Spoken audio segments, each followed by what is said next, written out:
Sure.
What happened here?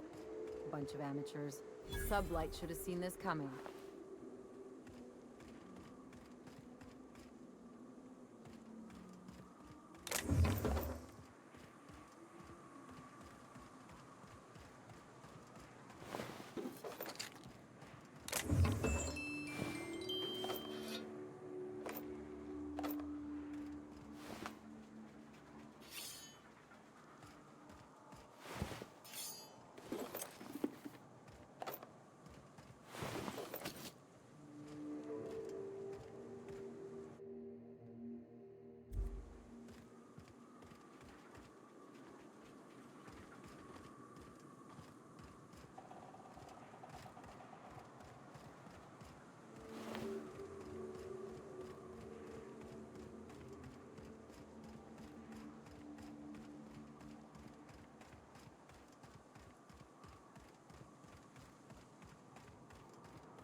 What are you doing? Kill them! What are you doing? Kill them!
doing? Kill them!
Food poisoning is one of the leading causes of death in Halcyon. Not surprising when you see these places from the inside.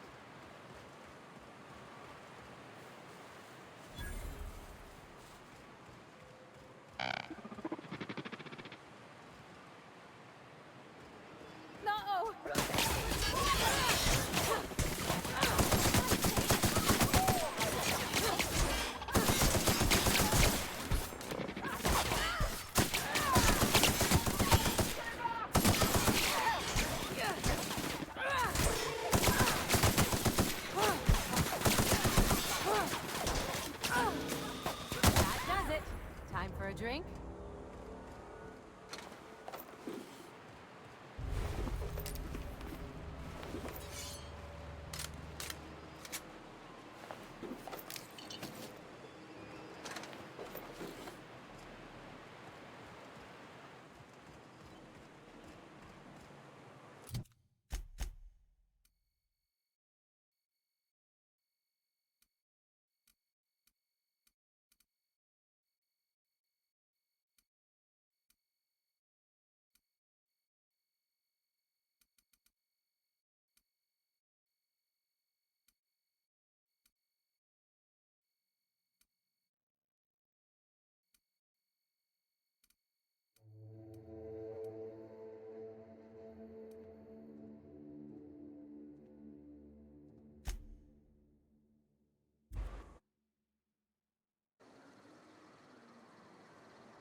Oh. I'm glad I didn't wait, because the smell here is 100%.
Stealing if no one sees?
Authorized personnel.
Fearing security action.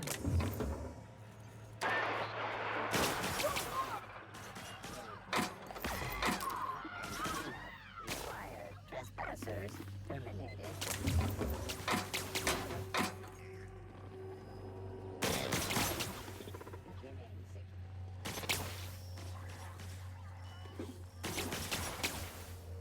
Now switching. Resetting threat level.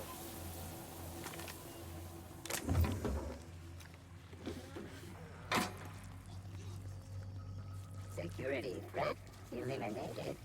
Processing. Departure worker clinic breaking the law risks penalty of death.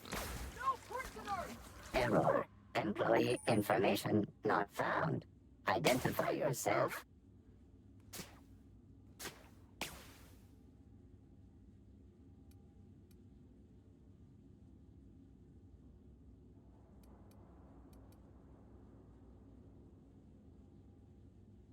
Error. This unit is not experiencing errors. Error. This unit is functioning correctly. There is no need for the intervention of mechanical engineers. Thank you for your cooperation. Exit security enforcement mode.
I don't know what's worse. The taste of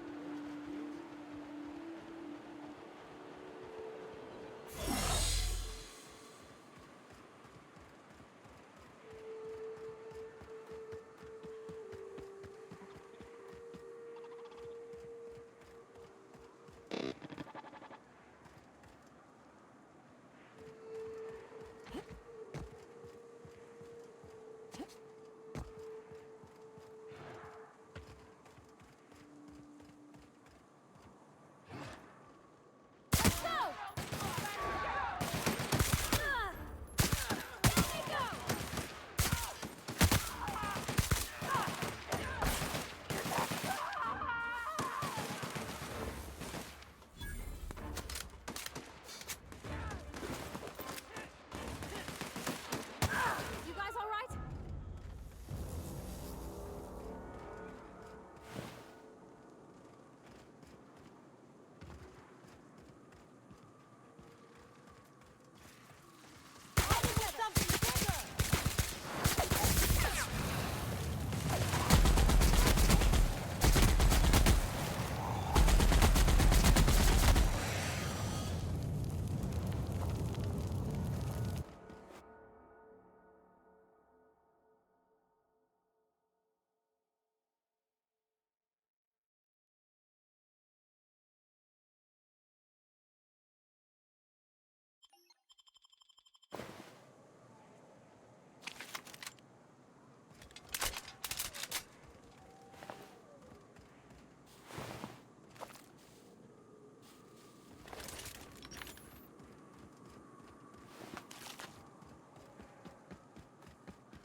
We made it!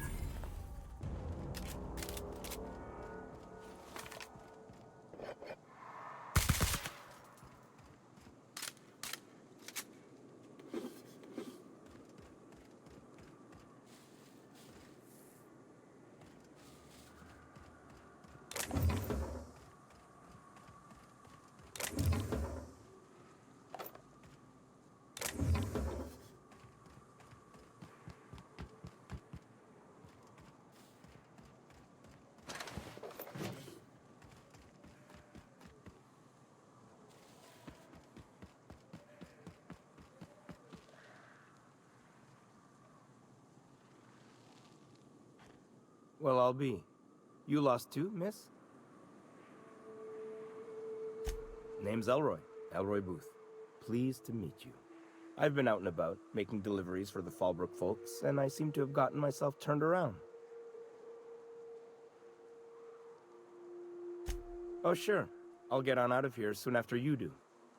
If it's all the same to you, I'll wait till you're nice and out of sight before heading back. Can't be too careful after all.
Okay?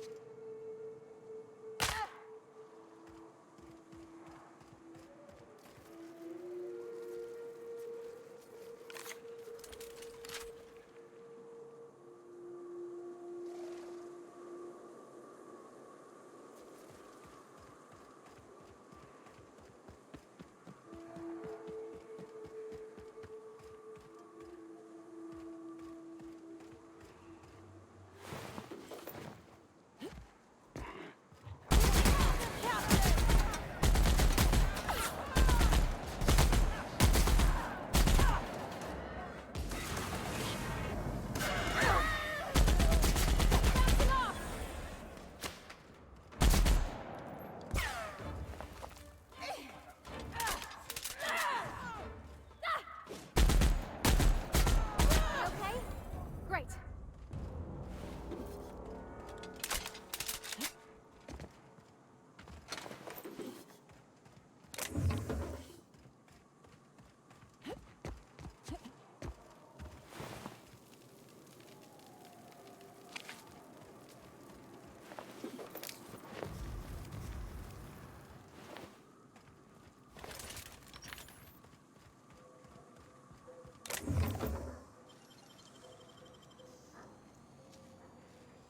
Nicely done.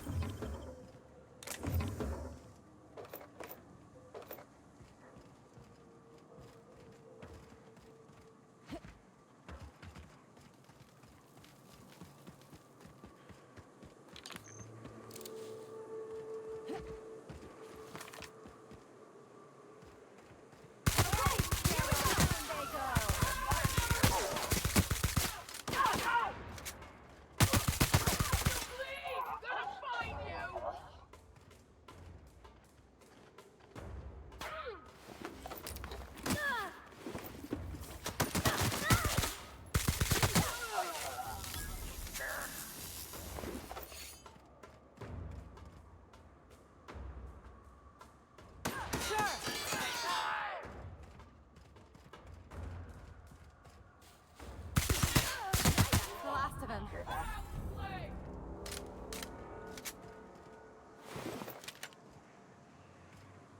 Watch out!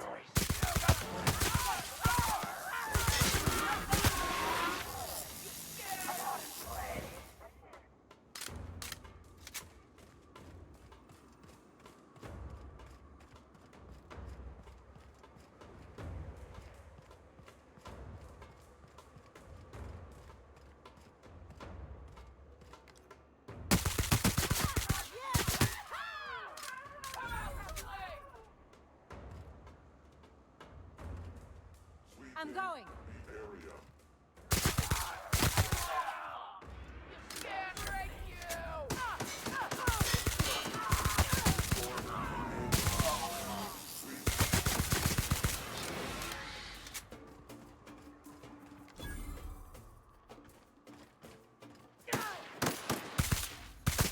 Don't mess with us.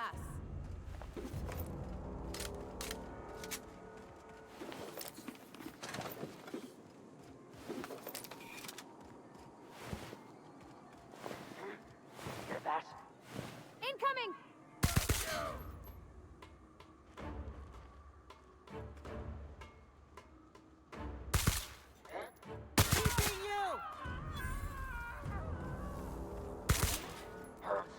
They're in my sights. Make him regret it.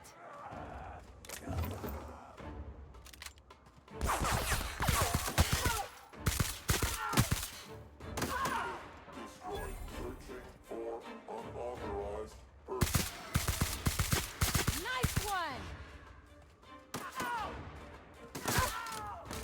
Everyone all right?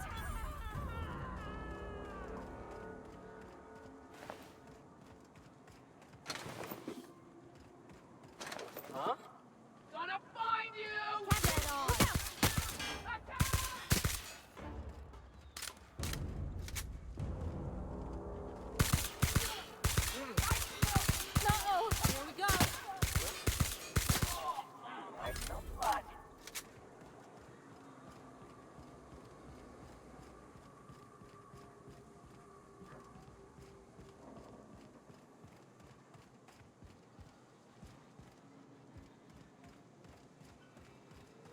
coming! Get them!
I hope Edgewater don't end up like this. You take us to the nicest places, Captain.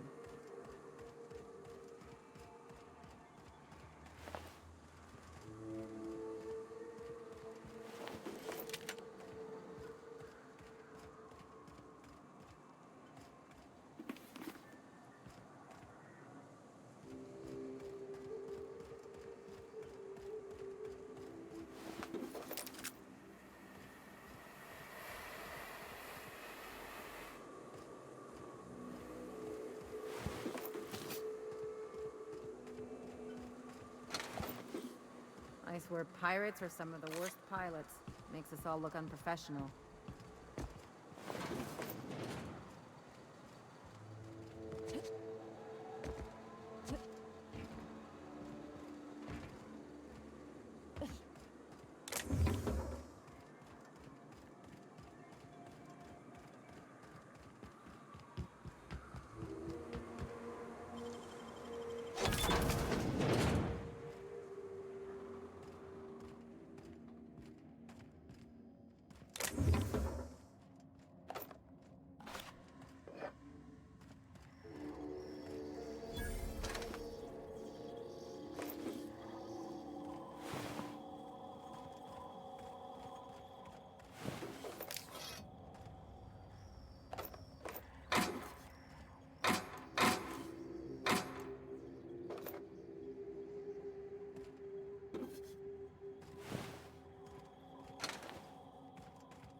can take a hint.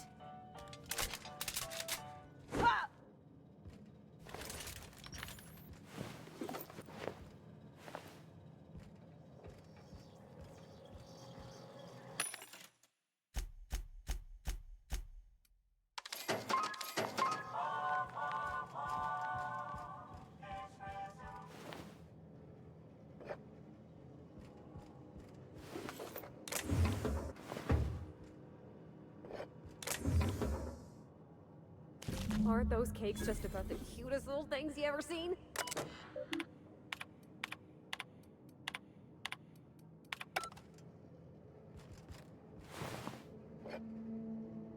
Something you need?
If this place was abandoned, how come it still smells like sweetener and despair?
Proximity alert.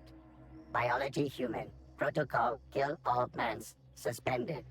Present your Rizzo identification credentials or prepare to be downsized.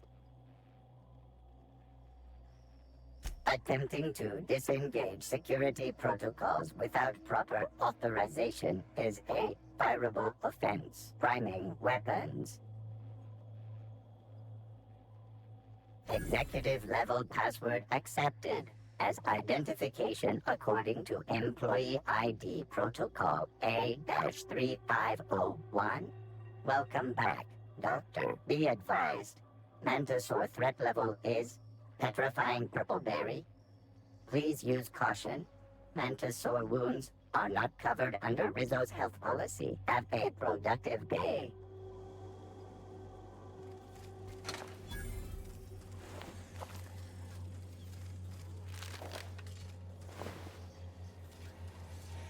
Have a productive day.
Watch your step, Captain. Someone's left traps all over.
You're fast.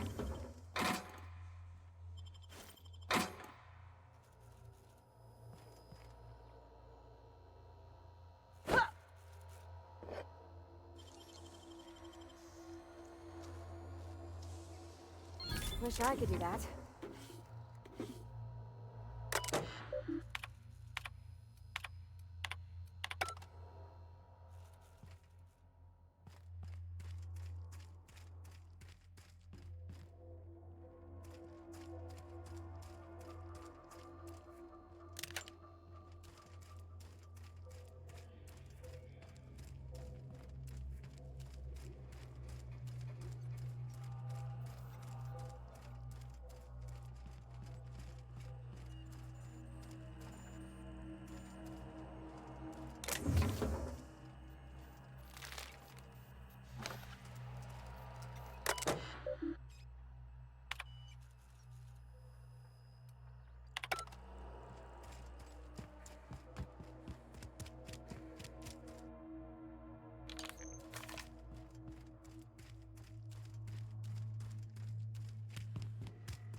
Easy.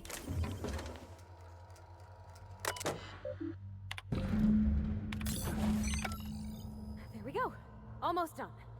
Whew!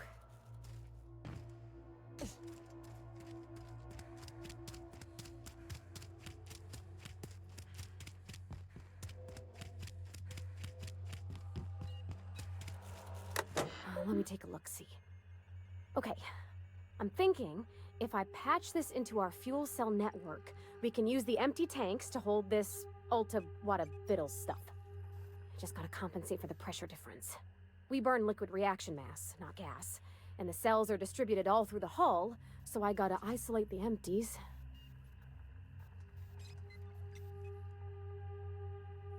Of course I did, Captain. Just gave it a little jiggle. There we are.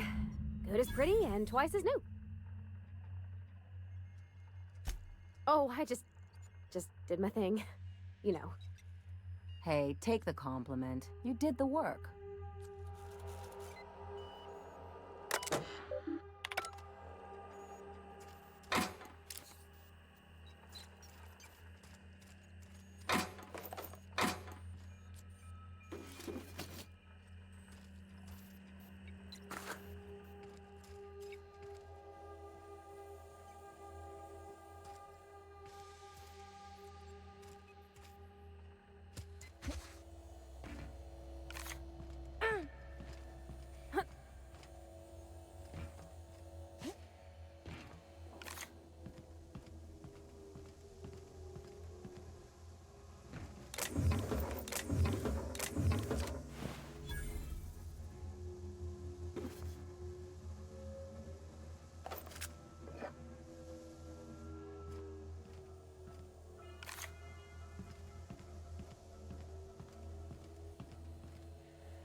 Remember, sublight is...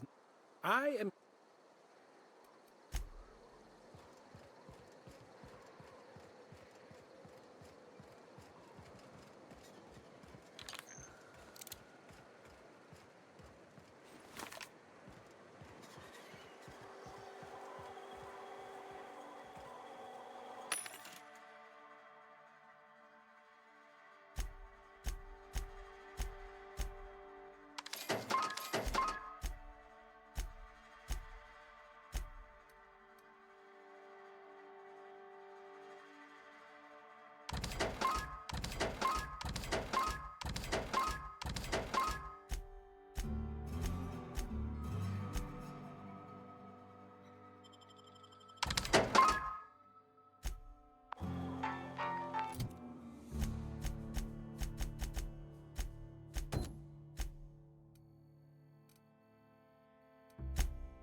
Hey, Cass.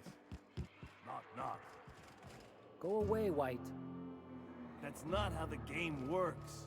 I say, knock, knock, like I'm on the outside of a door. And you say...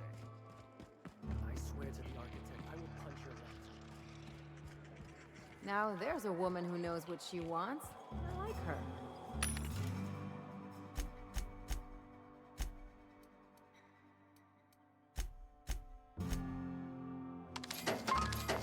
You know how there's folk who are all crusty outside, but warm and squishy? How's Clive? I do hope you gave him my regards. Fast, efficient, eager to please? Might be I should ask you for more favors. Guessing your services don't come cheap. Still, this ought to compensate for your troubles. And take an aromatic. You stink like Sisty Pig.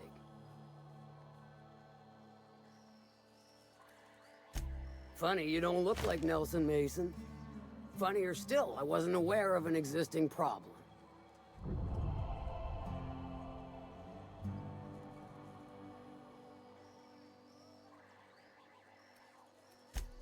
That Dunderhead. Can't hardly fathom how that panned out. Let me guess, it involved blood and guts and fur in places that don't merit mention. Well, you got my begrudging gratitude for cleaning the mess. I take it you don't have a reservation. No matter, I keep a suite of VIP rooms for visitors of your... let's call it a certain mean.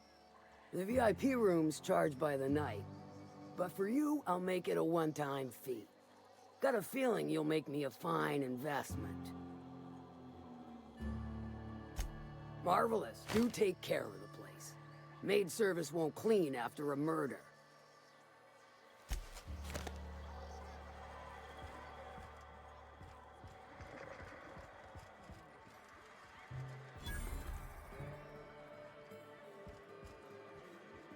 Folks I never met before are my most favorite kind. So, what's your story?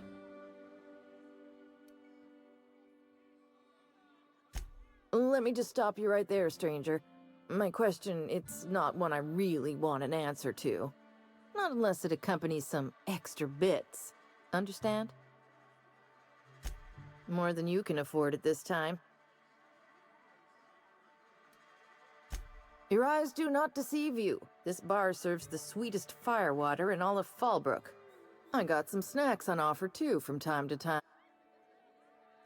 If you're asking if it's Sublight owned, then yes. If you're asking if we give discounts to Sublight employees, then the answer is not only no. Ms.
tell me you found my baby boy. Where is he? Where's my little Tucker?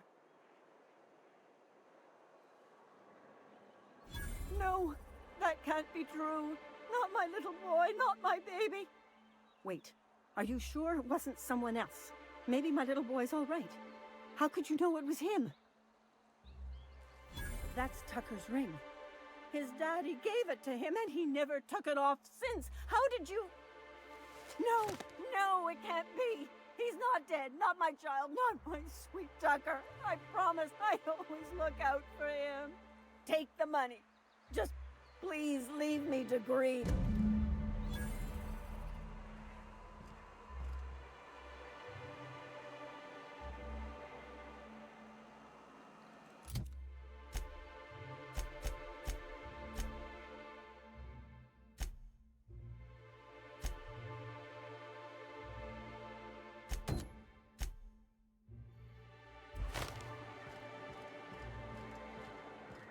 Wrapped musk and canid eyes, right here. Hello, stranger. Can I interest you in raptidon tongue? Or maybe some canid toenails? You look like a woman who's looking for some mostly fresh animal part. Oh, good. Celia hasn't come by in a few days, so I haven't sold much.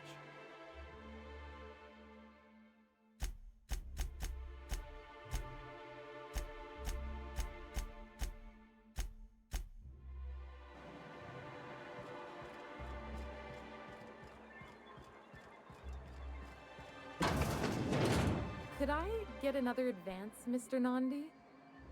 Just make sure it's properly logged. I'll note it next to the others, sir. Help! Someone's been killed!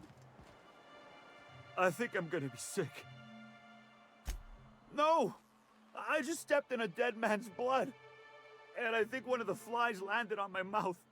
If you're going into the apartments, do not go into the lower one on the right. That's where the body is.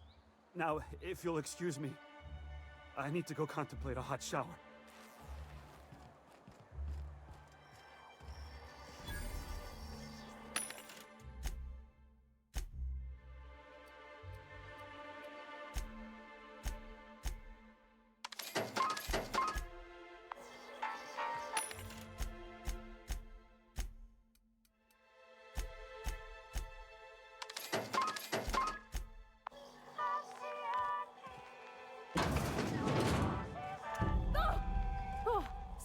Sorry.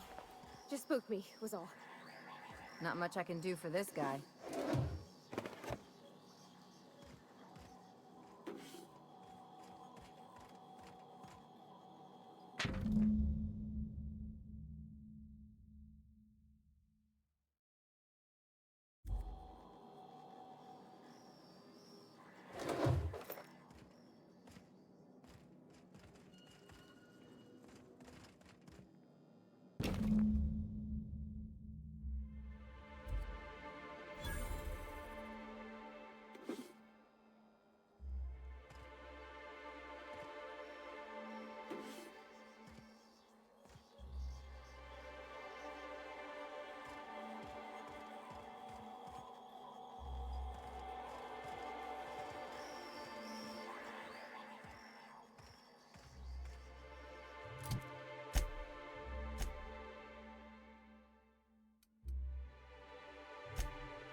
We don't get many outsiders.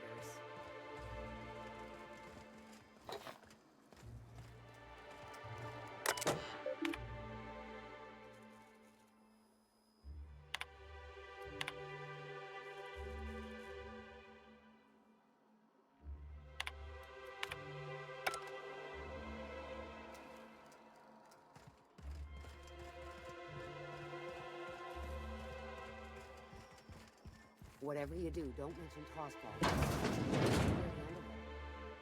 You know, I haven't seen him in a while. If you got him stuck.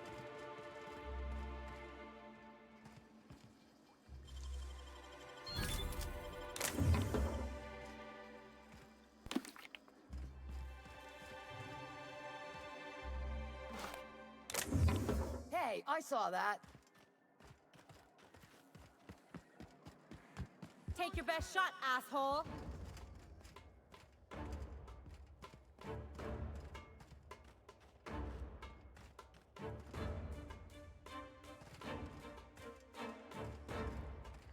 No! Leave me alone!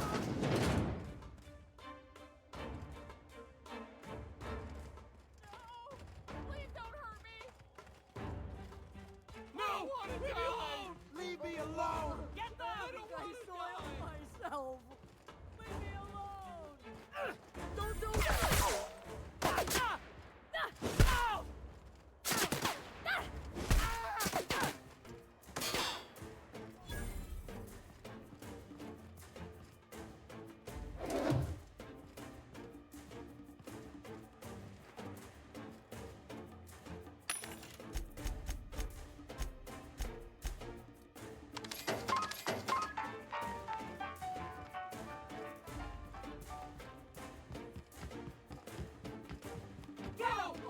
I think I soiled myself!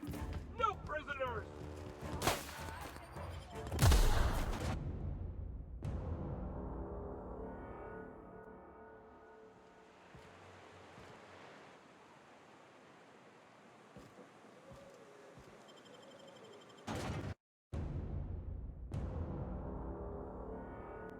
Here they come!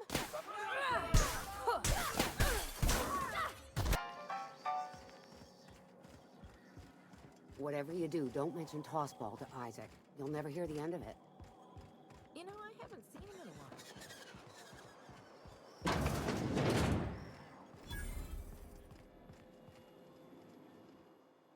Whoa, by the stars, my poor heart. I just about pissed my jumpsuit. Because there's no shame in having overactive bladder muscles, all right? It's a perfectly normal medical condition. Sure, for lily-livered cowards, in my medical opinion. You sound like a terrible doctor. It's more of a hobby these days. See what I deal with? This place is enough to try anyone's nerves. Only every day. But in case you haven't noticed, we don't exactly get ships on a regular basis, yours notwithstanding. And even if I did scrape together enough to buy passage out with sublight, which would mean reaching Fallbrook without getting eaten, shot, or dissolved into green goop, what then? Nothing, that's what. Because MSI is not in what you'd call good standing with the board. So even if I could get out of here, no one's gonna hire me. Even talking about it has my blood pressure up. I've really gotta stop.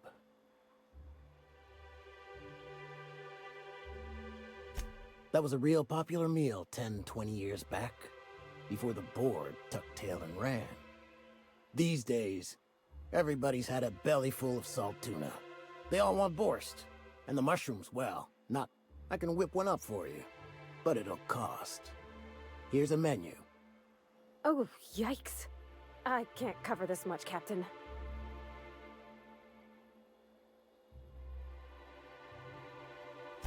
You got it. I got all the ingredients. Should only take about an hour in the oven. There we are. Now, if you don't mind, I really need to take a leak. My belly's gurgling just to smell it, Mr. Raymond. Thank you so much. A pleasure to help such a charming young lady. Oh, gosh. My tum's rumbling just smelling that casserole.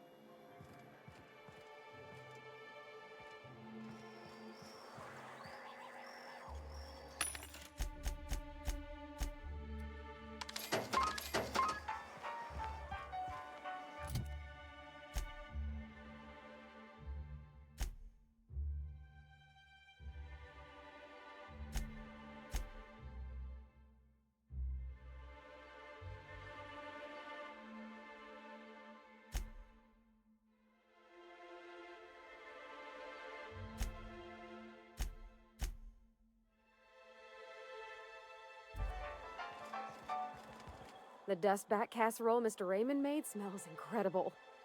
Oh, I kind of want to take a little taste. But now look how cute these cakes from Cascadia are. Someone even traced little hearts in them. I guess that settles dinner. Thanks for hauling me all over creation, Captain. Well, I was gonna, but then it hit me. I got this nice meal all planned out with music, and I got that soap to scrub up with, but I don't got nothing nice to wear, Captain.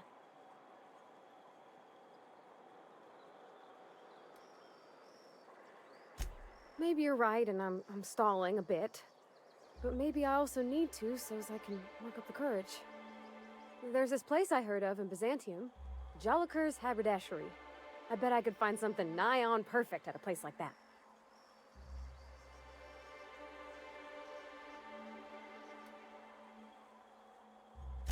Not today, no, but maybe someday. I know this is all a little crazy, Captain, but I think it's gotta be this place. I saw the lady who runs it on Aetherwave, and, well, she made everybody she dressed feel better. Thanks, Captain. I know I've been asking a lot, but you help me out every time. You're the best.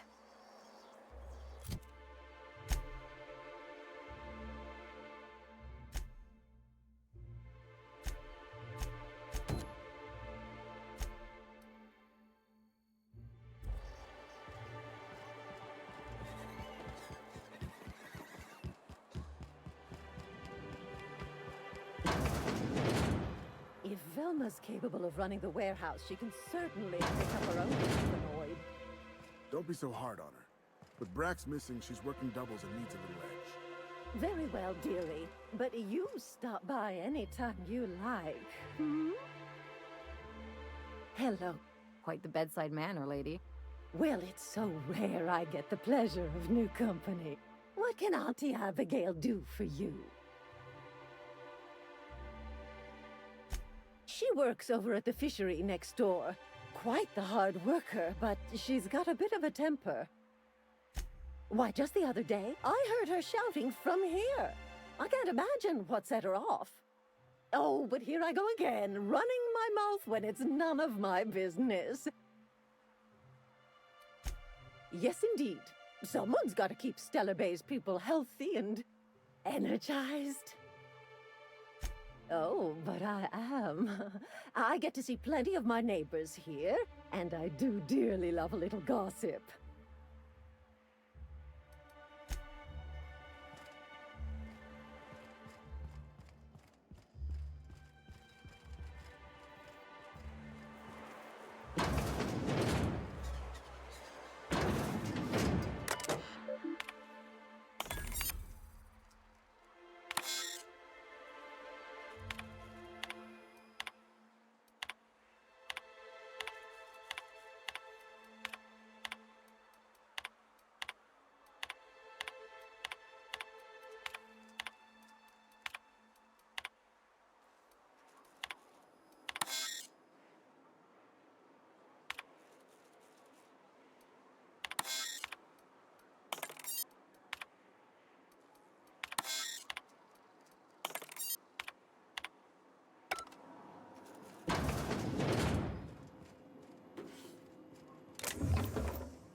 Ooh, you're the new face. Wow, you must be up on all the latest tossball games. So who do you follow? Wait, don't tell me. You look like a Hammersmith Thunder fan. No, Glacial Age Mammoths.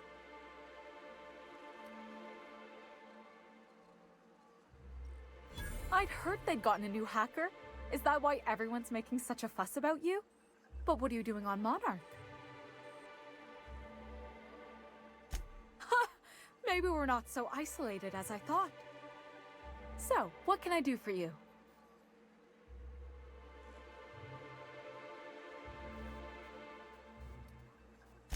Graham's always filling the airwaves with his propaganda, like it's done him any good. All it means is the tossball games get to us in fragments. Makes them real hard to watch. Poor Isaac. I was wondering why I hadn't seen him in a few days. I'd really like to help, Isaac was a sweet fellow, even if he did have terrible teeth.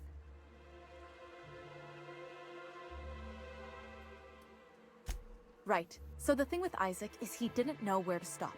He'd get stuck on something, and he just couldn't let it go. Sometimes he'd drink Purpleberry Punch by the liter, other times he'd keep betting on a losing team. Started owing the wrong people money. I don't know for sure, but I saw Elijah and his buddies pushing Isaac around. They're hooligans from Fallbrook.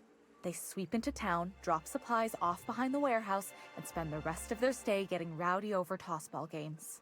They usually loiter in the alley behind the yacht club. They're not allowed in the bar anymore. I bet you anything Isaac ran into trouble with one of them.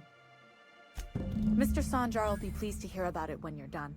I know he gets fed up with the Fallbrook bullies, but there's not much he can do.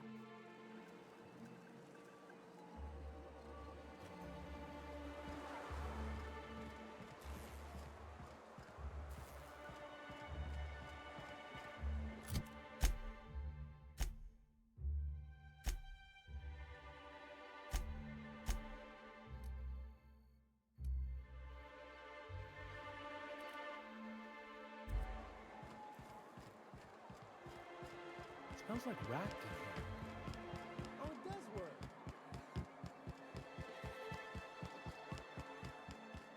What are the chances of all the times and places you could have been born? Yeah. We're here. Light years from us. Every time the punch clock peals, a worker earns his meals. What are you talking about? Sorry, I thought you were quoting It's a Wonderful Life.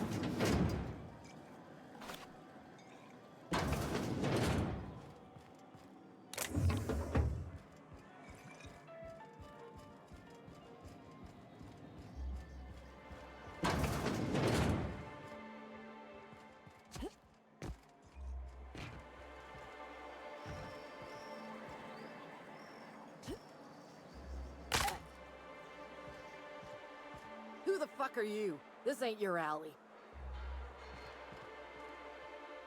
Hey, what are you doing here? This is our secret alley. Berta already pissed by those crates to market. Listen, that purple-toothed twerp had it coming. Not that anyone has proof. And not that it's any of your business.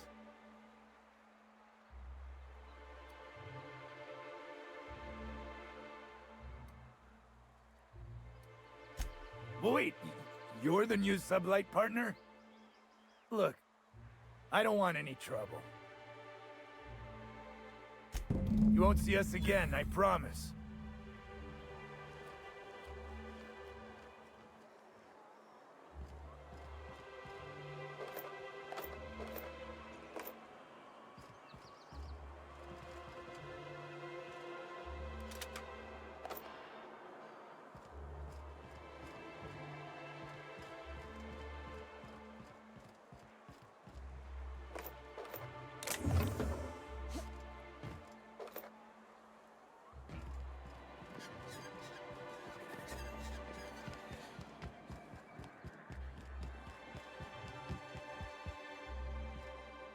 Greetings, and welcome to Monarch Stellar Industries, producers and purveyors of the finest salt tuna in Halcyon. What can I do for you today? Or is he not paying you on account of how he tried to fix the thing his own self and busted it even worse, and then said you wasn't fixing it fast enough, so he's docking your wages again? Not that I got any prior experience with such. Not at all. Mr. Nandi treats us all right and pays us well. I just spent most of my paycheck on Raptidon acid.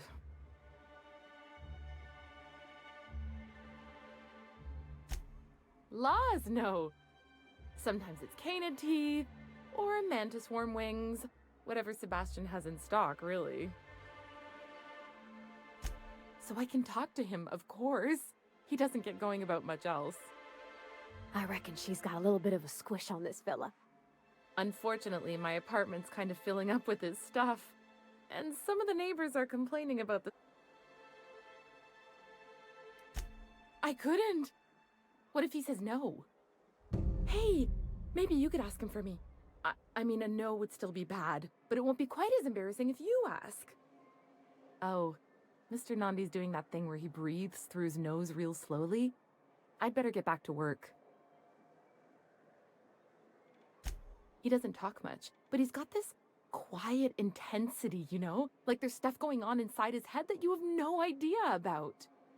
Plus, he's got great legs. It's hard to find a man who doesn't skimp on lower body exercises. Good to have standards, I guess. I know what I'm looking for.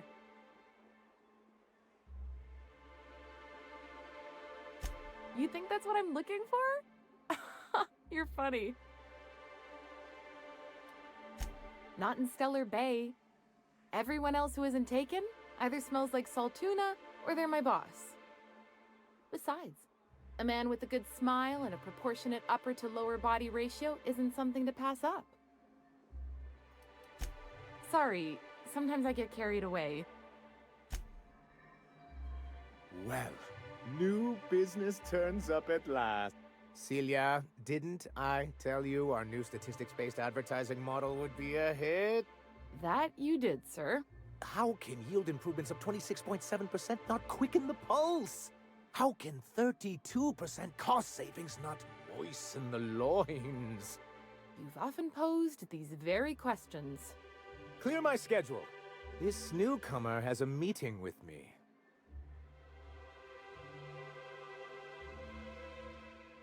Celia, will you make a note of that for my self-review? Very generous. Noted. But not so generous I can't drive a good bargain. Now, who sent you? Rizzo's, perhaps? Or Auntie Cleo herself?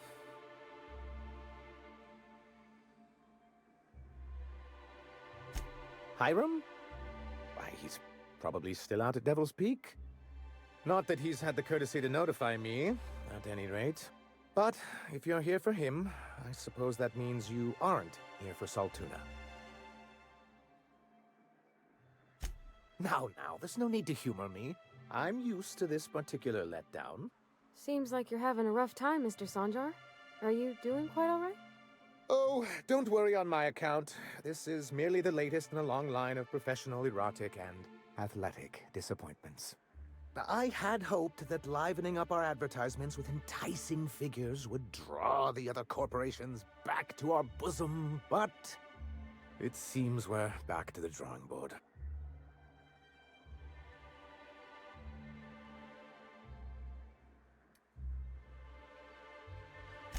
Surviving alone isn't as easy as it looks.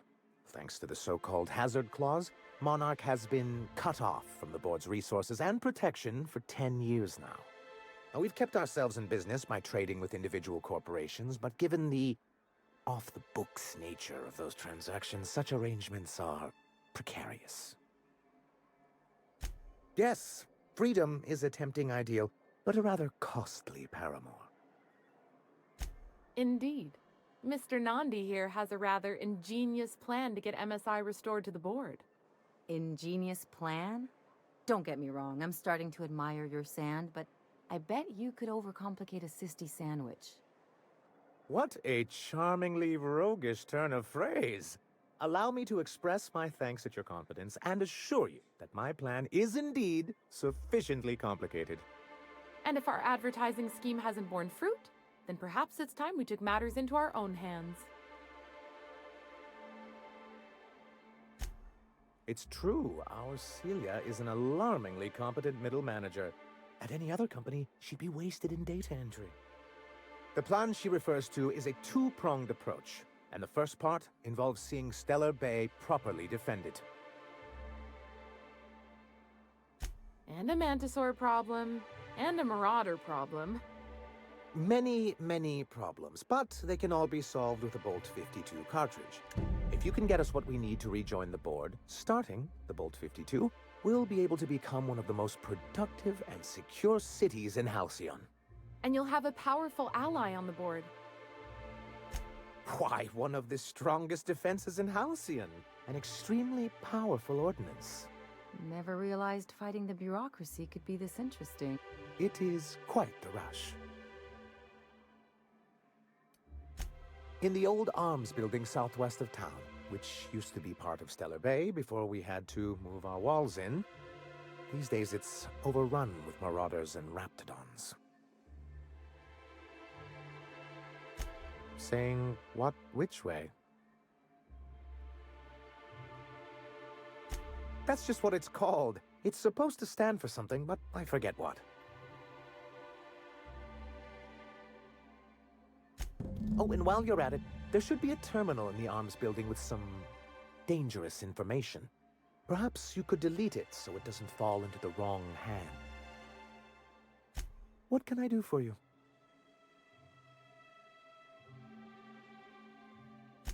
But that's terrible. What happened? I'm glad to hear you've dealt with them. They've been causing quite a bit of trouble around town. Of course I would have. Still, your intervention in the matter is much appreciated. Please consider this payment for your services. I see. And was his delivery of the MSI authorized greeting up to snuff? Well, that's excellent. I'll see that your feedback makes it into his review. What else can I do for you? Then it's good that I keep such meticulous notes. What can...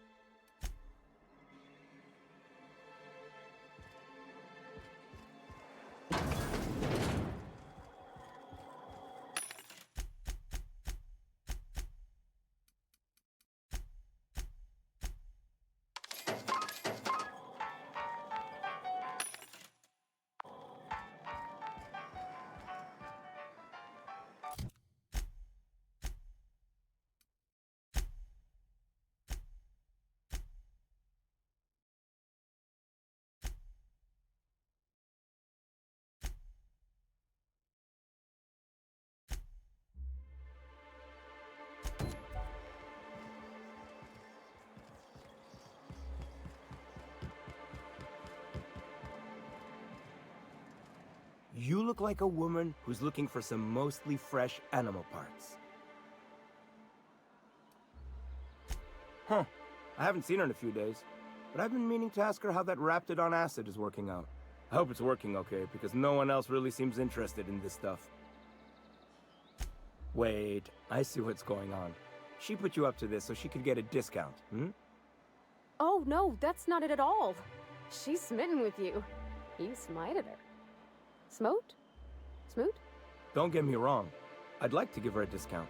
She's a real fine lady. Always talks nice and slow, so I understand. But if I give her one, I won't hardly make a bit, on account of no one else having any use for Raptidon tongues.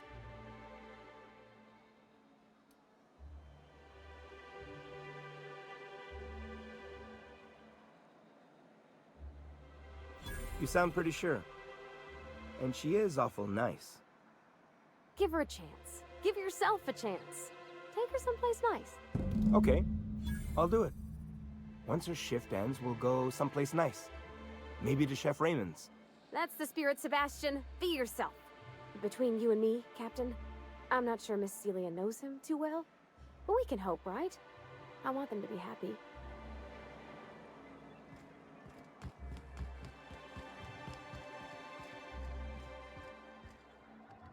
Have you talked to Sebastian yet? What did he say?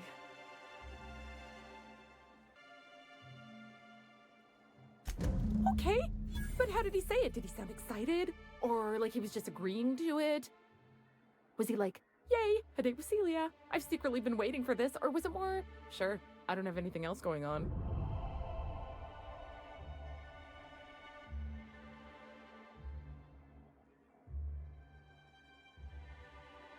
Not to worry. If I never buy another Raptidon tongue, it'll be too soon. Ah, look at me going on. I'm sure you've got other things to do, and Mr. Nandi's giving me that back-to-work look. Anyhow, thank you.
crew cabin on one of my first ships. You reckon the smell ever goes away? Maybe the wind off the sea helps. Here you go! Don't mess with us!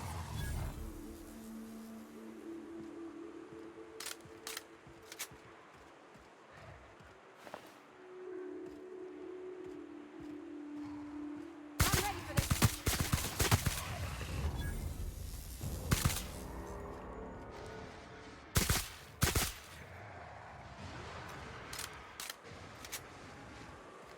Here we go!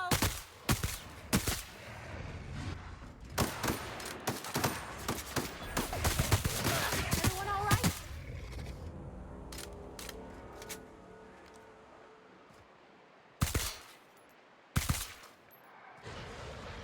All together!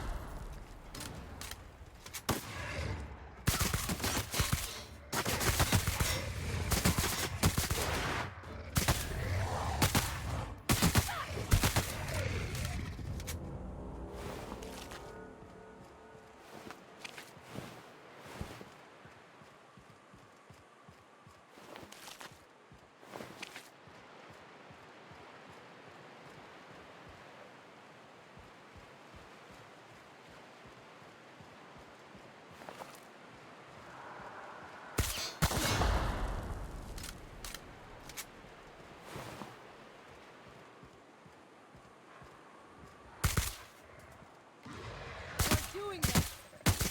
Nice one!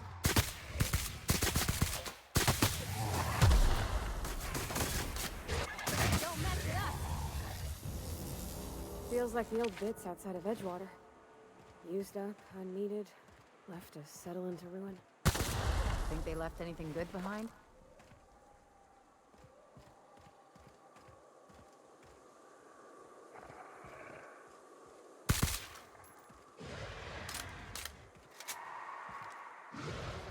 Let's show him.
Nice and easy.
Hello?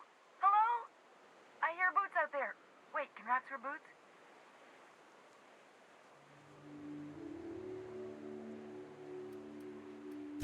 Oh, thank the Eternal. I'm Huxley. Hux if you're lazy. I'm stuck.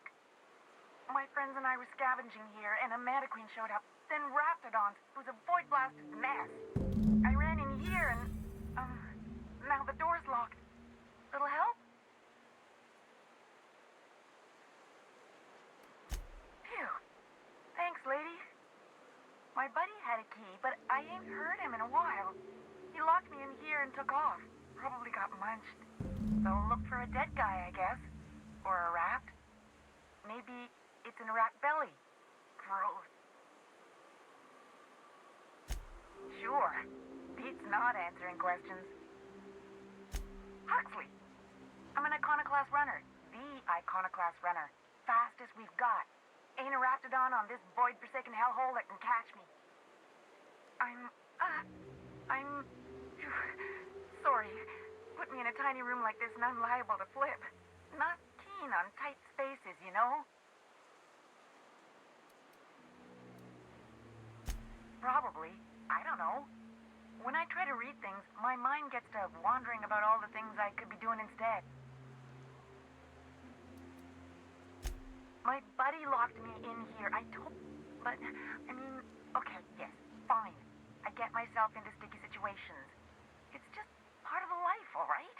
Sometimes you gotta hide in a trash can so you don't get eaten. Oh, neither was I. Who'd hide in a trash can? Gross. Get me out of here! What do you mean? It's locked.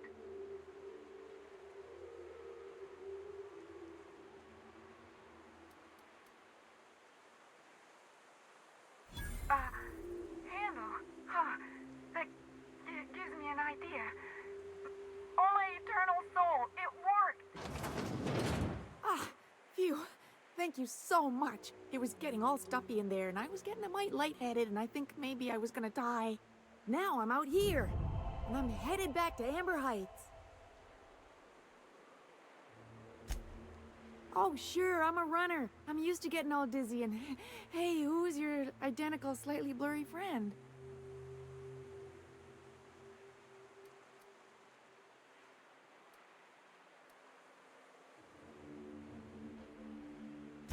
But I ain't got nothing on me. How's about a heaping helping of appreciation and respect?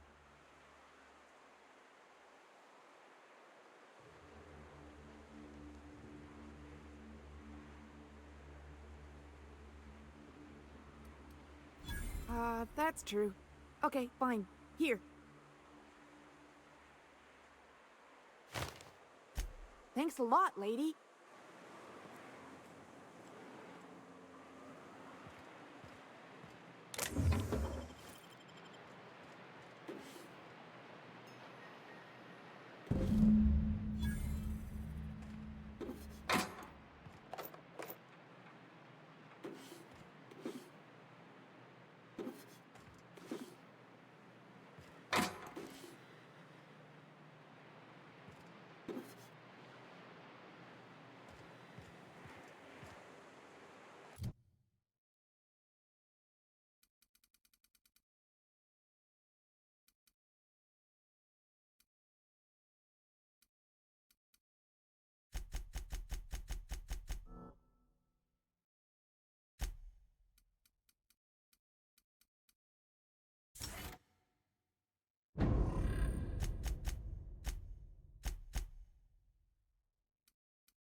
You should know you're getting excellent reviews from across the company.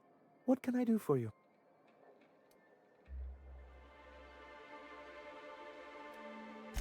You weren't supposed to look. I asked you to delete it. Oh, yes. No doubt someone else was having a laugh at my expense before you. This has been my albatross. The great shame of my career. I give MSI everything. My work, my youth, my left kidney, and for years, I was a joke to them. One of the executives required a transplant. He's lucky they didn't want a liver or a heart. I thought volunteering to donate might improve my prospect. Apparently not. In charge of a scrap heap of a city. Abandoned by the board and surviving only through the hypocrisy of our trading partners. I hadn't thought of it that way. But perhaps there's something to that. Thank you for that. Was there something else? Oh, yes. I'm going to be up all night with this. All those blanks waiting to be filled, boxes waiting to be ticked. Try to control yourself, sir. Have you any idea how powerful this is? Corporations have been toppled with less. What a question! Bureaucratic micromanagement is the only way anything gets done in Halcyon, and proper documentation is a key part of that.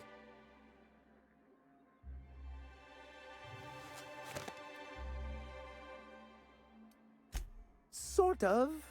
Really, we're just going to blackmail them into offering us a seat at the table. But really, whatever gets you excited about the idea. It's definitely a firm middle finger. That's what I like to hear. I have reason to believe that one of the other corporations is operating on Monarch, illegally and in secret. Really? Most of the time they do illegal stuff out in the open. Cheaper that way. If we can find proof, I can use that as leverage to encourage certain powers that be to accept our Bolt 52 and reinstate us on the board. If someone is operating here, then Catherine's almost certainly supplying them out of Fallbrook. Perhaps she could be convinced to tell you where they are.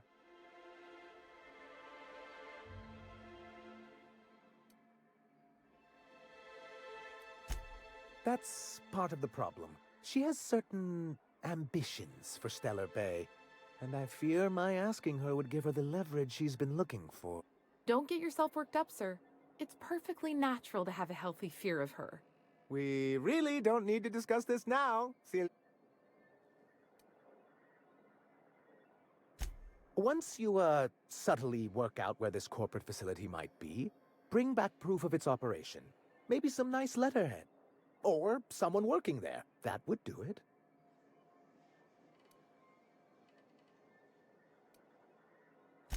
A foolproof plan if I ever heard one. I'll leave the execution to you.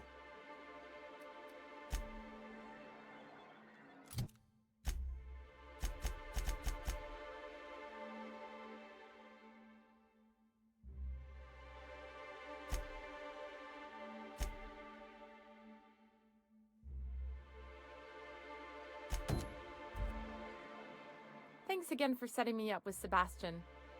Is there anything else I can help you with? You know, sending you is the first bright idea I've seen from that man, because I told him to stop bothering me about it a week ago.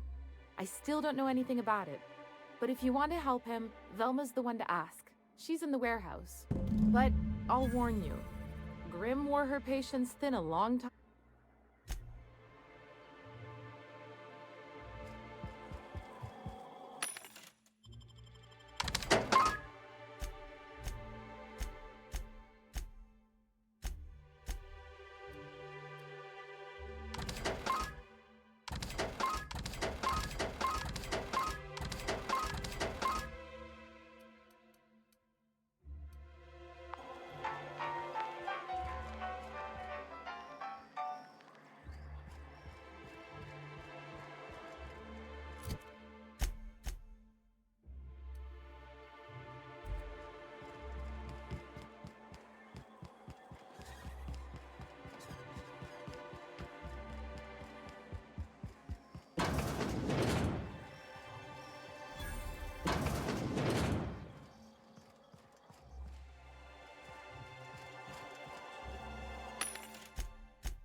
Look, you can tell Catherine the new shipment will be ready when it's ready, all right?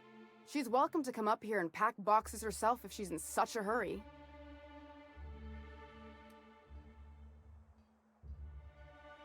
Did she now? Well, I can see I was mistaken. Because if Catherine really had sent you, there'd be a lot more expletives in your message. First, my autoloader foreman stages a walkout, and now my chief pescatological health manager is missing. Braxton. He's in charge of getting the fish fat, but also making sure they don't get too many tumors. He's a real wizard with pharmaceuticals, but he has creative notions of working hours. Comes with living in a free colony.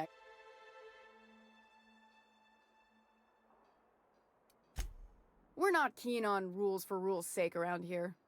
Means Braxton skips work sometimes, but it also means no company boss is telling me when I can take a shit. Since you don't seem to be constrained yourself, maybe you could check up on him.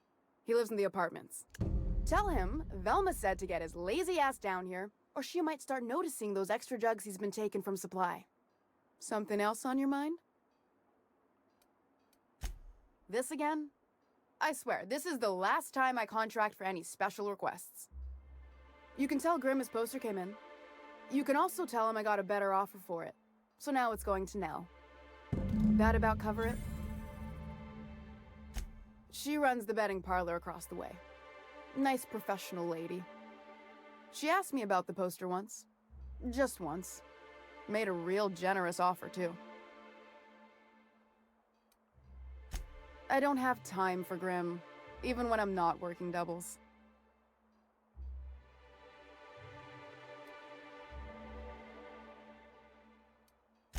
It's staying locked up in my office until Nell shows with her money.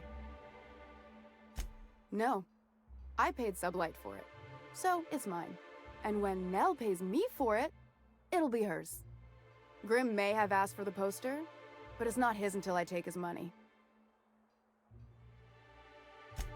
Sure can, if you want to pay me more than Nell's offering.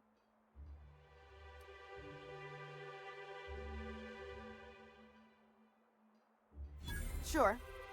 And once you finish helping me, then we can talk about the poster. Fine by me. Stealing's such a nasty word. Let's call it skimming. And yeah, let's just say I've noticed the sterile biotics we use for the fish would get used a little faster on Braxton's shifts. We're not like those corporate towns where you get fined for sleeping on the wrong side of the bed. Besides, the Spacer's Choice stuff we use is cheap enough. And Braxton knows how to get this all tuna, fat, and mostly tumor-free.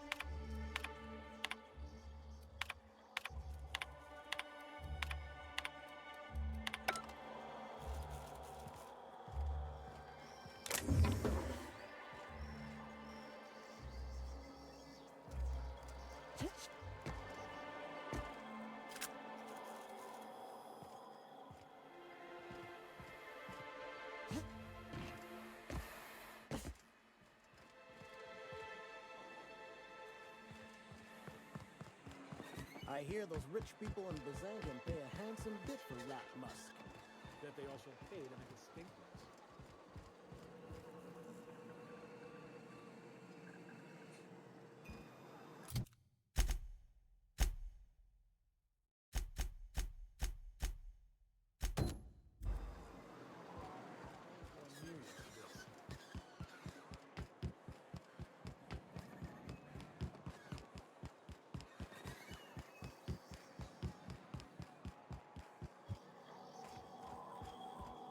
So, guess who's really running tonight?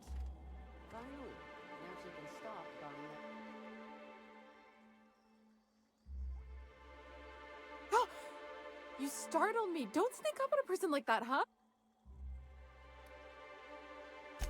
Jumpy? Who's Jumpy? I'm not Jumpy. Braxton. I've never even heard of a Braxton. Got nothing for you, sorry. Dilated pupils, anxious posture, muscle spasms. She's high on some quality stuff. No! Okay, maybe, just a little. Braxton always has a good stash, and I just like to let loose a little. Stop thinking about the marauders and the raptidons outside, you know? Oh, damn. He told me he was delivering to this house in the ruins south of town. Whole family had fallen sick, and he had some meds on hand. So maybe look for him there? Poor fella. Hope he's okay. We should hurry, Captain.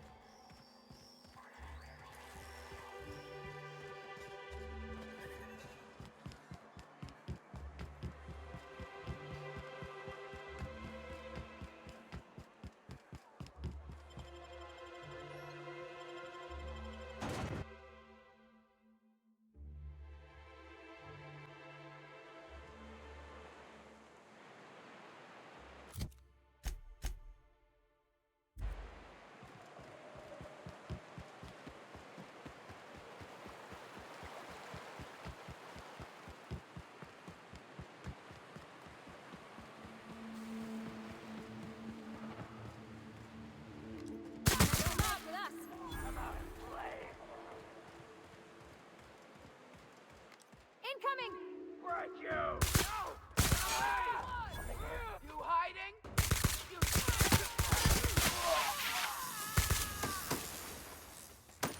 Okay! Sure.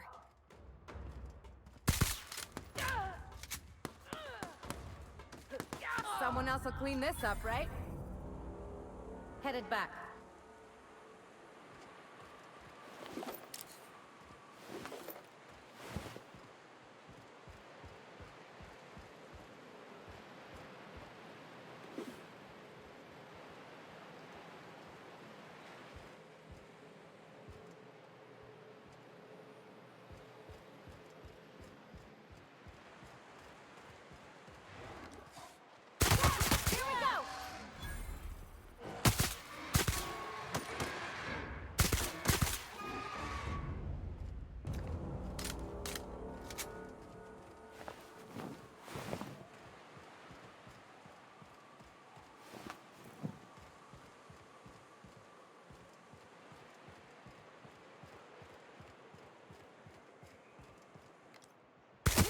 They go.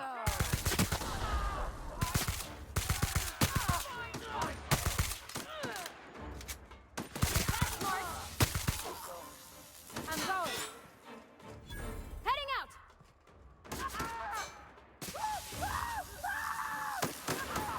Don't mess with us.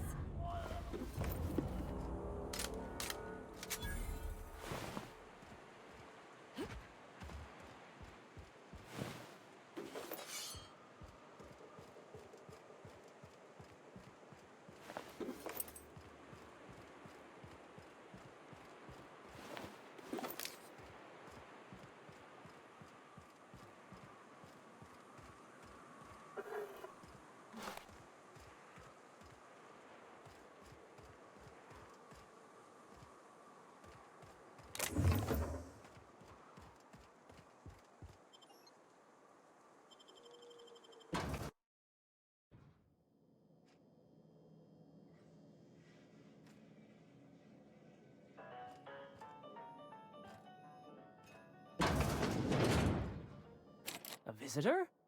What an unexpected surprise! Please, come in. Come in. In my experience, any stranger this friendly either wants to rob and airlock you or sell you some. Nonsense. Out here in the wilderness, we welcome all who come to our door. Now come in, make yourselves comfortable.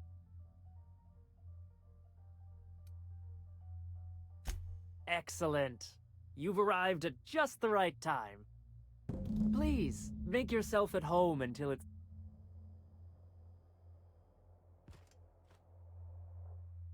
Oh, hello there. You come for dinner? That's nice. We had someone else over a week ago or yesterday. I forget.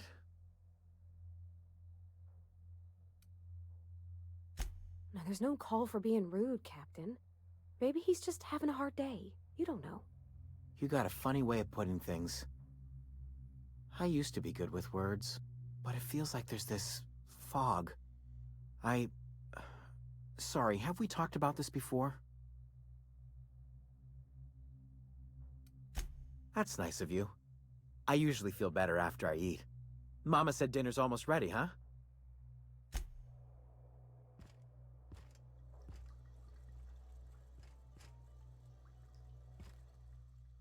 What a pleasant surprise.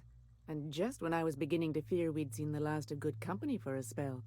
Yet the Eternal provides.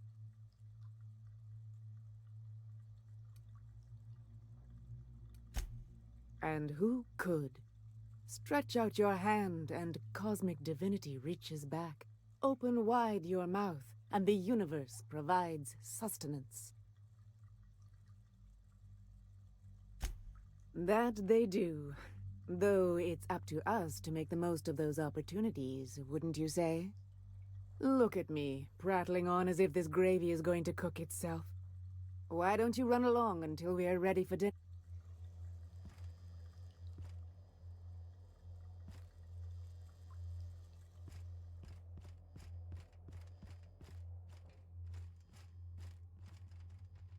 Oh, hi there.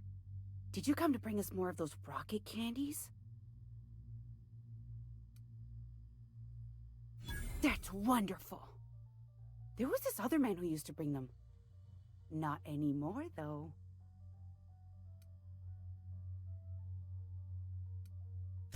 He said they were making us sick. Mom and Papa got real mad at him for that. Some kind of off-brand drug, maybe? Wouldn't be the first or the worst. They went to have a talk with him. Afterwards, they said he wasn't coming back again. Mama and Papa said he came from the city. When we got sick one time, he brought those candies to make us well again. I don't know. I'm not really supposed to talk to strangers. Okay. We wouldn't want to intrude.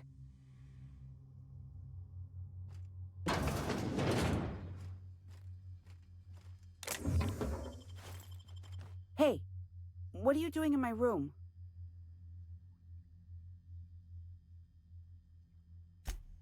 Liar!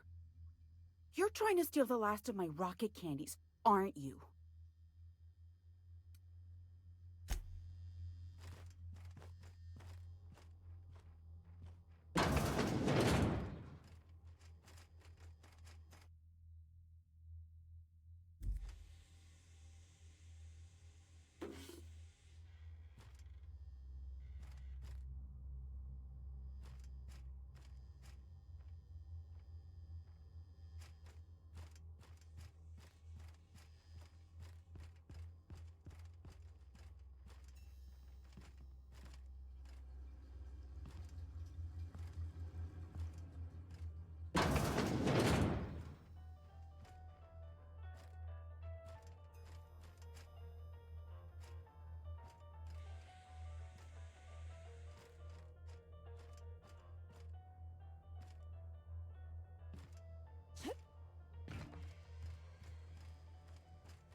No.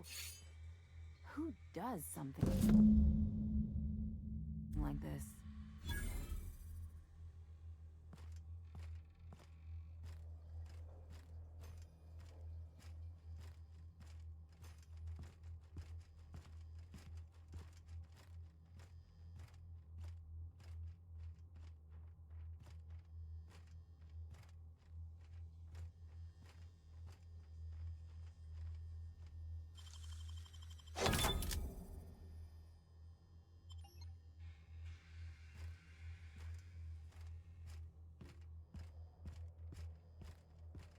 But what's this?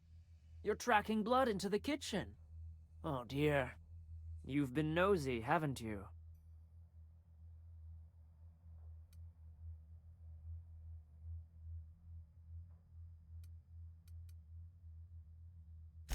Of course not. What better end for the day than a meal around the family table? And what more noble purpose for you than to bring us together?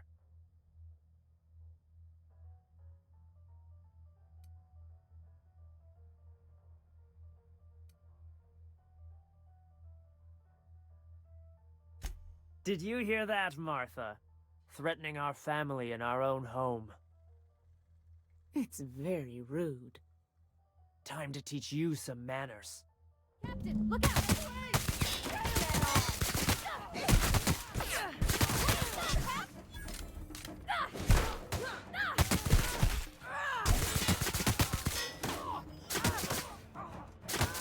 Gotta admit, killing them felt real good. How can we explain this to folks? Everybody with missing family will wonder if these people...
I'd give you a friendlier welcome, but I'm up to my elbows in salt tuna guts.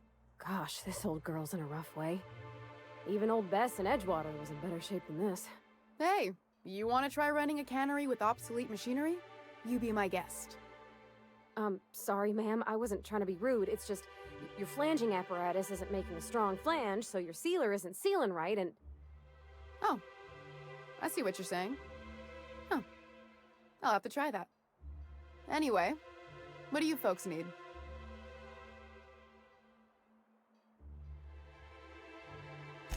That he's got his load on and I'm stuck covering his shift?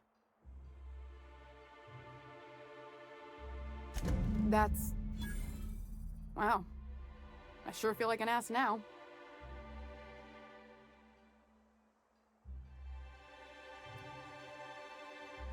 Yeah, I wouldn't wish that on Catherine herself. Still, it's good to know what happened to him. And that I ought to start looking for a replacement. Something else on your mind? Sure can. If you want to pay me more than Nell's offering. Fair enough. The damn thing's been a headache anyway. Take the poster then. And if I never hear another word about it, it'll be too soon. Caleb Herrick runs the autoloader operators. He thinks I don't pay them enough for flipping switches and turning dials. So the job's easy, but you're not doing it? Something smells here. I mean, everything smells in here, but something's fishy. Wait. He and his whole crew walked out. Say they won't come back unless I pay them more.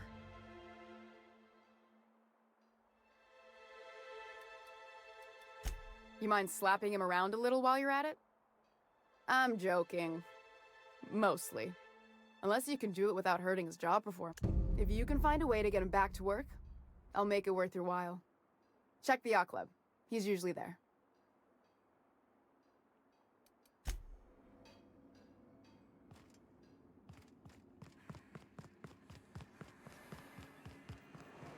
Poor Braxton.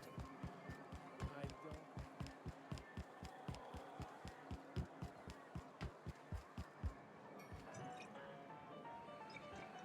And the little bastard's slippery, right?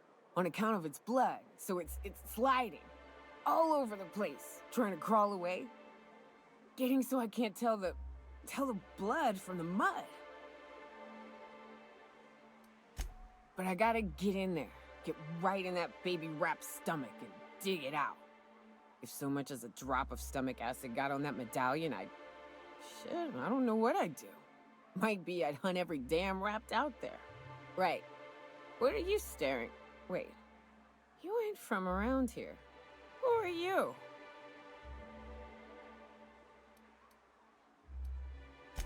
Ooh, charmer. Don't get a lot of that around here. Folks mostly grump at me about how I should join the MSI payroll. Nice change of pace. Buy me a drink, will you?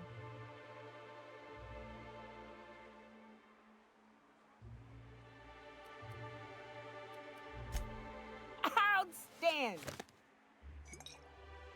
What are you doing in Stellar Bay, stranger?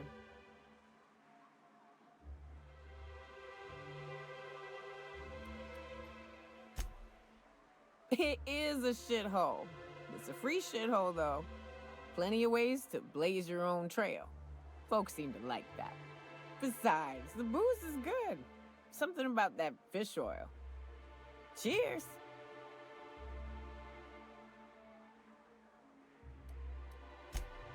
Well. Let's get down to brass nuts then, shall we? Wait, that ain't it. Brass rats? Let's talk business. I'm headed back out there after I sober up.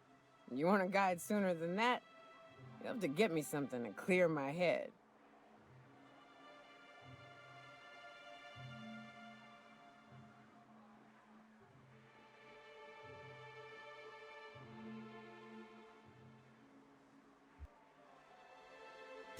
Outstanding!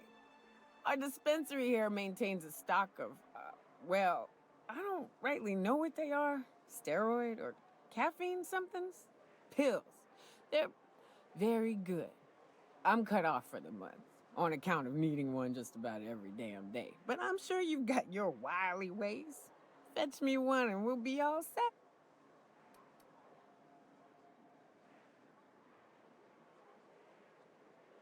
Well, they work. We got a deal or what?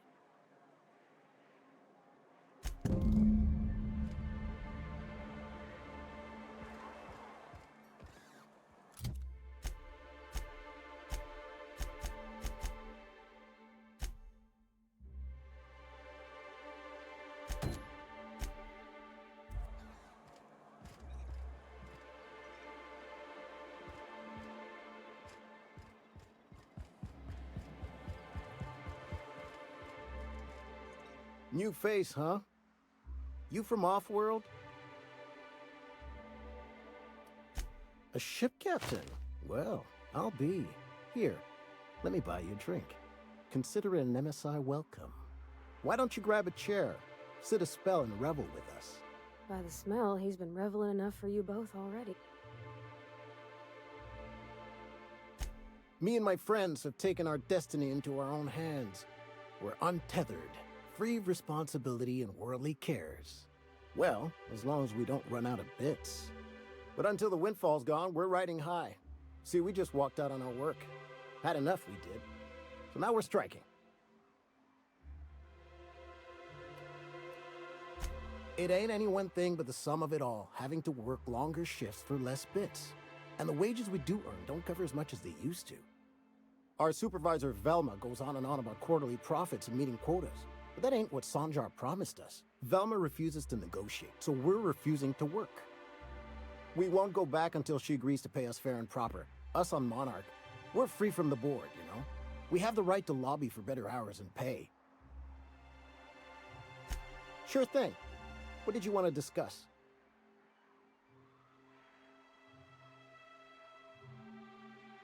I never meant to call for anyone's head on a pike. Velma's not my favorite person, but she ain't been cruel to us. Devil it all. Now you got me feeling sorry for her. Fine. I guess we'll go back to work to save Velma's job. We'll find a better time to negotiate our wages. Tell Velma not to worry. We'll look out for her.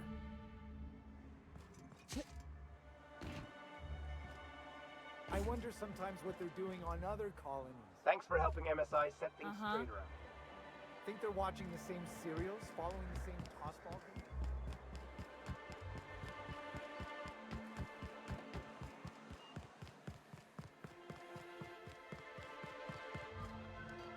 I'd give you a friendlier welcome, but I'm up to my elbows in salt tuna gut. You knocked any sense into him yet? Well, that's awful nice of him. Sure wouldn't have expected that. Thanks for your help. You've gotten me out of a tight spot here. Take this for your efforts. Honest work deserves honest pay. Something else on your mind?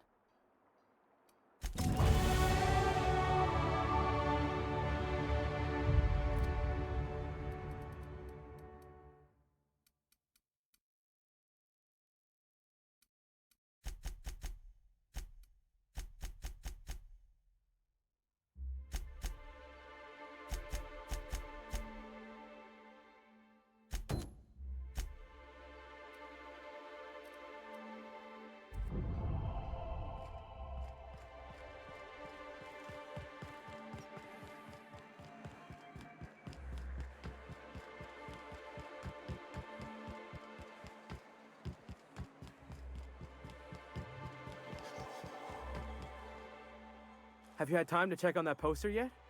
I keep wondering if it's come in.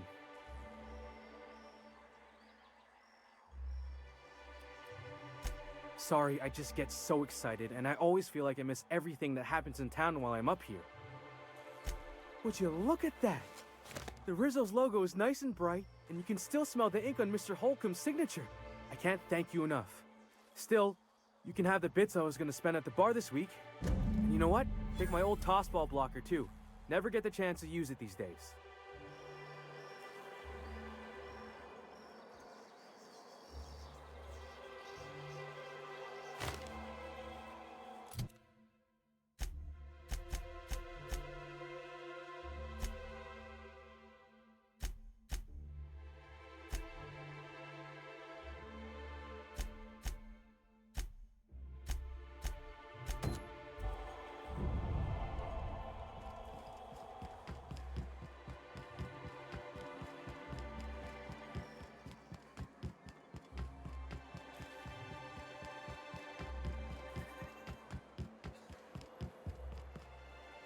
Hello again, dearie.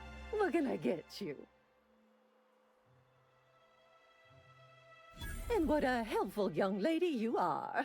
Nothing like a little pill to liven up the spirits. Whiskey helps, too. Please leave medical advice to the professionals. Now, dearie, who's this pickup for?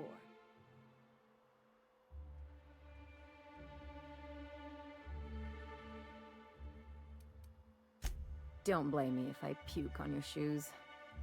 Aren't you a saucy thing? I may not be a fresh young thing anymore, but with age comes experience, dearie. Much as I'd love to, my rheumatism is especially fierce at the moment, and I'm all out of my medicine. But I'd hate to send you away empty-handed. You were here for caffeinoid, weren't you? Who's it for? I'm so sorry, but with the iconoclasts and the marauder filth chasing away what little trade we get, I'm afraid I have to reserve my supply for Stellar Bay residents. Our reserves have gotten so low, I've even had to start locking the supply room upstairs. Isn't it a shame what some people will do to get a little extra?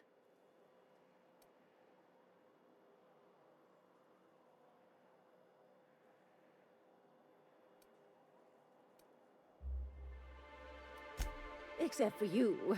I can tell. You've got one of those faces. I'd make an exception for you if I could, my little cherub. Is there anyone else needing a special pickup from Auntie Abigail? Now, there's no keeping secrets from Auntie Abigail. I'll tease it out of you one way or another. Also, I really do have to enter someone's name for the allotment. After all, I have to keep track of where our little pills wander off to.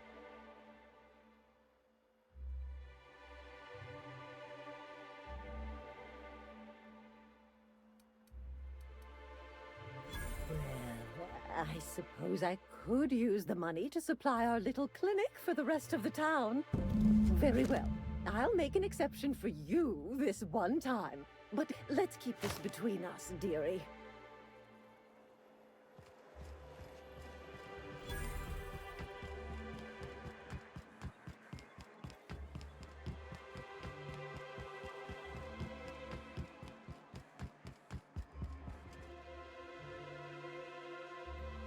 Ah, the charmer. Welcome back. Drink, chat, or business? All of the above? Says someone who's never had any fun. Exactly. See? I'm glad someone on your crew's got some sensible. Got her head on straight. Whew, that hits the spot. Right in the, That was fast. I gotta see about stocking some on the ship. You be careful. The first one's free. After that, they'll offer you gainful employment. Oh, Hiram? I ain't checked in on that man in an age. He's running the giant radio tower we lovingly call Devil's Peak. It's south and west.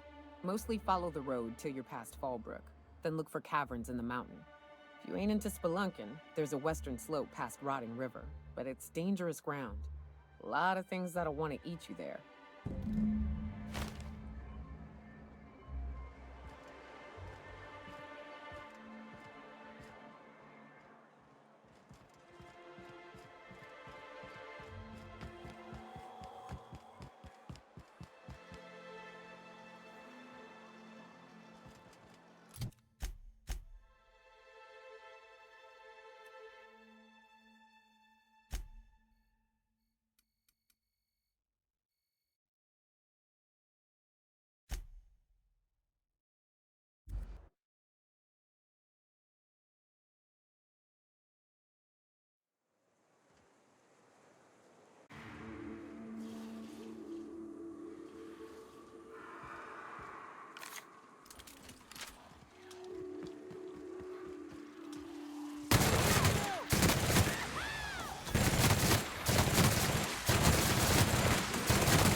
unfiltered air, rocks in my shoes, risky choke points, all the things I hate about mountains.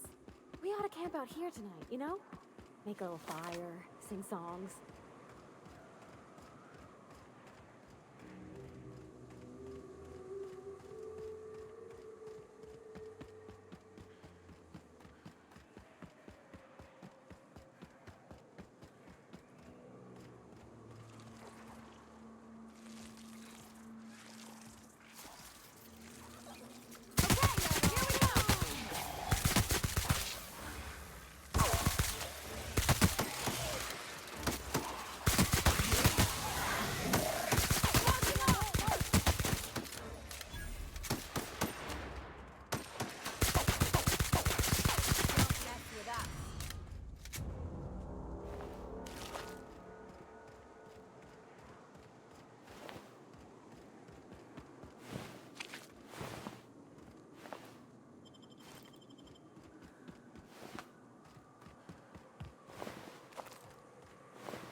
Hey, you! Get over here! There are marauders up ahead! Why do people make such a big thing out of hiking? This station's under the protection of the corporate compliance crew. You a marauder? 'Cause me and my sunshine, that's my gun if you were wondering, we don't take kindly to marauders. A coherent enough response, I reckon. Must be true. You're clear, but I would caution you against pressing on ahead. I take it you ain't met the other C3s. Me and Sunshine are doing exactly what we've been tasked with. You want more details? You ought to talk to my crew. They're guarding a small barracks to the southeast, by the edge of the mountain.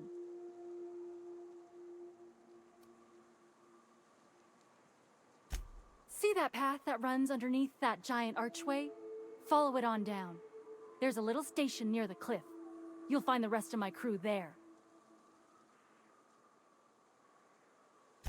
There is nothing I'd enjoy more.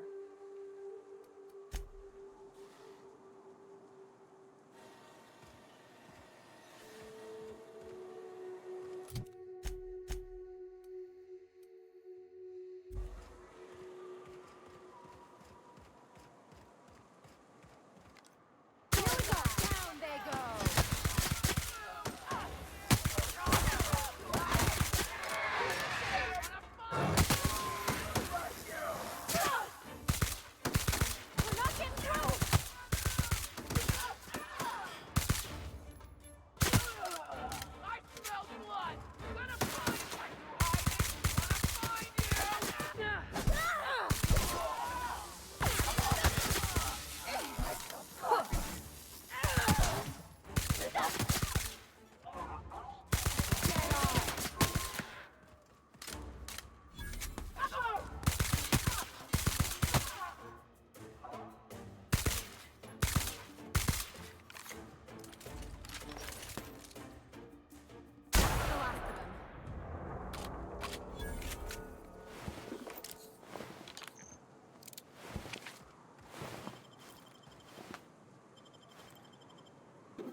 always wanted to poke through a high-gain wireless.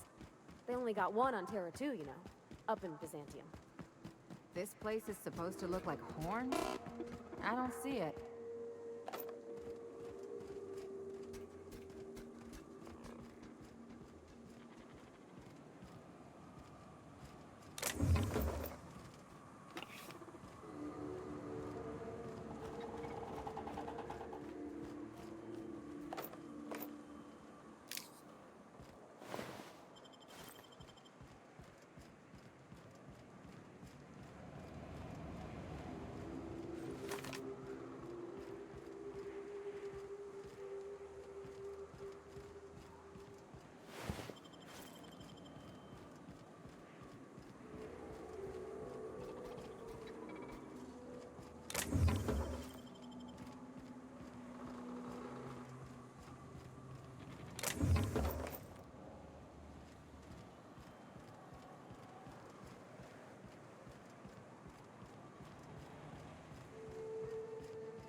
You may not realize this being as you're an outsider, but the blaring alarms indicate the station's on lockdown. Which means you can't ever get to me. So aim already. Got the drop on us. Attack! Hiding! Someone else will clean this up, right?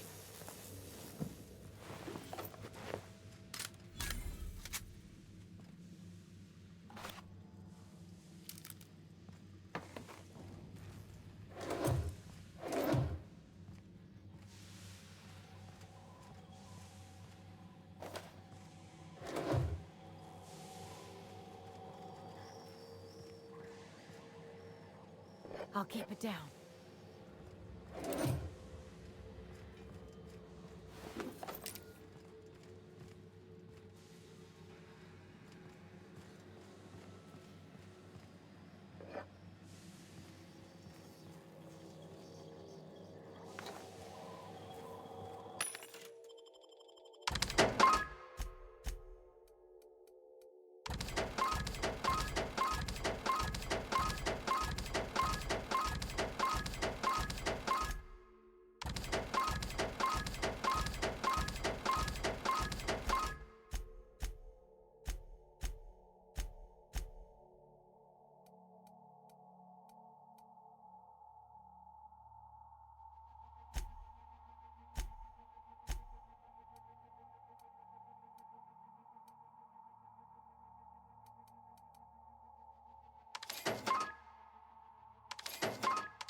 are. Yes, yes, I can see you.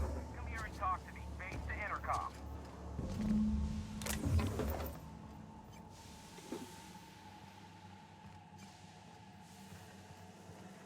I can't tell if you're brave or simply touched in the head.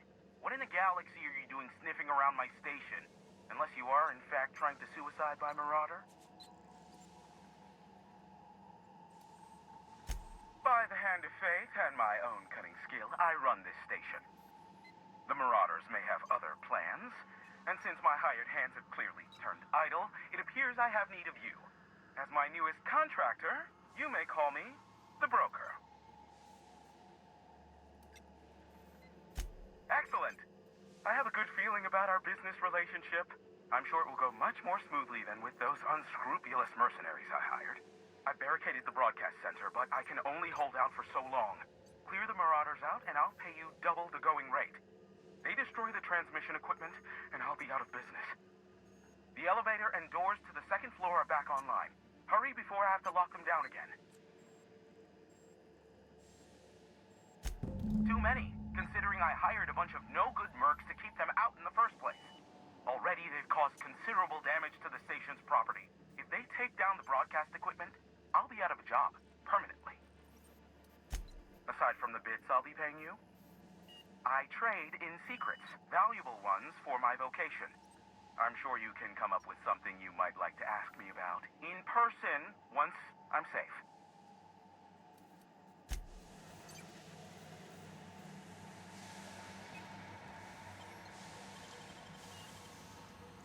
Hey, that's impressive.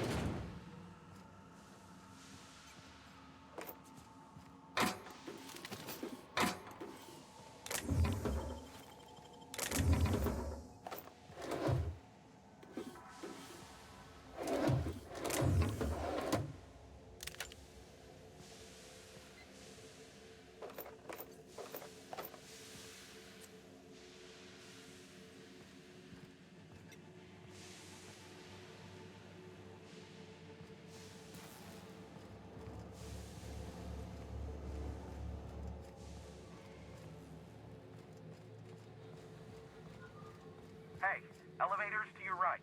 Get ready.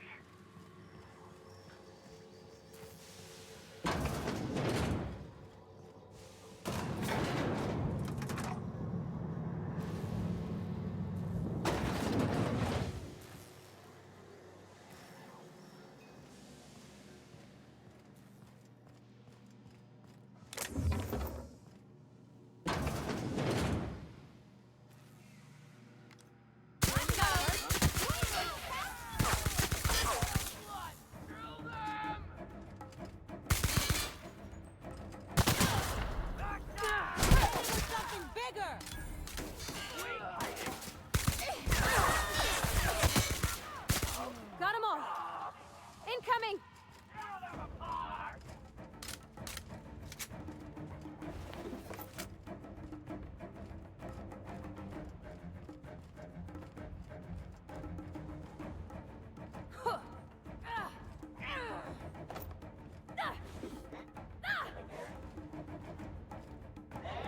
Heard something?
Never thought I'd be ecstatic at having the walls painted in blood, but seeing as it's not mine, I'd say this calls for a celebration. My compliments on your improvised utilization of the fire suppressant system. I do admire a woman of ingenuity.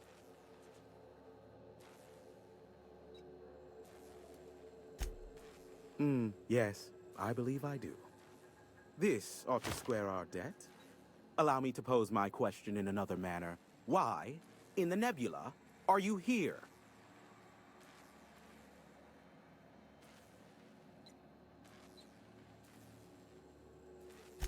That is the primary goal behind locking myself high in a tower. Some folks don't look kindly on me being a purveyor of delicate information. Phineas must have sent you.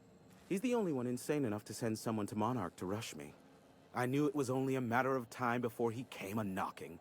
Look, I might be late, but I fulfill my contracts, always. Are you fibbing? Be honest. Careful, I know that line. I use it all the time. I take offense to that. Look, okay. It might take me a while this time. I am awaiting but a single incoming transmission containing the information we desire. But MSI and the Iconoclasts are clogging the airwaves from Stellar Bay and Amber Heights. In their war against each other, they're scrambling each other's outgoing transmissions. The bandwidth! There's too much blasted background noise. Nothing gets through but their local broadcasts. Which of course has inadvertently affected the incoming port and my livelihood.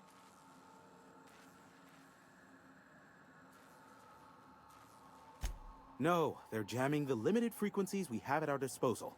Nothing extraplanetary can get in or out until the frequency pollution thins out. The safest bet is to convince Graham and Sanjar to stop transmitting on their end. My former partner, Sanjar, transmits from his office in MSI's headquarters in the center of town. Don't let him try to fool you. While his messages might seem like gibberish, they are in reality coded business orders to off-world companies. I understand why he needs the bandwidth, but we had a deal and he's broadcasting ceaselessly. Amber Heights is one of the only surviving settlements outside of Stellar Bay. Graham Bryant and the Iconoclasts there got their hands on a working relay station. Now they're ceaselessly transmitting philosophist ramblings on my airwave. Graham and his Iconoclasts believe anarchy is the way of life. Sanjar opposes it, as he's taking strides to corporatize Stellar Bay. You do that, I'll be here, waiting on the receiving end. Luck be with you. I have a feeling you'll be needing a pinch of it, plus a vat of patience. Is that a trick question? Because to answer it, you'd need to pay me. Of course, I could offer you a vastly more interesting bit of data instead. Try me. Ask me anything you'd like. I'll even offer it for free. We'll call it an exchange for your help with the broadcasts. Ask me what you will.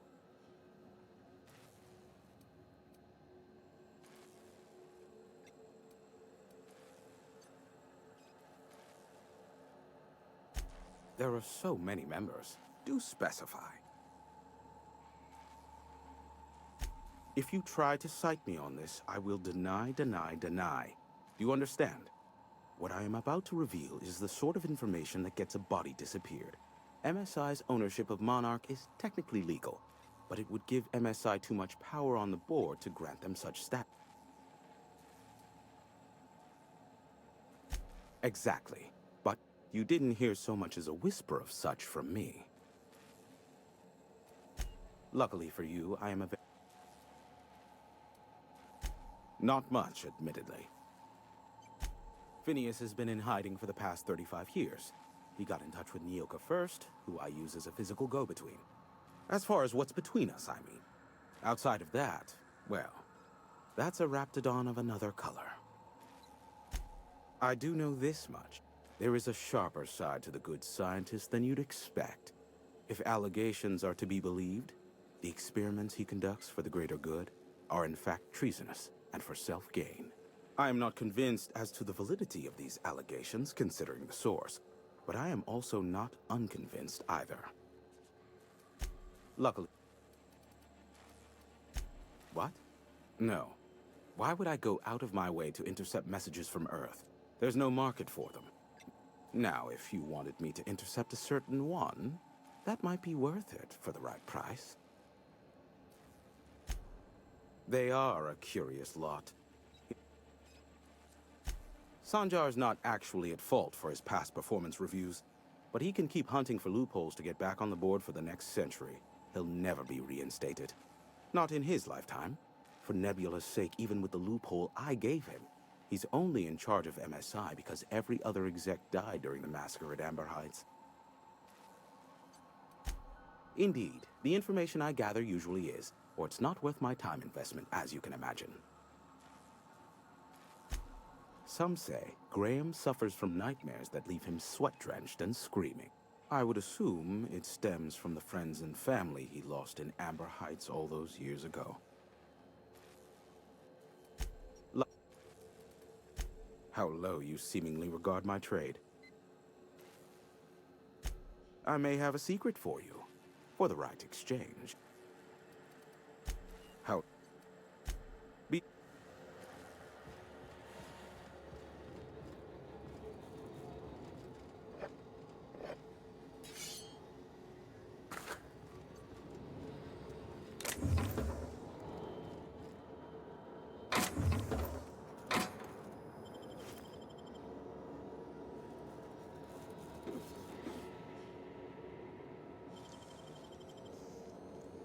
Oh, you got that?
Thank you again for retrieving the bolt.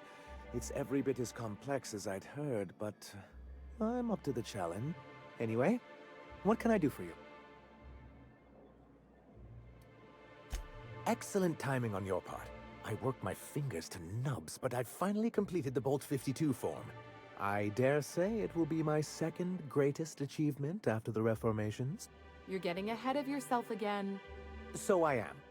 Do you have this cartridge?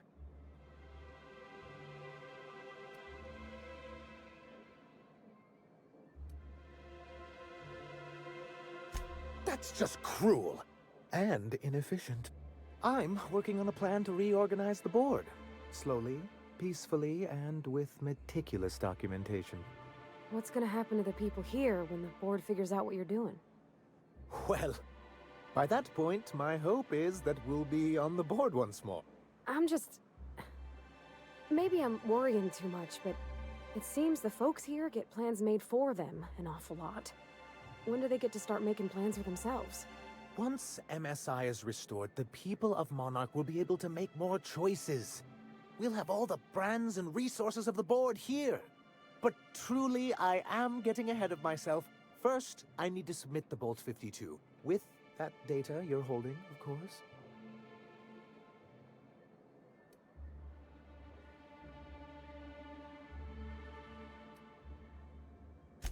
I knew there was something going on. This is exactly the proof we need. The board will have to welcome us back now. I'll transmit this data along with the completed Bolt 52 right away. After that, we'll sit back and quietly wait for the board to respond. Now we've just got to deal with the iconoclasts. Believe me, you've got your work cut out for you there. Was there anything else? Then it's good that I keep such meticulous... Ah, so you've heard about our prior... acquaintance. I suppose you're right. Graham's always had a way with words. Strange as it may seem, I suspect he'd have quite the corporate career if he weren't so radical. Graham seemed like a reasonable man years ago. We both agreed that MSI's treatment of its workers was untenable. I thought reforms would be enough.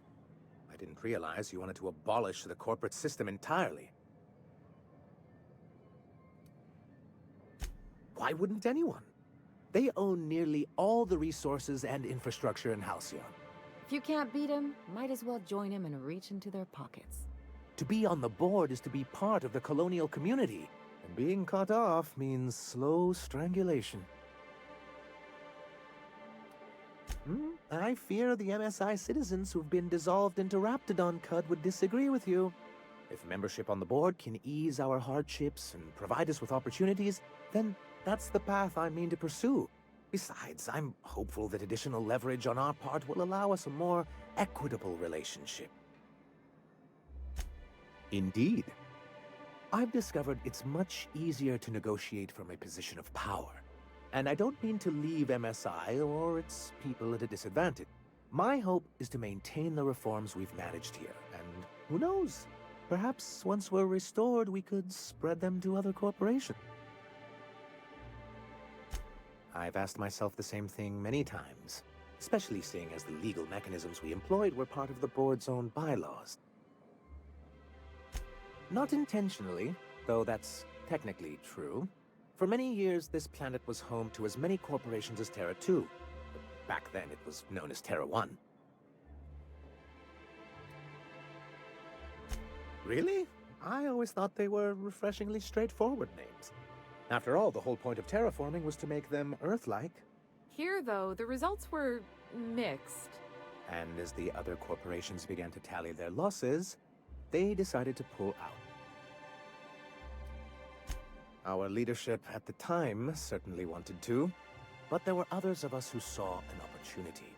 The chance to improve working hours and conditions, to reform MSI from the ground up. Indeed. Creating the perfect environment for us to enact these new reforms. No, they laughed in our faces, and insisted we'd be relocating to Terra 2, along with everyone else. Yes, some of us stayed behind, and as the most senior executive remaining, I ended up in charge of what was left of MSI. Must have pissed off some real big suits to get stuck with that. On the contrary, I wrote lots of very important reports on behalf of top MSI officials before I was able to achieve this position. I moved forward with our planned reforms, as well as our strategy to assume ownership of the planet. Yet not long after I renamed it Monarch, the other corporations dislodged us from the board and began an official campaign to paint us as lawless savages. I don't know.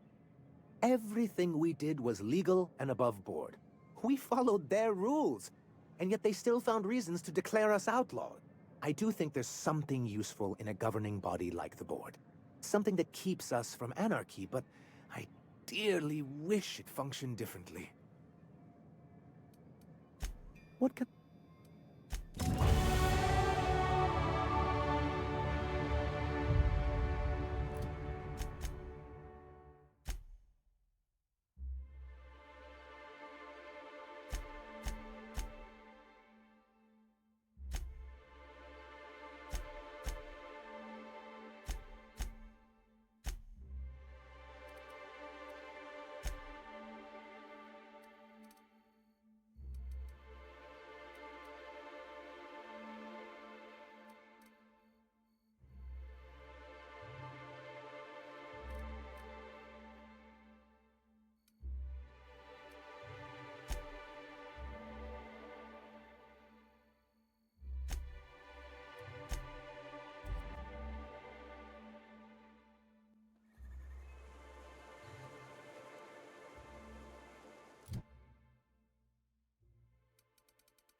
It ain't right. How many good folk we gonna lose to our mission? Gotta earn her keep up. You'd rather sit on your...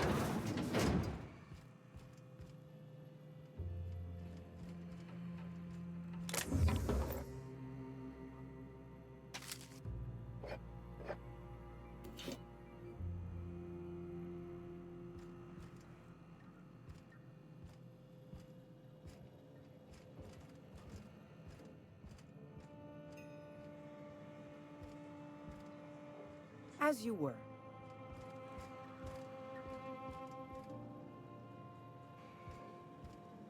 A manta queen. Yeah, we felled it, mine. But we lost 2 runners and 5 gun hands. A total failure, then. A stranger comes to our home. If you're looking for a path to walk, you've found one. If you're looking for a teacher, I am one. Welcome to the iconoclasts. Ah, yes. The first step to accepting the truths of philosophism is to open your heart to its wisdom. I've found the written word to be quite effective in helping people do that. But alas, the eternal truth hasn't been generous with the paper and ink. Now, why have you come?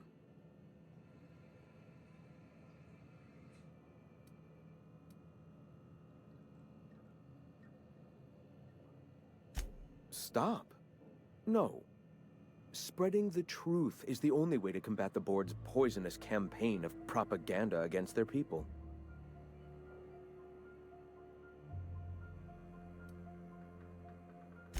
They can't be everywhere at once. Surely there are radios that still catch our message here and there. Surely...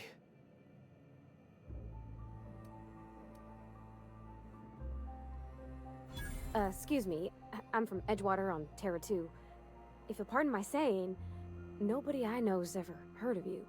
All the more reason to double down on our efforts.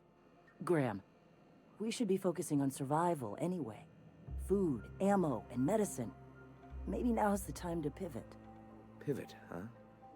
If radio isn't working, we might try another way. It seems the captain's timing is more than just serendipitous. It must be fate. I've had my sights on an old printing press for some time. The board uses magazines and advertisements to subtly focus the colony's attention. We will use their tricks against them. Wait, that's not what I meant. Help me clear out and repair the press, and I will have no need for that rust bucket of a radio tower.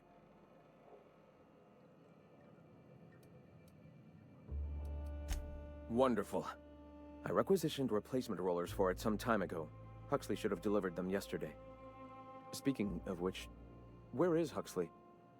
You bought rollers? You haven't even cleared the wraps out yet. What are you doing wasting bits on... Forget it. Huxley's still recovering. She won't be up for a run for a while yet. It seems we're out a runner. If you intend to help our cause, I'll ask you to meet our MSI supplier in her stead. One of our sympathizers, a woman named Carlotta, periodically buys goods on our behalf from Stellar Bay's store. Stellar Bay has caught on, but they remain friendly, though the goods now come at a considerable markup. So you're her mysterious savior. She sings your praises. That girl and her songs, so eager to learn, so bright-eyed, so tone-deaf. She meets us in the ruins of Bayside Terrace. From our compound, follow the road north. Wonderful. We can use them to copy and modify radio serials. Yes, not just magazines, but their precious dramas. Unbelievable. I hope I don't have to tell you this, but if there is extra money, would you mind buying, I don't know, food and medicine?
Hey, I know you.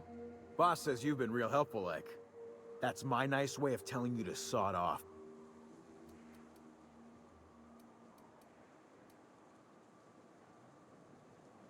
Huh. I don't know what your angle is, but... all right. Be sure to tell her how hard it was to fix the generator. You know, after you're done fixing it.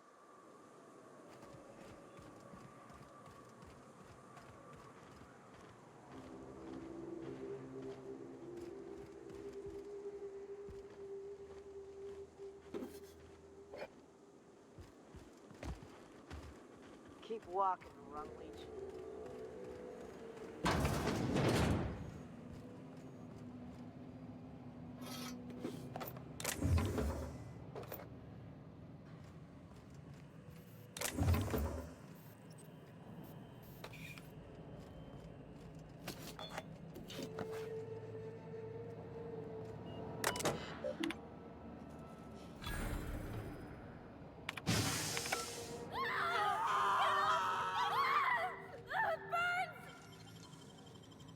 Real slick.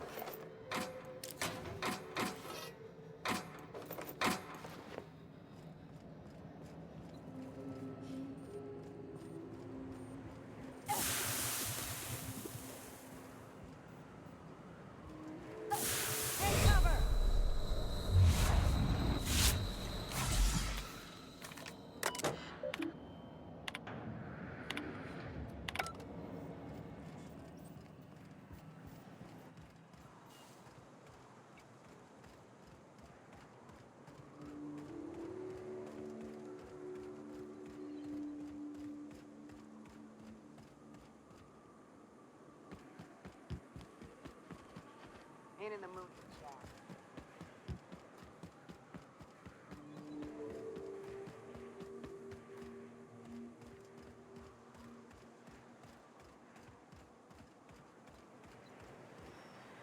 It's too quiet. What are you up to out there? Hello?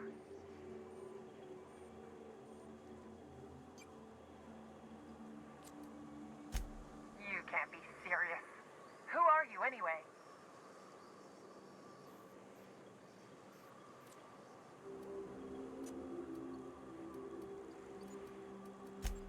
Oh, finally!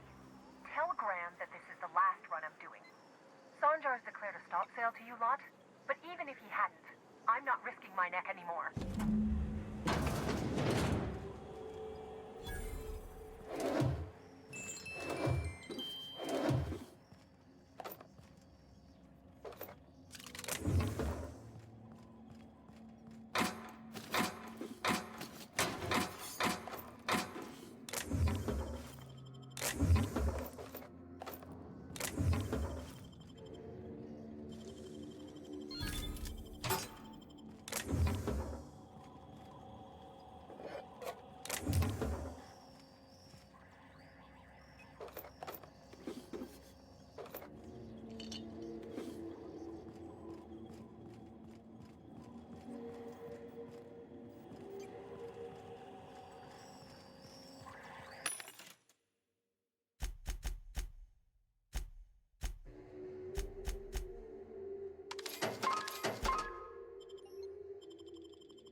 I don't know how you got those goons to leave, but thank you. Graham ordered rollers and whatsits, right? For a printing press? Like I said, this is my last run.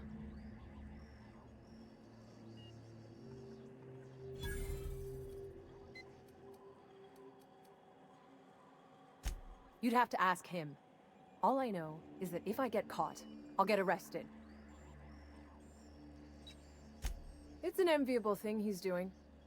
Free people and all that. I can't live that way. I need my structure. But I respect the iconoclasts for doing it. Law help them. I don't know. Maybe Sublight can lend a hand. I should go.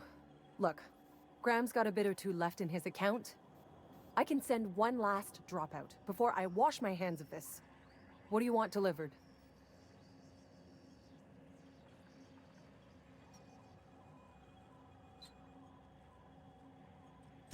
Yeah, I've got a few. I'll send them along. Give them all my regards. And good luck out there. Don't go getting eaten.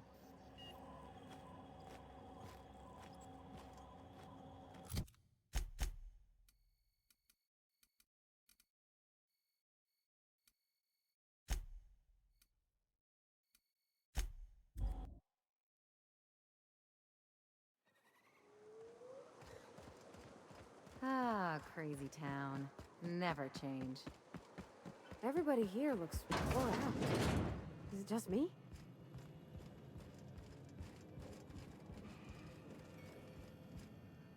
I'm telling you, the Van Noys are fine. Bullshit, Graham.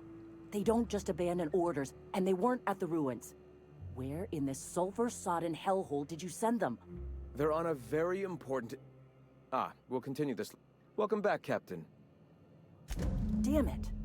I was hoping you'd have more sense than our venerable leader here. I get the message is important, but so's eating. Carlotta usually schedules the next drop during the meeting. When's she coming?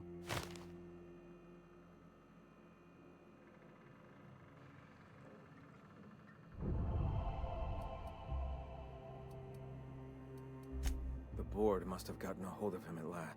This cuts off one of our only 2 supply lines on Monarch. Sanjar, old friend, you're about to cross a dangerous line. About to? That idiot just declared war. We will deal with his subversion later. For now, we must redouble our efforts to spread the truth to the colony. The print... Oh no. Graham, you didn't. I've already sent a team ahead to scout the press. One of our best. Meet them there and find out if they've been successful. You sent the Van Noys there, didn't you? Oh, for fuck's sake, Graham! We needed them in the ruins. Our people died out there. They went willing to fight for our cause. We need reinforcements. We need new recruits. The Van Noys saw the printing facility with the same importance as I. Is a printing press really worth all these people's lives? There's gotta be a better way to get your message out. I have the utmost confidence in their abilities. Friends, we must have faith that...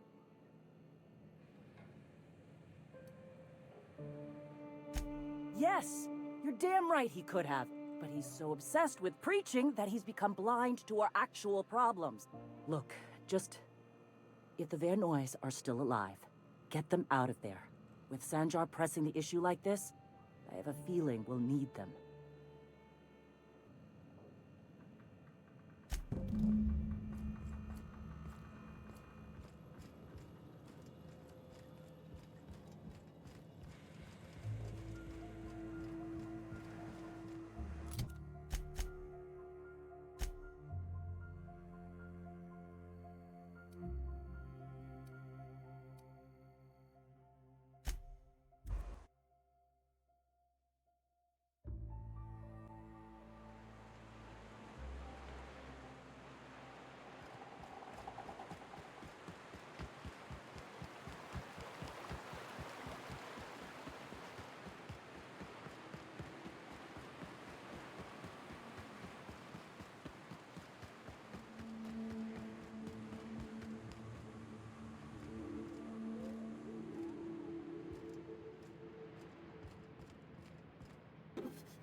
Are you two okay?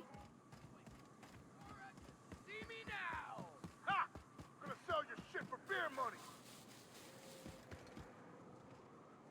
Hope you're here to help. We only got so many bullets left, and I ain't keen on using one on you.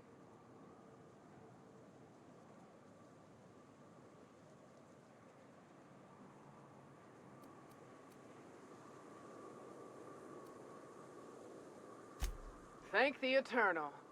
We could use a hand. But we can't leave without patching these guys up.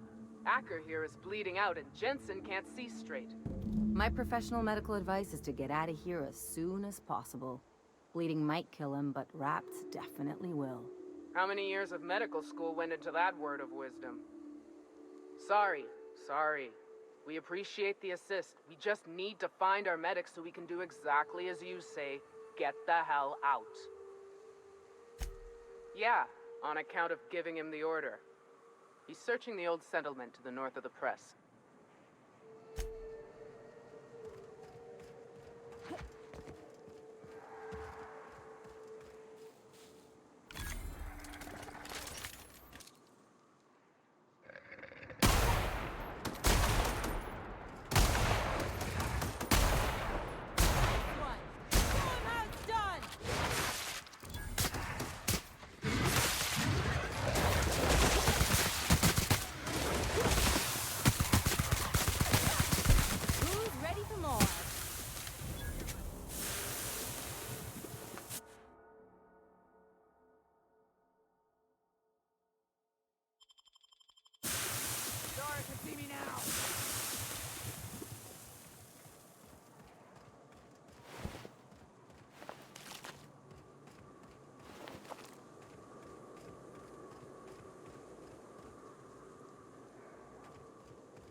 Any luck out there?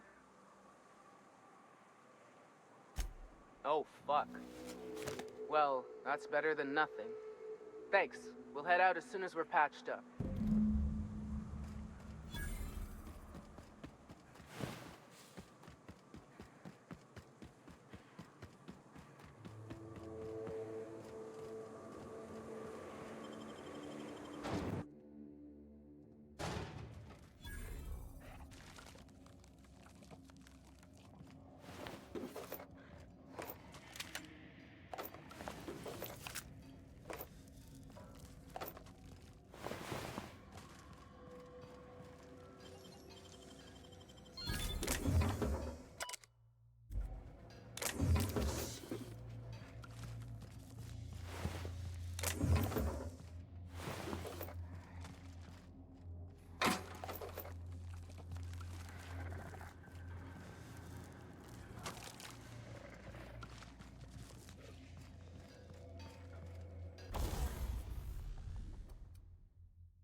Don't mess with us.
Make him regret it.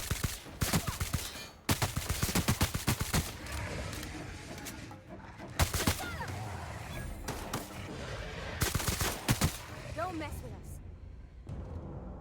Watch your step on Monarch.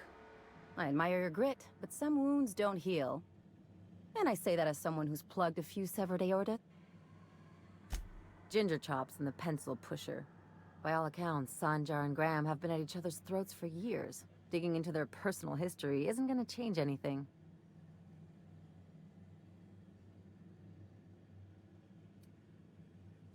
Well, they've kept it going this long, haven't they? And anyway, we've got problems of our own. I try to save my captain a headache when I can. Usually ends up saving me one too.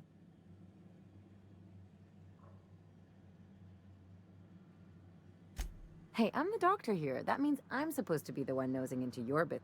Anyway, I can take a hint. You stay out of mine, and I'll stay out of yours. Anything else?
If you'll just listen... No, no more listening, no more preaching. We are losing people left and right. We need to act. Enough, Zora. I'm not putting the torch to innocent people. Do you want to bring the board's cruisers and gunships down on us? Captain, apologies, but our situation grows dire. Our people talk of foolish endeavors.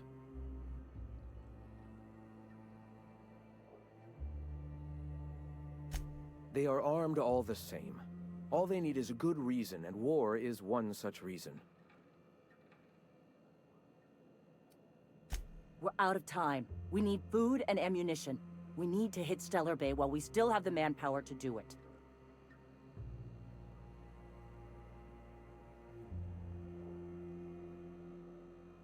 Yes, I know it's drastic, but it's clear that Sanjar will never cooperate. And if it's him or us, I choose us. Doubtful, but we don't need much, and Sanjar isn't going to share. It is. We are desperate. We're starving. My people are dying left and right. Excellent. Did you find the Vanois?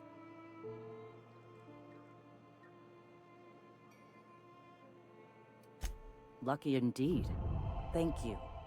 We're one step closer to bringing the truth to every man, woman, and child in Halcyon. For now, you can tell Hiram that I'll stop using Devil's Peak. I have much to do, articles to write, sermons to ponder. We live in such an exciting time. Let's talk later. Sermons? For the love of... I'm going to see to the wounded.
Do you hear that? It's the blessed sound of radio silence, which leads me to believe you have sweet, sweet news for me. Yes, indeed. I am back in business. But before we get down to it, might I ask how you handled the problem? In the end? We did what we could, as best we could. Should probably leave it at that. Is that so?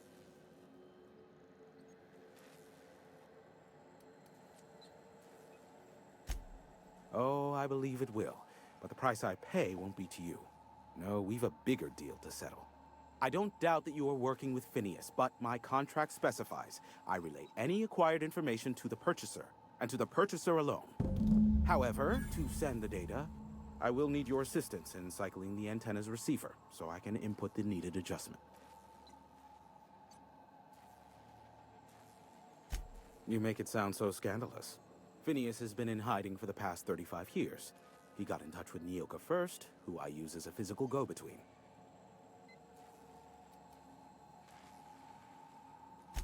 Oh, don't be ridiculous. We're resetting a broadcast tower, not filing taxes. There are no errands, spreadsheets, or rituals involved. Terrific. I'll be here, waiting with bated breath. Give a shout if the panel electrocutes you.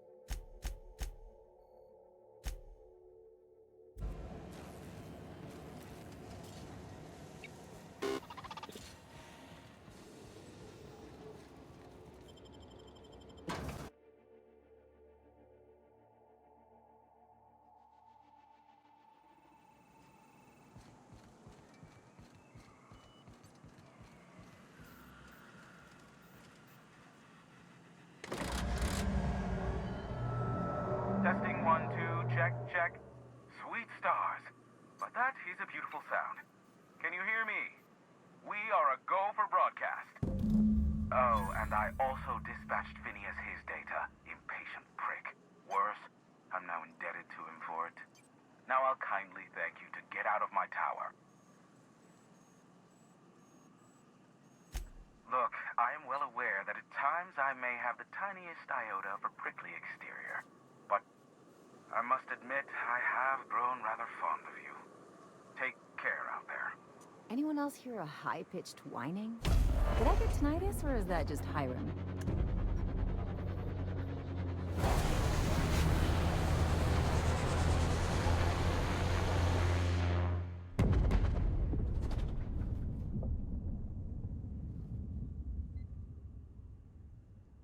Black holes! Did you see that? Look, there's not enough room in this tower for two sarcastic hullheads, so one of us has to knock it off. Right. I reckon we both know who that'll fall to. Oh well, a pity for the crew, but I can't see how it affects me. Hiram? Can you hear me? Did you see that? Architect, save me from swindlers and fools. Sanjar, what are you bloody doing on my channel? Did MSI, or did MSI not cease broadcasting? Yes, but... Hiram. Hiram, are you there? Not without a physical contact waiver. Ah, the good captain. The truth brings us together once more. Our salvation has come crashing through the stratosphere. We need only collect its weapons. Are you mad? That's a UDL gunship. You'd probably shoot your own toes off.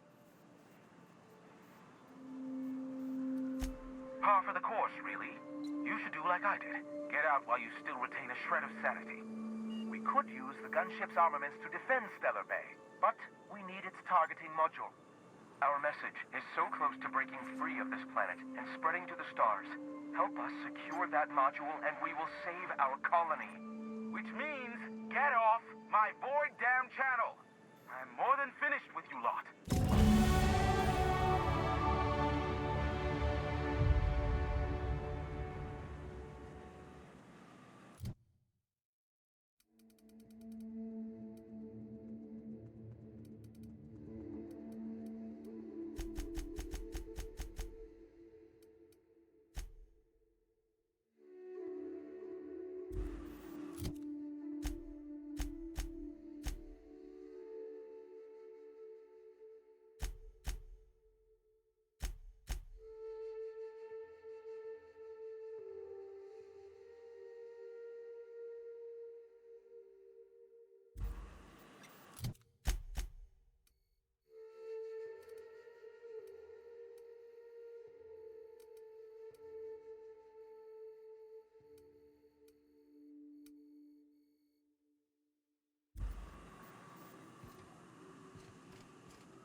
All's quiet again.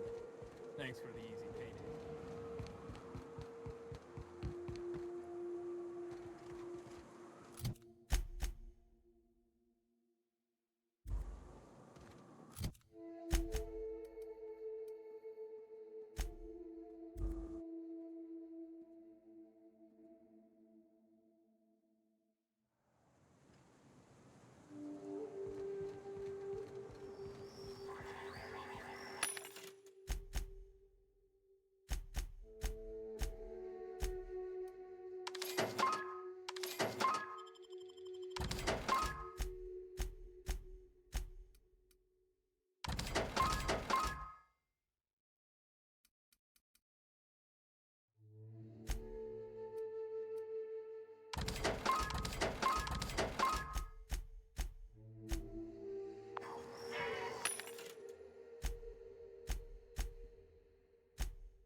ready.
We're pretty good at this.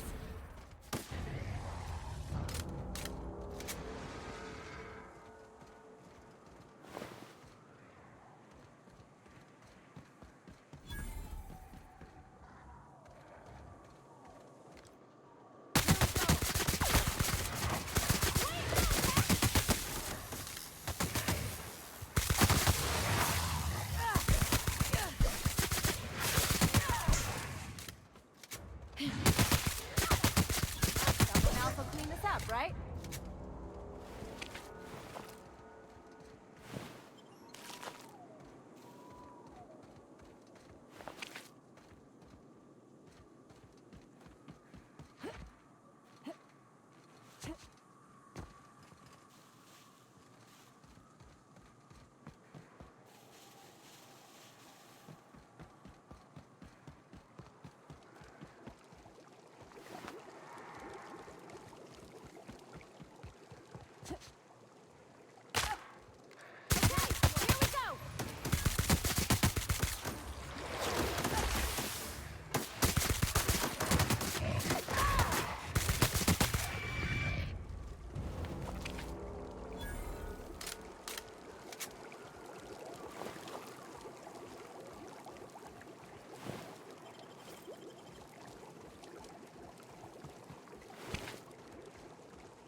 Smells like death. You know corpses shit themselves, right? I'll wait out here. Yep. We'll be keeping watch here.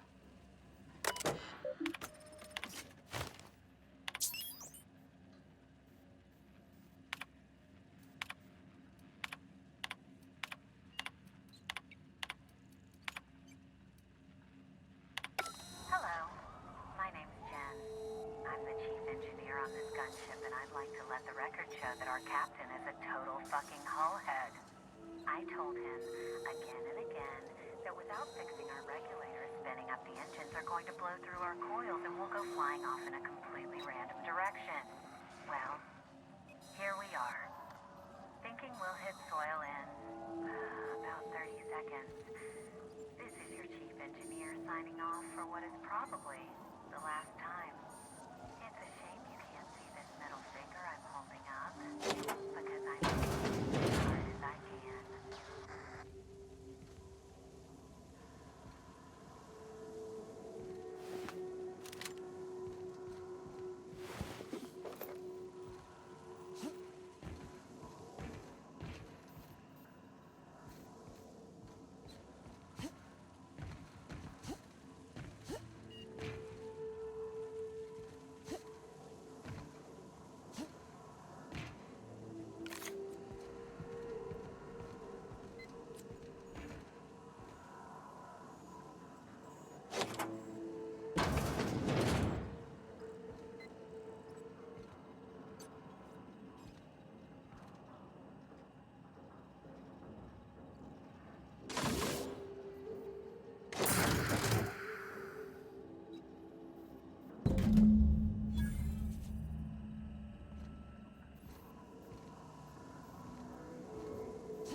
The gunship.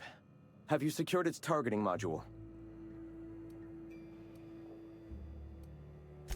Mount its guns to our walls or the walls of Stellar Bay. The board is coming, Captain, and these weapons will defend us from their blasphemies.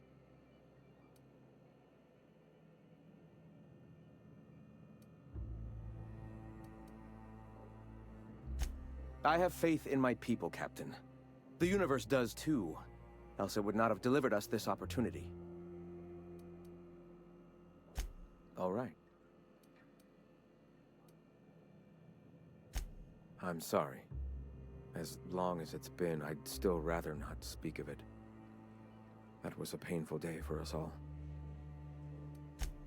All people are part of the Philosophist family. The Iconoclasts are free folk. We live under our rules, motivated by our own beliefs, all petals on the same flower of enlightenment. Meanwhile, the board strangles the will of its workers. It is the penultimate exercise of a poisoned society where people are enslaved by a corporate ladder. We seek to replace their way of life with ours.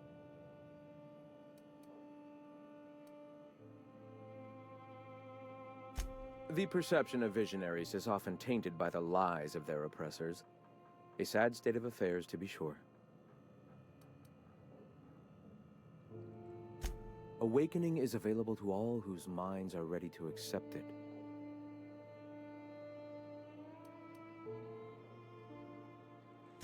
Not in the sense of a single entity, fashioning the universe as a whittler fashions a flute. The universe came into being over time, organically, naturally, and without purpose. In that sense, I suppose you could say that, in the interest of finding its purpose, the universe itself created all living things. To an unenlightened mind, I suppose it might. All right. The gunship.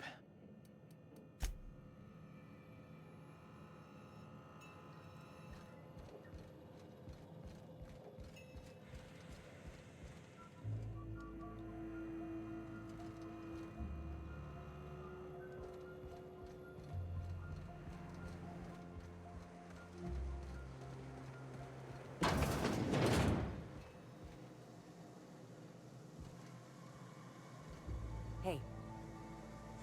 Huh. Hey.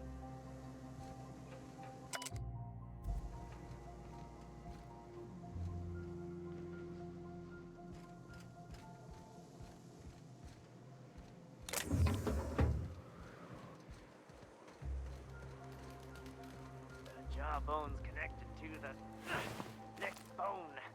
The next bone's connected to the...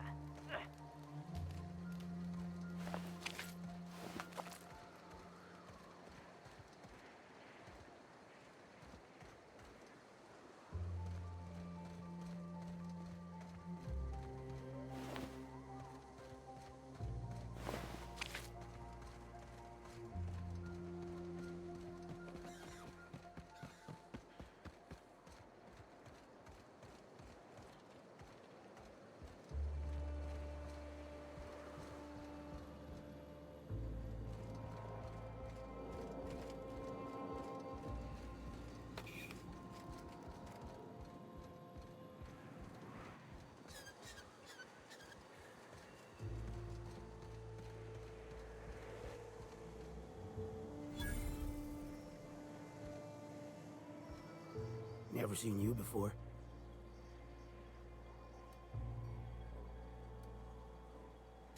I may not remember today tomorrow, but I damn well remember yesterday now. Wait, I mean... Nah, that's what I meant. Nothing on this moon for nobody. There's a lot of heartbreak. A great many things. I'll tell you what. You want to listen to an old man ramble? There might be a job in it for you. I used to run with a squad of mercenaries here. Good folk. A fella named Lamont introduced me. Stands to reason they got themselves ate.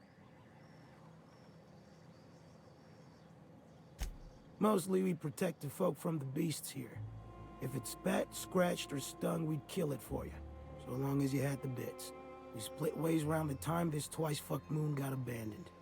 Thing is, I got myself some fond memories. We had some keepsakes of ours we kept in a lockbox, and I've been thinking about seeing it found. Thereabouts.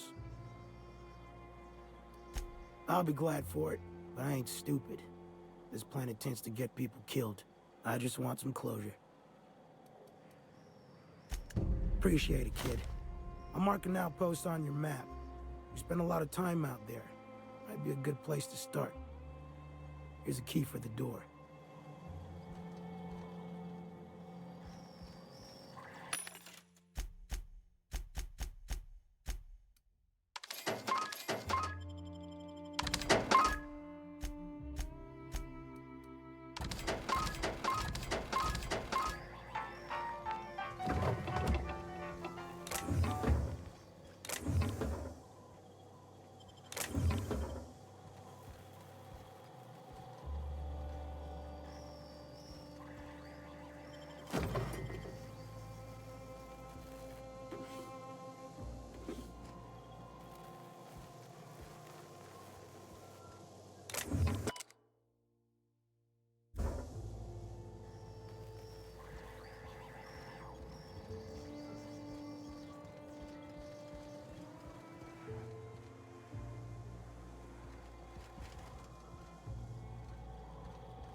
Oh, hello.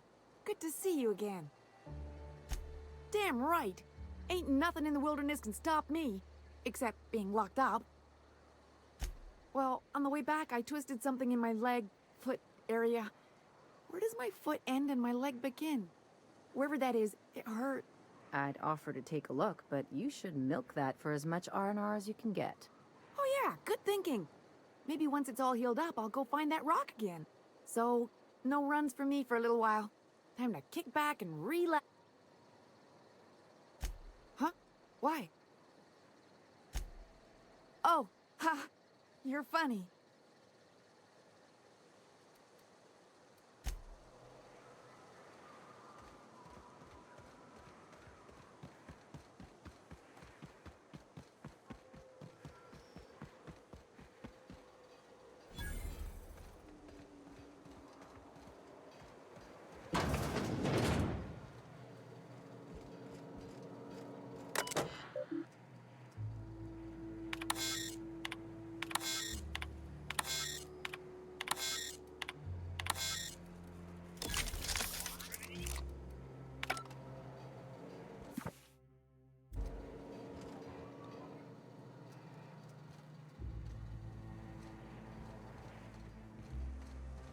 Stripped. Boy, damn. Bronson ain't gonna take stripped screws.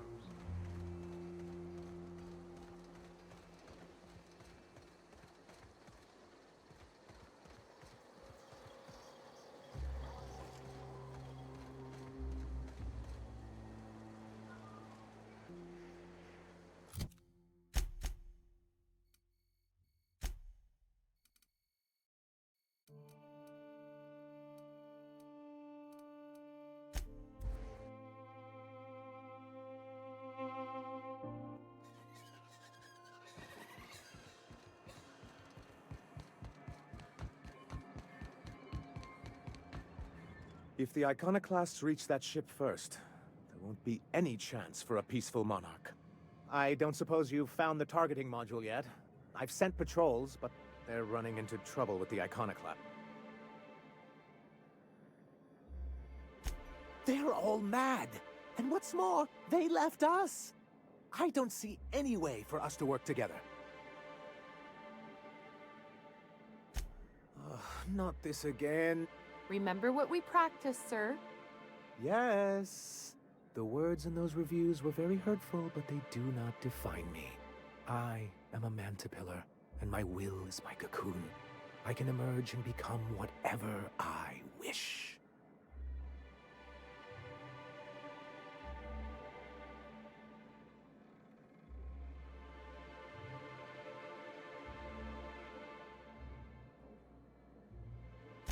You too?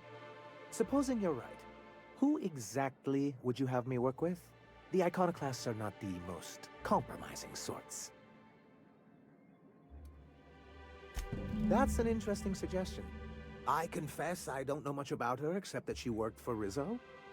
I'd be willing to consider it, but I need to see her review first. Very well.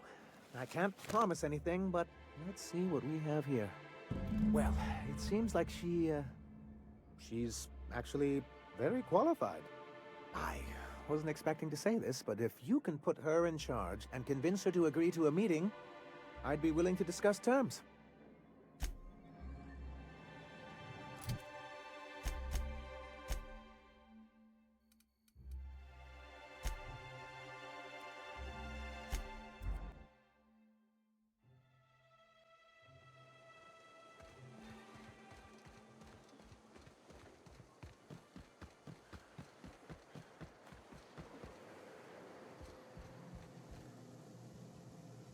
Something on your mind? Too bad. Had I a reliable third party I could trust to set up a meet, maybe I'd consider it. With all the help you've done here, at first I thought it could have been you. But I can't trust you to think logically. Your priorities are skewed a bit too much like Graham's. For all I know, Sanjar's playing you to get to us and you can't see it. So no. In another life, maybe that could have worked out for all of us. In this one, we're going to war.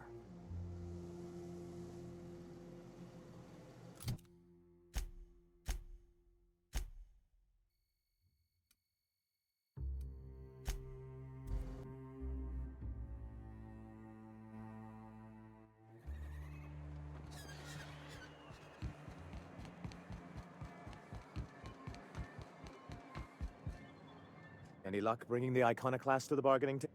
I don't like the idea that they'll be trying for that module while we delay.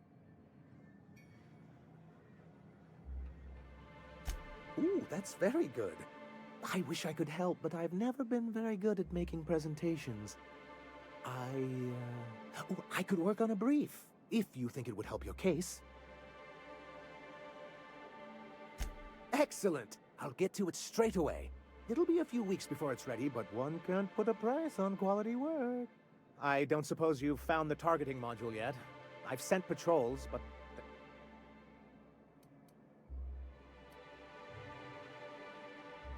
That's surprising. The board's equipment is usually in top shape. After all, they have first access to any fresh parts or components.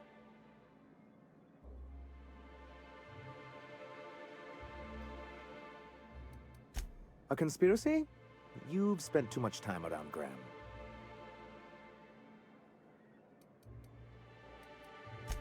Well, aren't you unpredictable? It lends you a certain air of mystery. It's quite magnetic. I wouldn't get excited just yet, sir. It looks like the iconoclasts followed you. I have word they're gathering in the ruins outside of town. I'm afraid we've got to fight them. They'd knock our walls down trying to get that module. Looks like this means... war.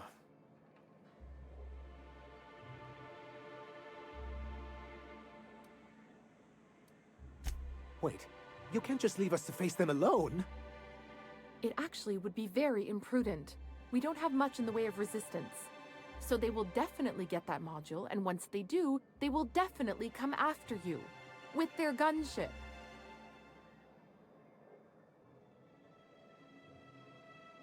She's actually quite right about all of that, as much as I hate to admit it. Honestly, one good paper cut will do me in for the day. Sir, we really don't have time for this. Right. I'll lock the south gate to keep them out. You'll have to approach from the north. Good luck.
Their mistake.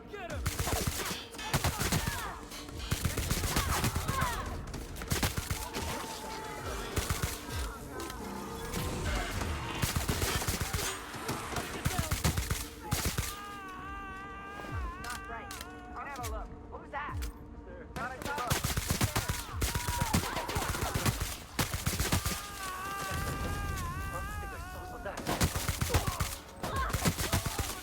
Got another fighting me.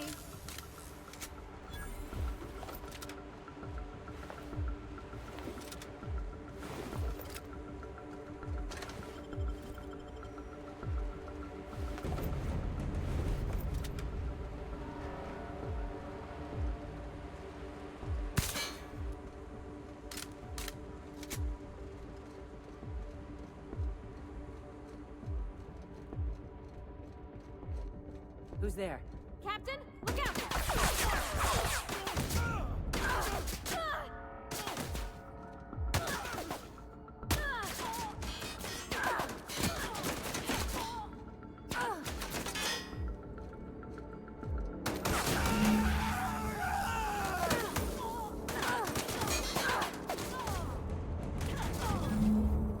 Fighting off hungry monsters, folks still find cause to kill each other. That was fun. 100 Bits says these guys get squashed by the board within a month.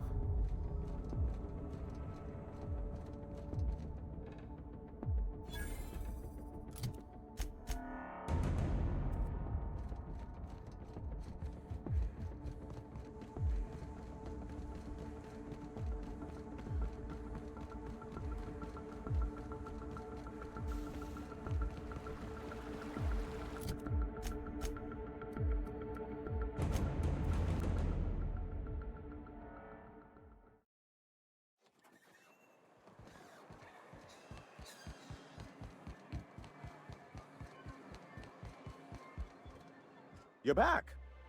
And in one piece. Does this mean you? I mean we? We did indeed, sir. I can't believe it. Not that I'm really surprised, but, well, maybe a little. You did it. I mean, we did it.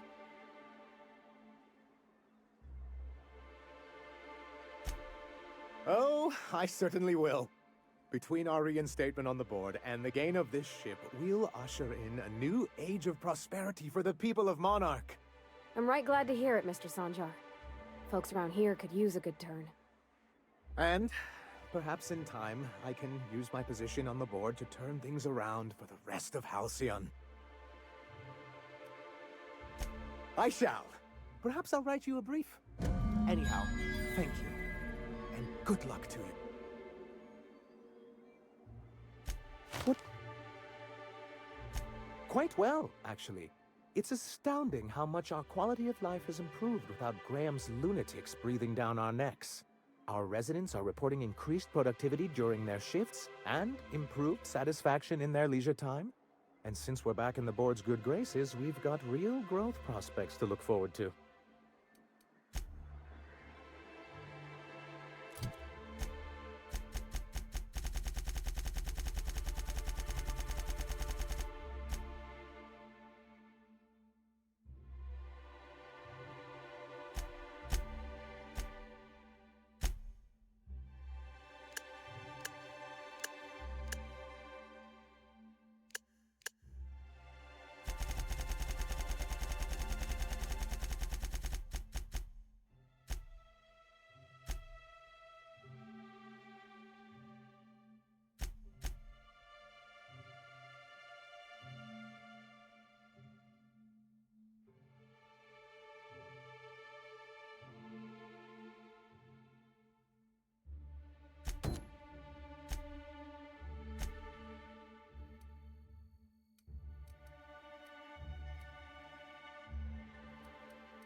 Okay, Maybe my scheme wasn't so surefire due to a flaw in the delivery system.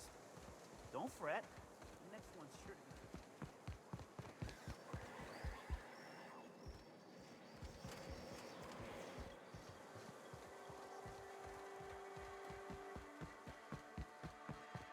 You seen Arthur today? Nah, last time I saw him was... stars, I can't remember. Days. You don't think he got crushed during the bridge collapse? Is his team running that? I see you're still in one piece. Note that all of your fragments must be recovered and must be smaller than a standard bit cartridge for the payouts to kick in. Plenty. As my boss likes to say, there's a policy for every situation and an exclusion for every policy. We've ensured unusually expressive eyebrows, outrageous statements, disastrous marriages. Those are mostly for top-rungers in Byzantium who have a lot of social and financial capital wrapped up in their marriage contracts. There's one for your beloved eloping with your sibling, your beloved eloping with their sibling, scandalous rumors forcing you apart, the revelation of a secret love child. We try to cover every possible hazard to domestic bliss. One...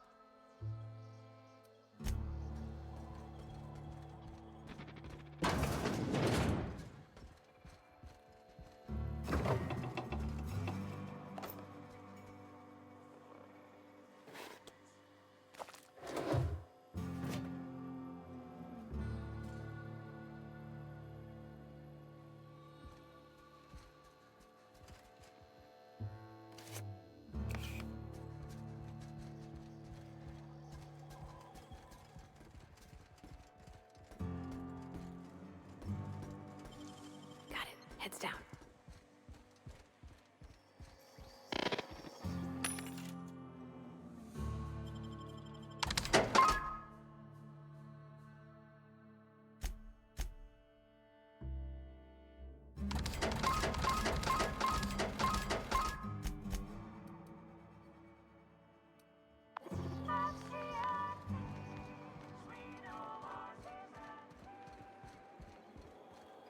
Hungry? I'm famished myself. No rubbernecking. Make a buy or move on.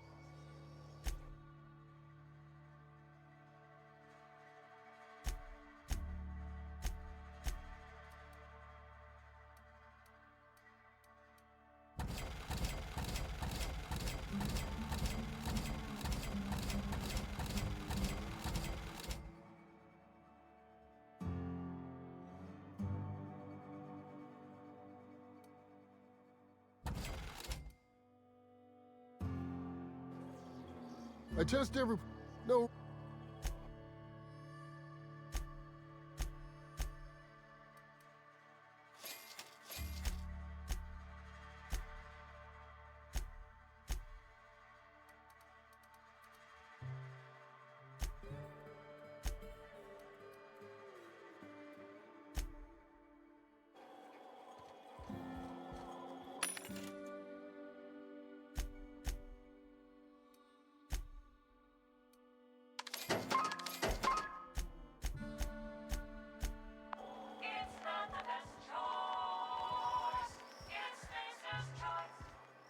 I offer a few blood.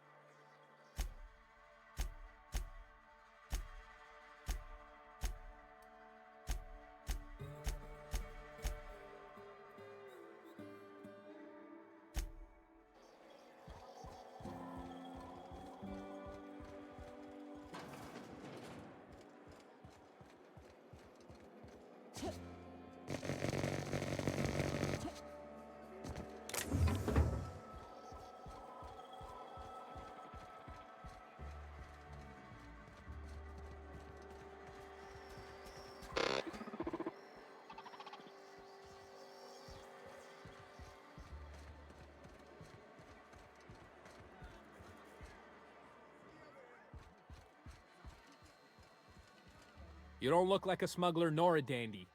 Catherine sends you back here? On second thought, it's best if I don't know. What's your order? No, I don't have any... Ugh. If it's only a drink you're after, the full bar's upstairs. This here's the ante up, where you place your bets. Tossball, autoloader races, card games, you name it. I ain't picky. And neither is Catherine. We'll both break your legs if you lose, then shirk on paying.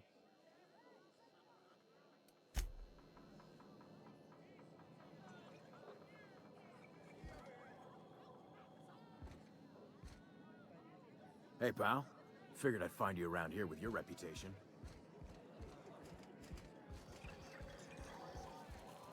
So tell me, do we drink to the damage you've done? Or will I want to smash this bottle over your head?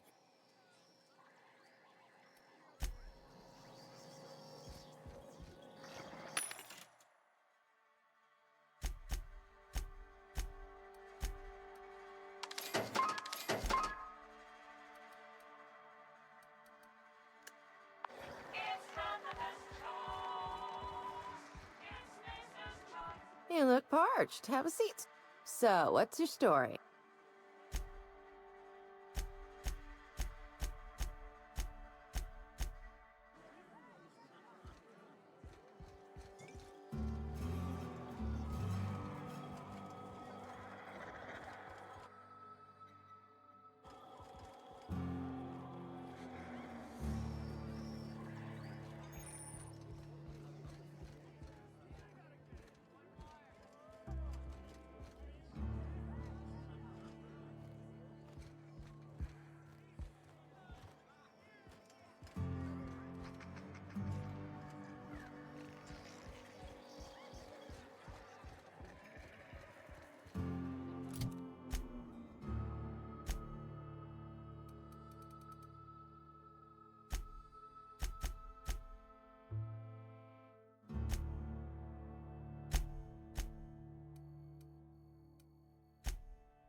I have received a transmission from Roseway, from a Dr. Shaw.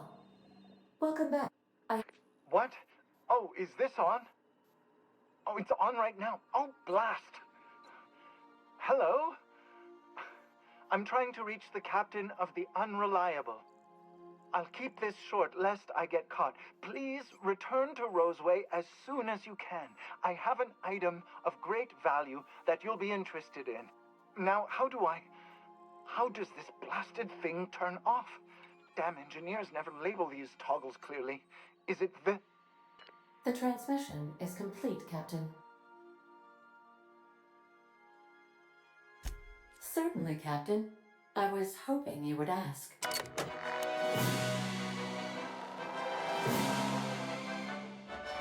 Captain, we have a communication coming in from one Administrator Ludovico. Take care.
We are now in orbit above... We're now in orbit above Roseway, Captain.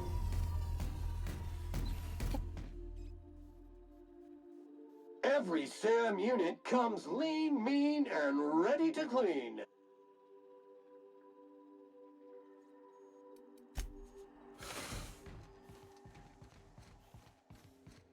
Take someone to watch your back, please.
Ah, I remember you.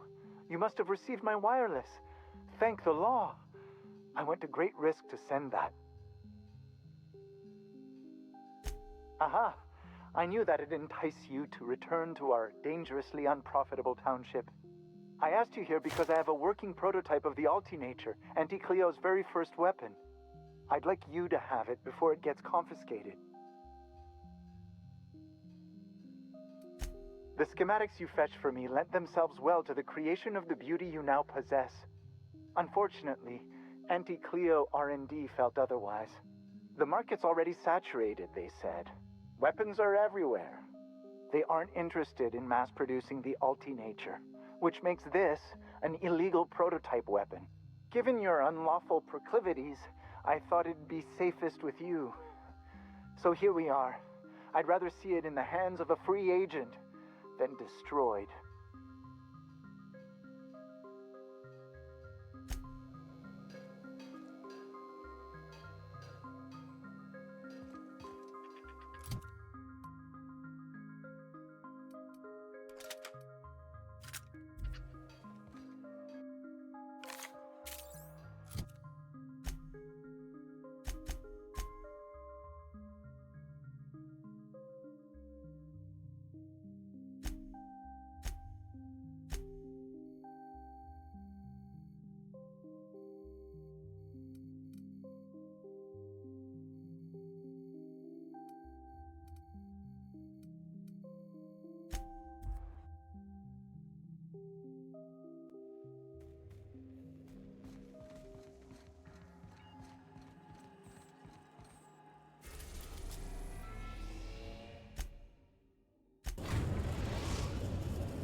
We've arrived at the groundbreaker.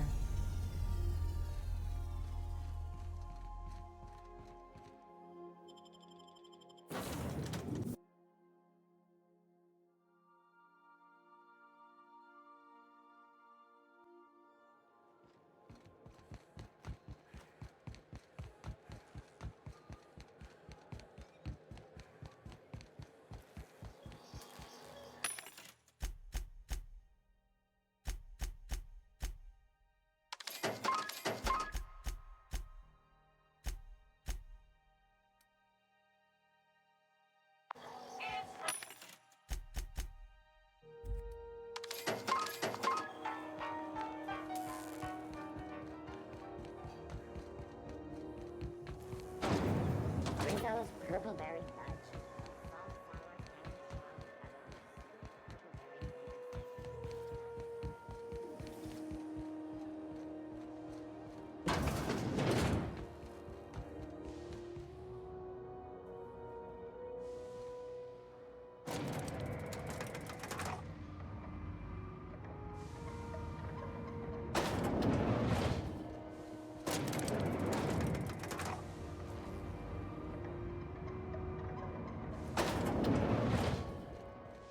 Sublight's always got plenty of work.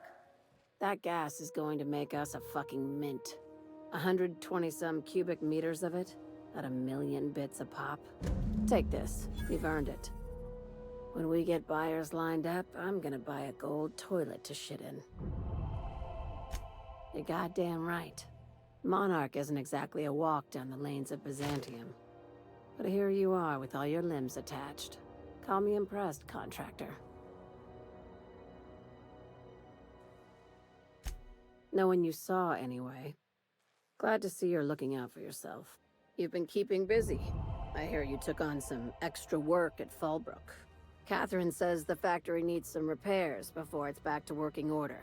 But at least it's under our control. Hey, when you were at the slaughterhouse, those swine didn't give you any strange looks, did they?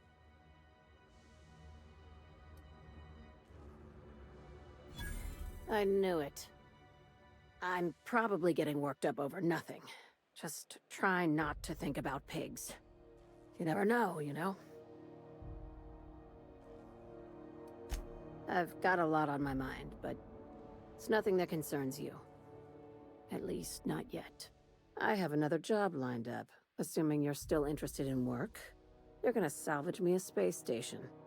Heliospheric Research Station 1084, to be exact. I want it. Cobwebs and all. How big we talking? Not like groundbreaker big, right? This opportunity won't come around again, Captain.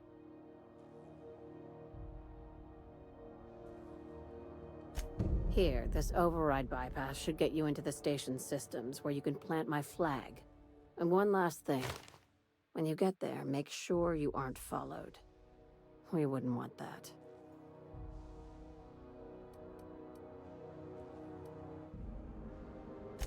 Both. Neither. Right now, it's safer if I keep you in the dark. I'm on the heels of something big. Play your cards right and I'll clue you in, but right now, I'm not sure who I can trust. Just be careful. Someone might try and use you to get to me. Don't forget about...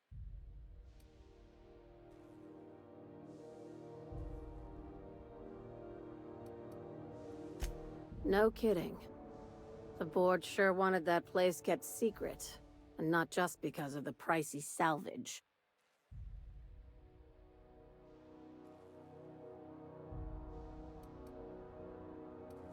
It takes deep pockets to move a research staff off-world. I'd bet you my desk they were mixing more than just soft drink flavors. Huh. That's new.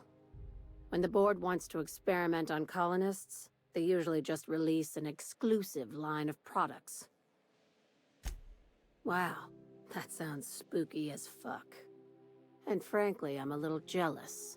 Damn, now I've got to see that for myself.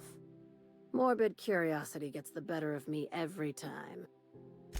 Be careful. No, of course not. Why? What have you heard? What did they tell you?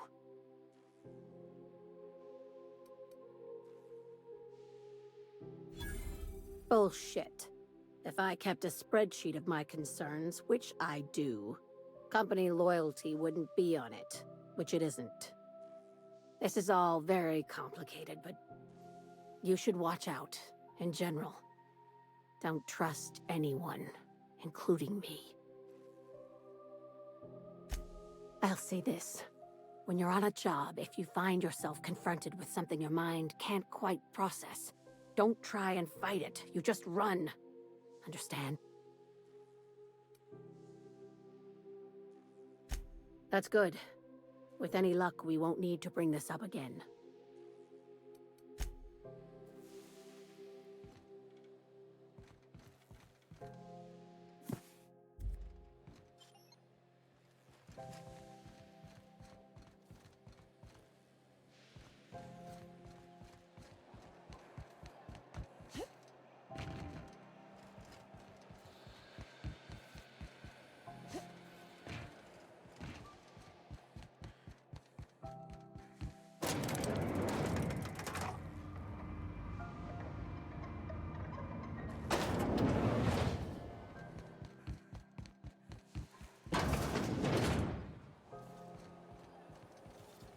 CNP Burst Pockets can be microwaved in 2.5 seconds.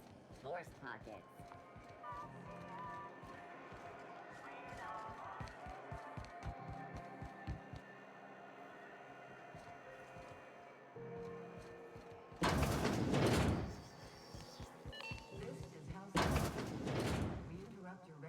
Gracious. I was just sitting down for tea. Want a charming copper kettle off that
How do you do? Ah, how might I assist you?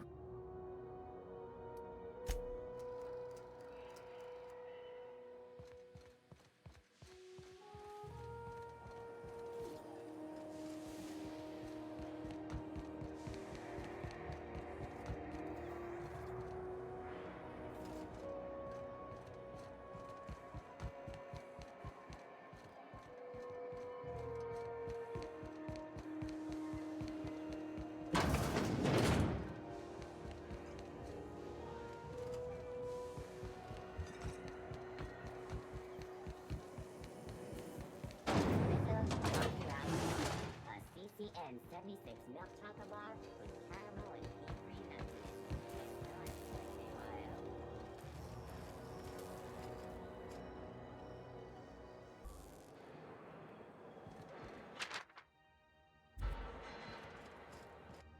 Takes a lot of fun to rack up a find like that.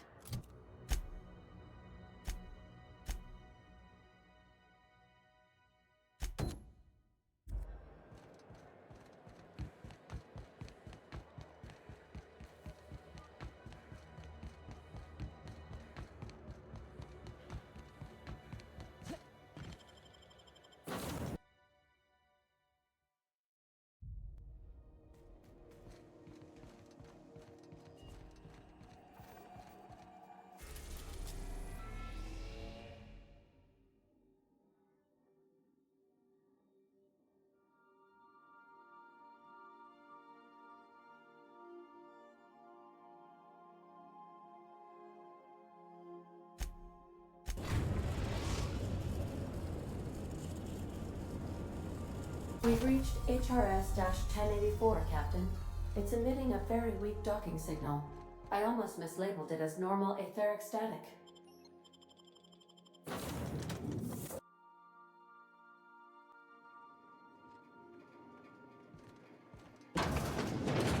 Think there's a generator somewhere?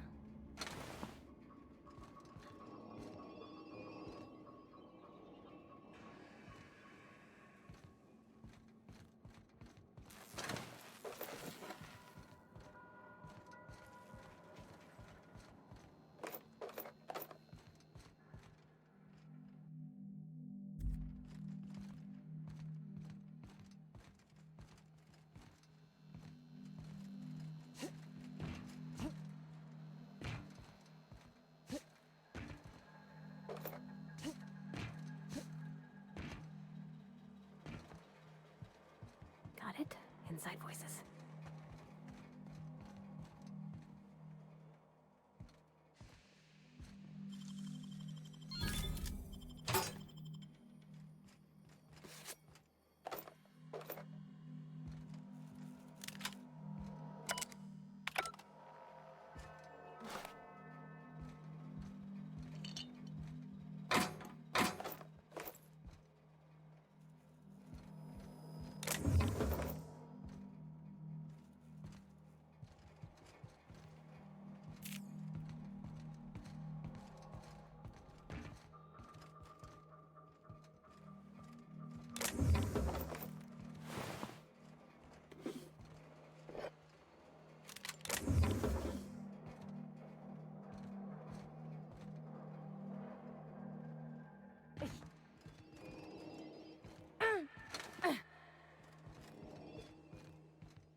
June lay like a casserole, right? No cakes. Yeah? I mean, what do you need? Captain? Ma'am? Lady?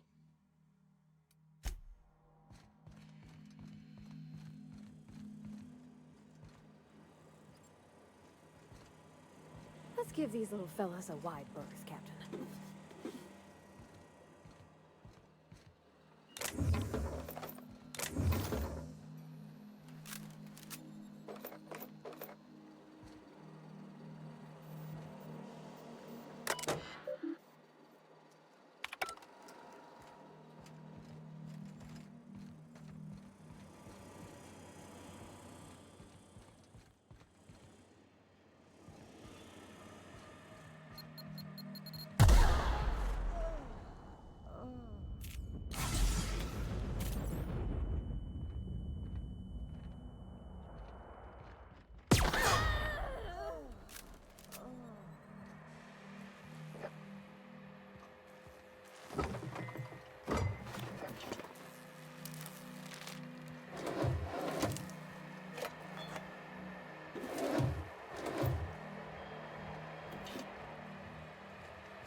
Captain, I've been attempting to contact you with urgent news. However, communicational functionality was impaired due to the power outage. A UDL vessel has been tracking our position and just recently docked with the station. They are patching into the station's transmission lines now. I cannot stop. I've been waiting for this day since we tagged your ship in Cascadia, Captain. So glad we finally have this opportunity. My ship is docked with 1084.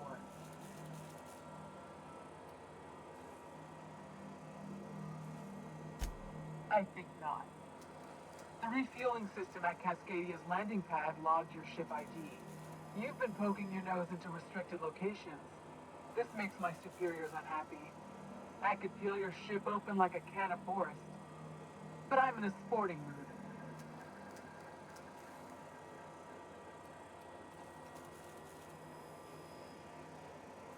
I didn't say that. How did you gain access to that system? Stop it at once.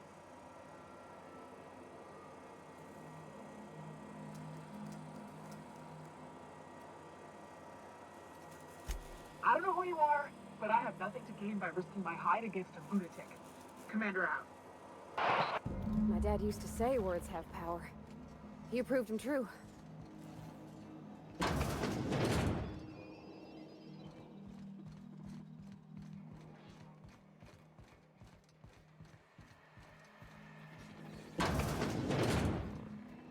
Halt.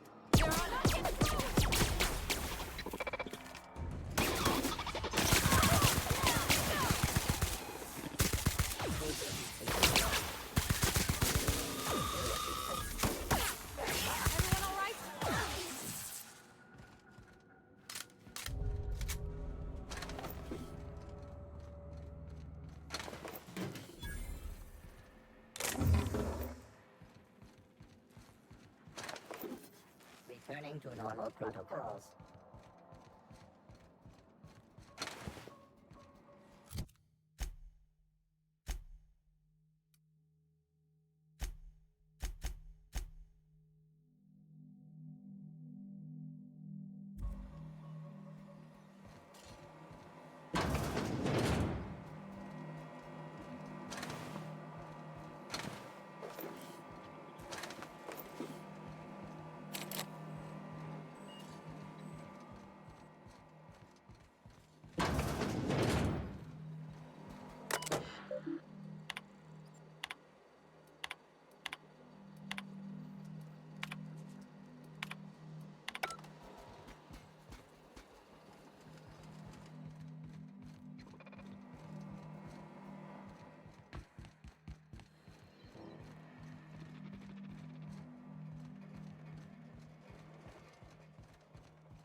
Step lively, Captain.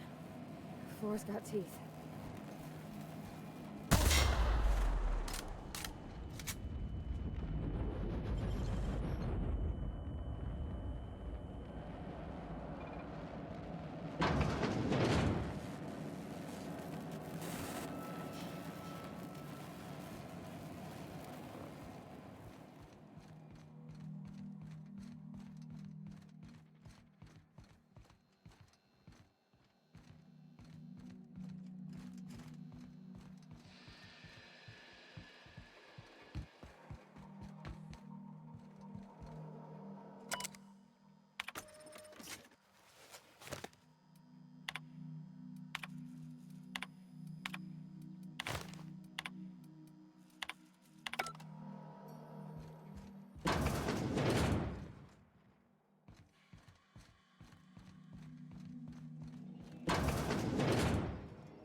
It's done.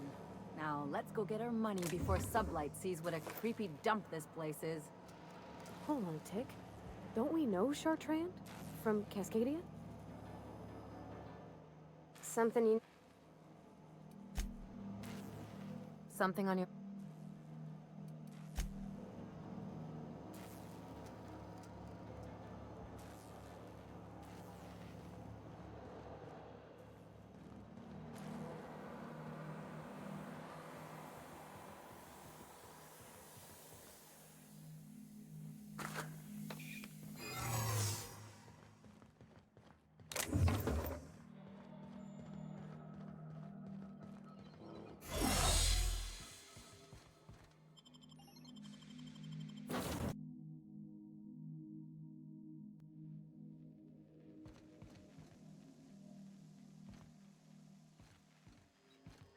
Captain, I wish to offer my commendations for convincing the UDL's gunship to leave HRS-1084.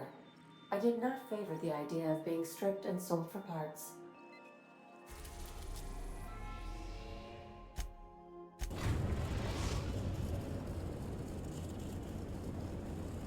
We've arrived at the groundbreaker.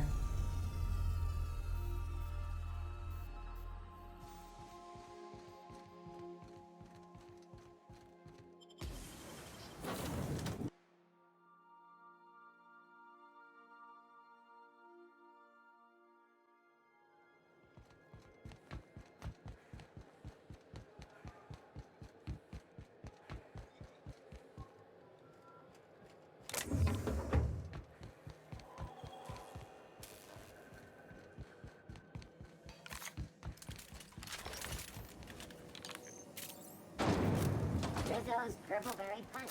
You want a punch? You got your punch right here.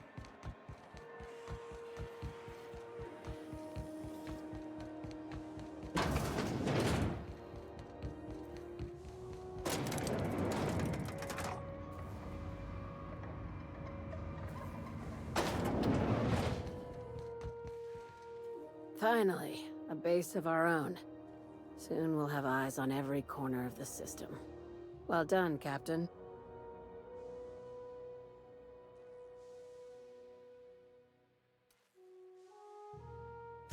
I heard about that. While my lawyers scratch their heads wondering how we deal with human salvage, I'm leaving the researchers in hibernation. Aside from the automated security, did you meet any resistance at the station?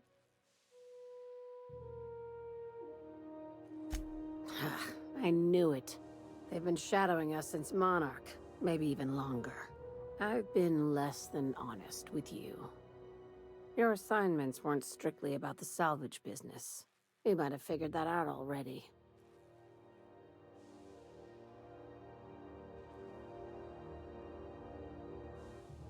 You have an eye for patterns. Good. We need more contractors like you. After the Monarch job, I started connecting the dots. I didn't like the picture. Then what we found at Station 1084 confirmed my fears. You and I have stumbled onto something big. Something none of us were meant to know.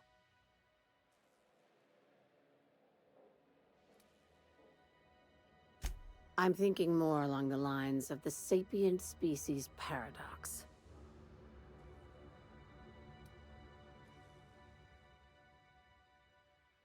Wrong. I think it's about intelligent life discovering us. Aliens. I'm talking about aliens. They're the ones responsible for the deaths at 1084, and who knows what else. We have to put a stop to it. Hear me out. I'm saying it's aliens. I'm not asking you to like it. I'm not even asking you to believe it. But I need to act on this threat to the colony, and I can't do it alone. Well, at least she doesn't expect us to believe it. This doesn't feel at all right, Captain. The crew is skeptical. That's good. I don't want you walking into the unknown with blindfolds on. I assume you have questions?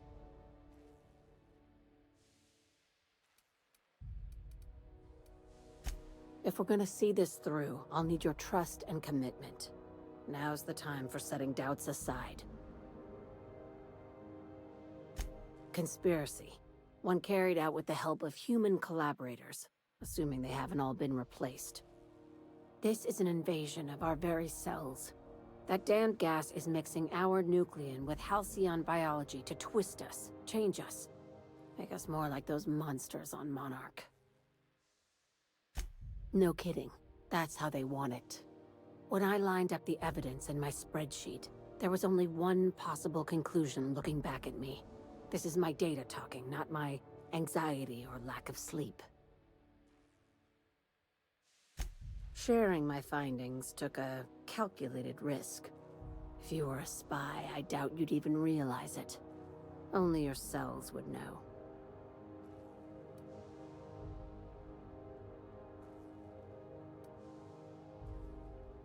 Dr. Chartrand is the crooked psychopath behind the gas experiments. She sold out her species, and I need you to put a bullet through her skull.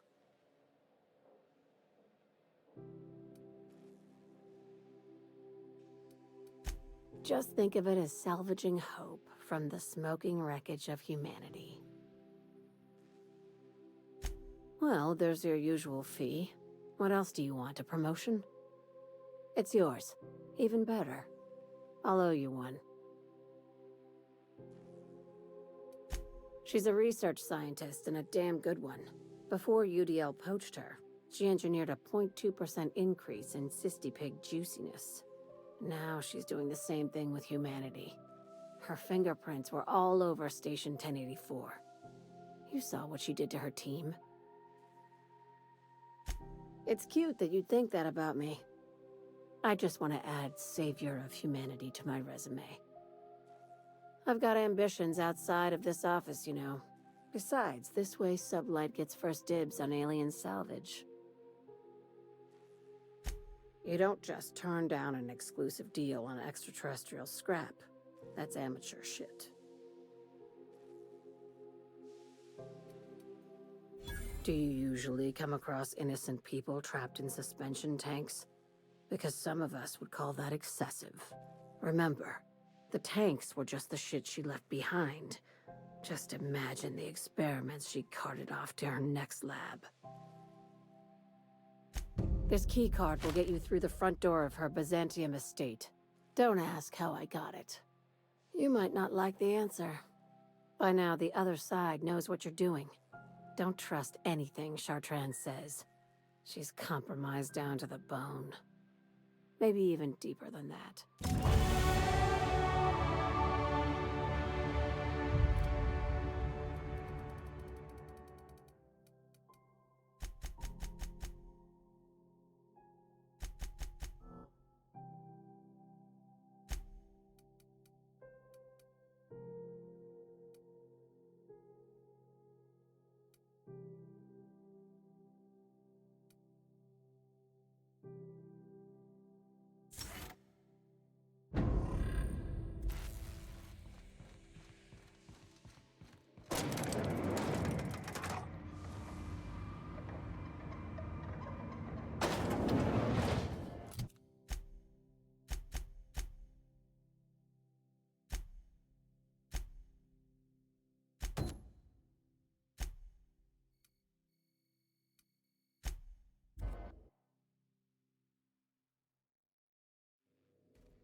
We have successfully arrived at Phineas's orbital lab, Captain, and we are still in one piece. Shall I congratulate myself, or would you like to do?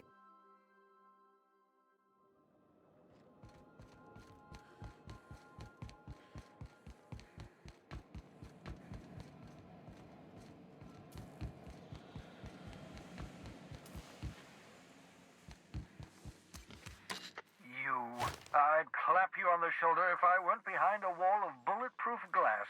I don't know how you did it, but Hiram Blythe just sent me everything I needed. According to Hiram's message, Minister Clark has ordered a suspicious amount of dimethyl sulfoxide. It's almost as if he's hoarding the colony's remaining supply. Typical elitist, hoarding supplies during a time of scarcity. Once I have those chemicals, we can revive the Hope's colonists and put some decent people in charge. So, good news. You're going to Byzantium and stealing those chemicals. Exciting.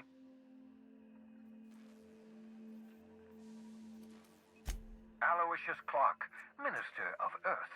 Virtually every colony requires the presence of a Minister of Earth. Clark is complicit in every one of the board's crimes. Whenever the board issues some new decree, you'll find Clark's signature on the dotted line. Ah, yes, the details. I'm not about to ask you to rampage through Byzantium trading bullets with the board's agents. We'll have to resort to subterfuge. Carmen Imagawa. She's my contact in Byzantium. Meet her at the docks. She'll have all the necessary intelligence you require. I'm giving you my old nav key to Byzantium. You'll need it to land in the Golden City. Remember, you're looking for dimethyl sulfoxide. Big green bubbling vessel with a warning label. I'll take as much as you can find.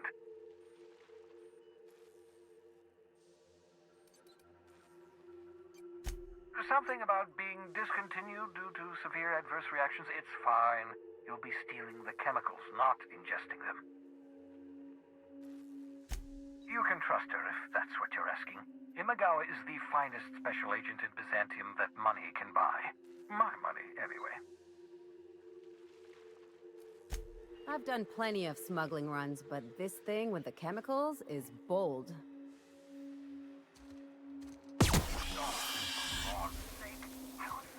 For a special occasion. Look at this mess. Oh well, at least the tumors are still edible.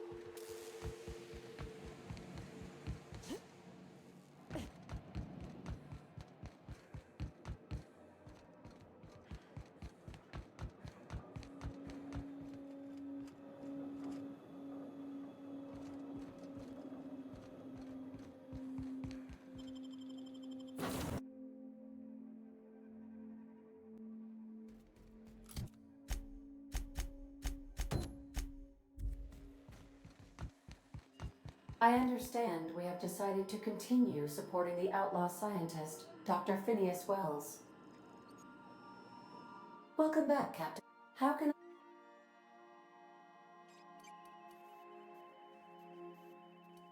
Goodbye.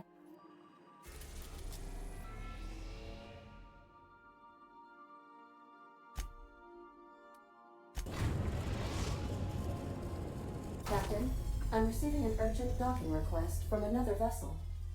Greetings from the Halcyon Parcel Service. Delivery is guaranteed within standard margins of certainty. It's a parcel, ma'am. This is the Halcyon Parcel Service. We don't deal in packages. With alacrity. Stand by, Captain Hawthorne. An HPS certified distribution technician has deposited the parcel into your cargo hold in accordance with hazardous waste disposal procedures. They dispense 3 complimentary spritzes of Anti-Cleo's Citrus Squirt Air Freshener. That's the HPS touch for you, Captain Hawthorne. On behalf of HPS, I'd like to remind you that HPS is not responsible for any damage, defacement, or unseemliness to your parcel.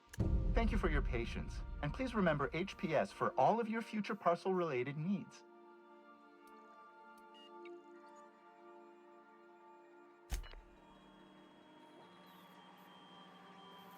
Welcome back. How? I request.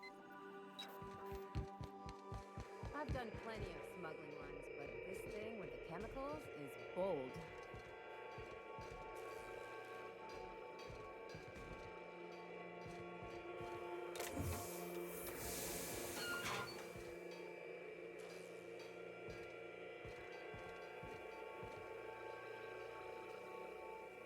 Hawthorne, if you're getting this, something's happened to me. Got mixed up in some shady business on Gorgon. Should have known better. But I landed on something big.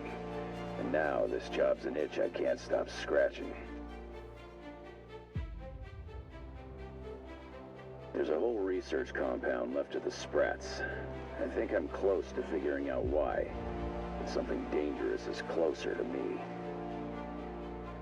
Got the job through one Minnie Ambrose. Top runger who just came into some money, was offering a hefty bid card for qualified help. Trust me, her money's good. Talk to Minnie. Take the job. If I ain't gonna live to see the payday, might as well be you. Consider us even, old pal. I've gotten jobs from some unusual sources, but this is a first. I don't mean to sound prim, Captain, but there's gotta be a better way to ask someone to do you a favor. I just want to say, we gotta take this job. This is the closest I ever been to starring in a serial drama. Lucky Montoya owed Captain Hawthorne a considerable debt. I believe this is what humans refer to as payback. Captain, the message contains landing coordinates for a small asteroid in the Charybdis cluster. It was recently registered to a Wilhelmina Ambrose. It absolutely smells like trouble. This is gonna be great! I like trouble, and this sounds like the kind that pays well. Lucky Montoya had a statistically significant tendency to encounter situations of extreme danger. Well, yeah. I doubt this guy lost his arm filling out paperwork. He was also the fourth best paid freelancer in the system. I have transferred the coordinates for Ambrose Manor to your navigation terminal.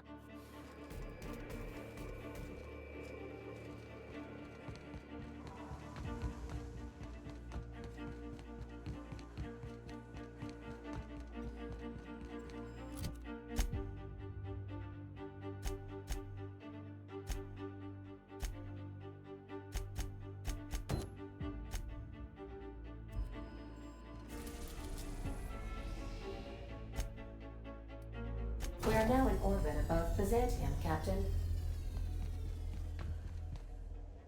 Since we're in Byzantium, there's something I've been meaning to do.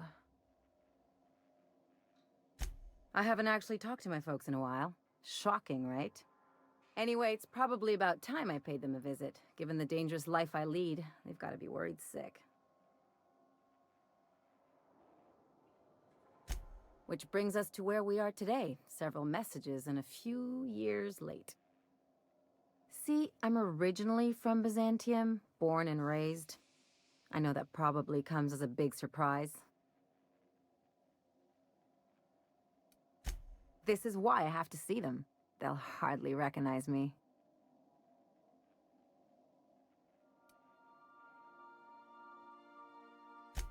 Reconnect is a strong word. And, I was thinking you'd come too.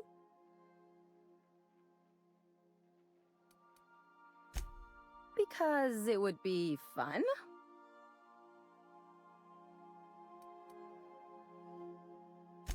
It's, well, they know me as Marilyn the Surgeon.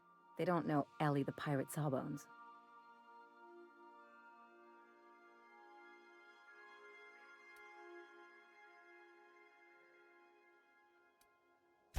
Yeah, just don't let it go to your head.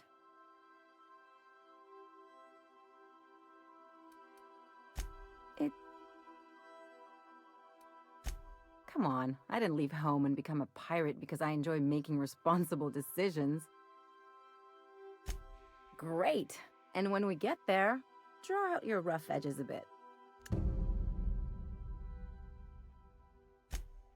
You're the boss. Anything else?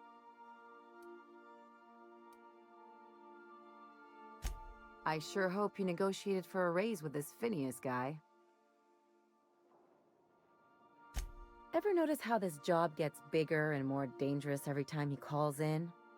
He's asking a lot, Captain. Makes me wonder what your angle is. I knew a doctor like him once.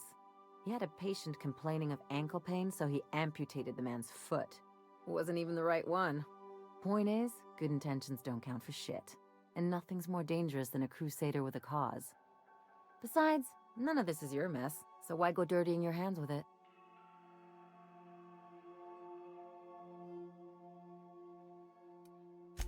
Hate to say it, but the right thing rarely pays well. The board's put a bounty on his head, and they've got more than enough bit. I've got no love for the corporations, but they know how to take care of their people. The ones at the top, anyway.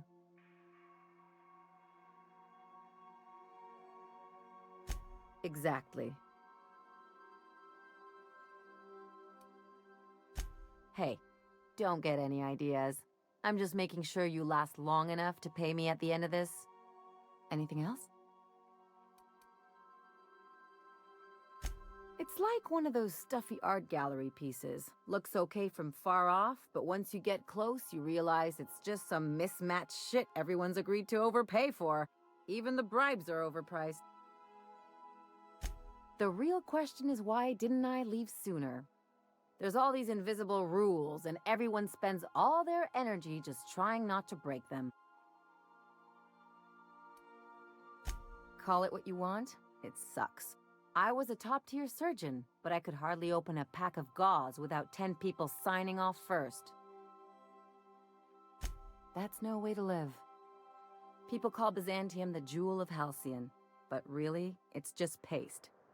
Everything's polished and bureaucracy. Take a close look and you'll see it's deader than anywhere else in the colony. Don't trust anyone, don't touch anything, and whatever you do, don't show your teeth when you smile. What, like primals? Nah. People are extremely competitive about cosmetic dentistry. It can get ugly.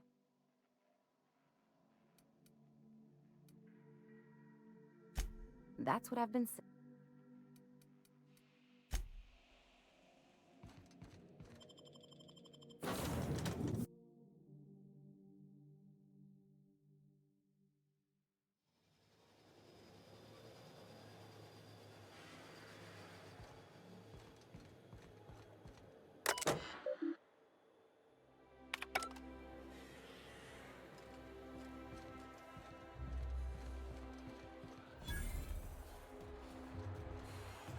You must think you're pretty tough.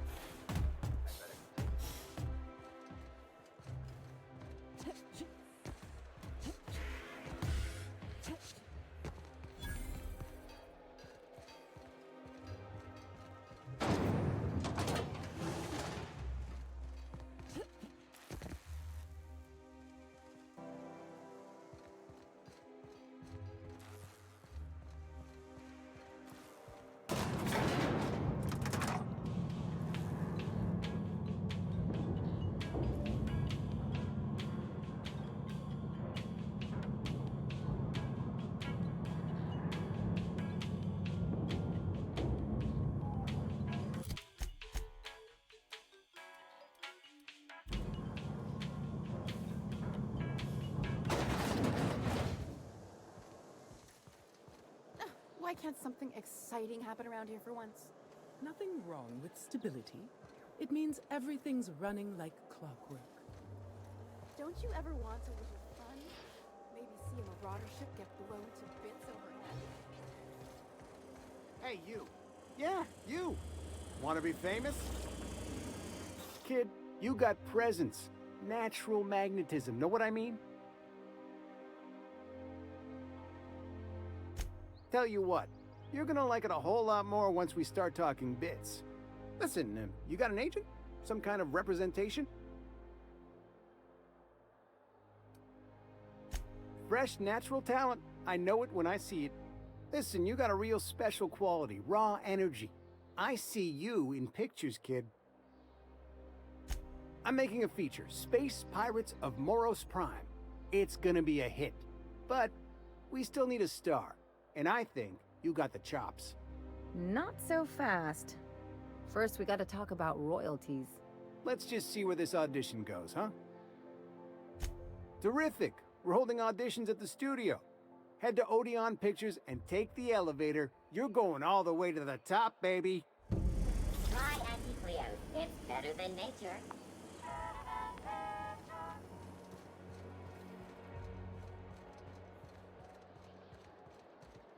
Our UDL security attendant is always prepared.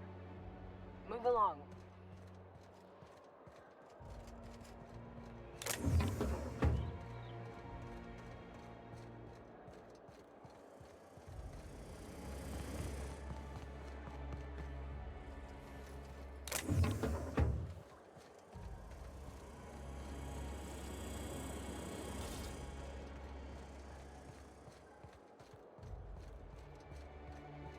According to local legend, if you walk around the orrery 3 times, your corporate rival will die of a paper cut. You think I'd get arrested if I climbed up on that to get a look at the gearings? Nah, probably just shot. I can't believe it! And then the chairman shot their space shuttle down with the Hammersmith grenade. Looking for weapons? You've come to the right place. Every Byzantine needs high-quality armaments, and you won't find better anywhere else.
So what if all those MSI suits made it on Monarch this whole time?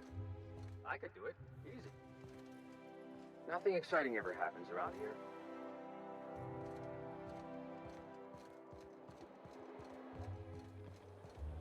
That episode from a few weeks ago was supposedly based on a real incident.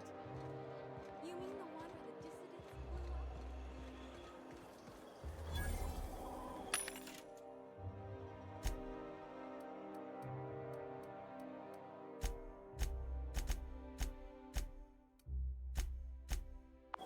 Spacer's Choice 2-hour energy brew. Watch out for hour 3.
Hortense yells at me about vagrants one more time.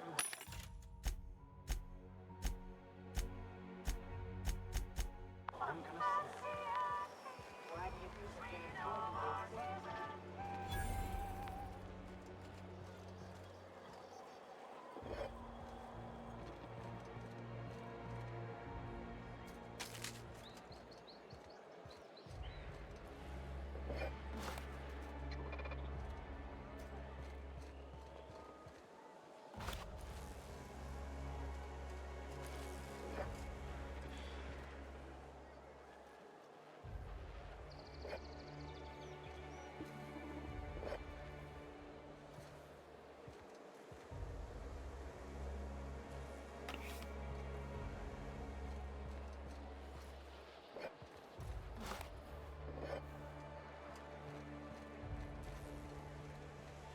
Citizens, today marks a monumentous occasion in the course of Halcyon history. After a deep and thorough examination of our budgets, revenue streams, and predicted models, we are publishing our yearly success report. Profits are soaring, promotions abound. Thanks to your continued hard work, Halcyon is healthier and more productive than ever. Sure, they look fancy, but inside, they're just marble and existential emptiness. We nail down the wait to share what's in store. For now, my friends, keep up the work.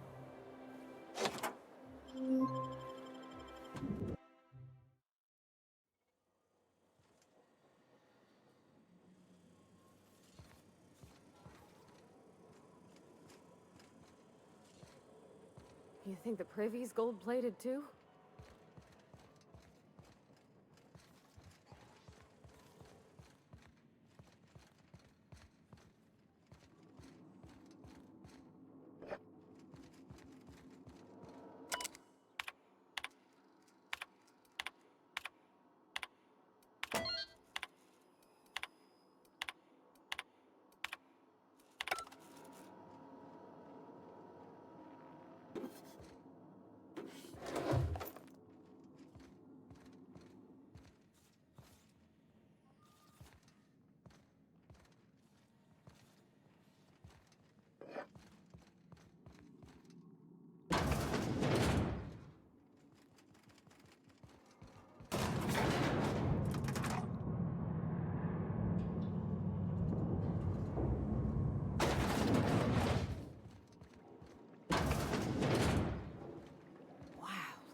Of this basement. So, that's far enough. What are you doing here? How did you even get inside?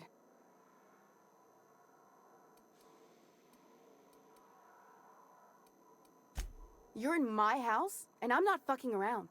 Start talking. If anyone ever tries to off me, I hope they do it with the same professional courtesy. Hagen. I've never heard of her.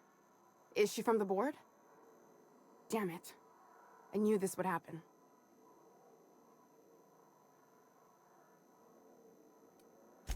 To keep me quiet.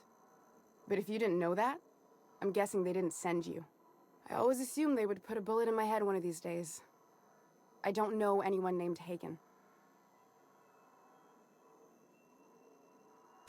That's a gentle, womanly way of putting it, Captain.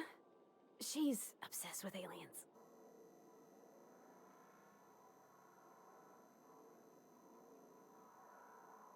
What happened to the team? Tell me you didn't move their suspension tanks.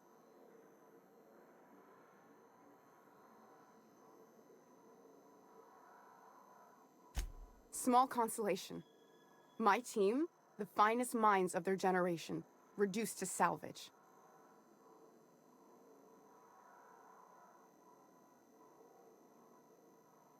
We were trying to prove that the colony could survive the crisis bearing down on us. What are you doing, Doctor? This information is beyond classified. You can write me up in your report.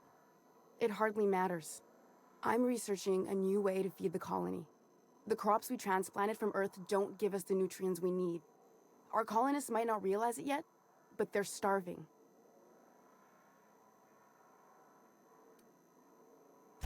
Our produce might get us through the day, but we're getting weaker as a species, and sicker.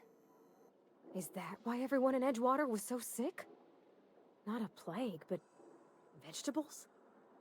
The lack of usable nutrients is compromising our immune systems. Under these conditions, even the common cold could seem like a plague. The food we grow here barely sustains human life. The colony won't last under these conditions. So, the board let me approach the problem from a different angle. I believed that I could adapt humans to live on Halcyon's terms. That I could change us. Give us the ability to derive sustenance from the nutrients the food does have.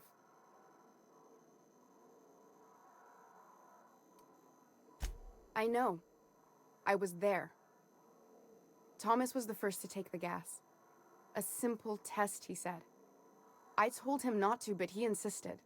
We learned a lot from his autopsy. Enough that we could try it on each other and know when to stop. No one else died. I must find a cure so his sacrifice isn't in vain.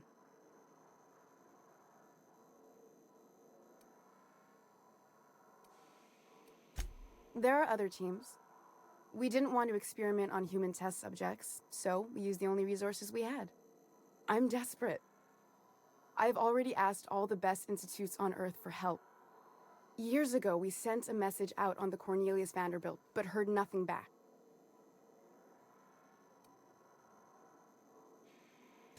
It's been missing for over 2 years now. They never re-established contact after the skip to Earth. Of course, the board is keeping that under wraps. Imagine losing something with that many guns on it. How'd you lose half a pair of ships like it were a sock? The board is uneasy about letting the colony know, seeing as half of their military force vanished without a trace.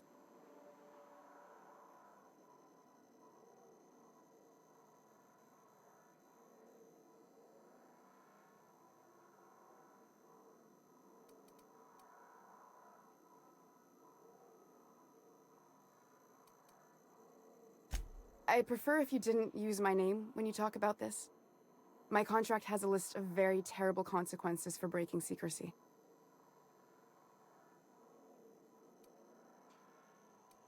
You came to kill me.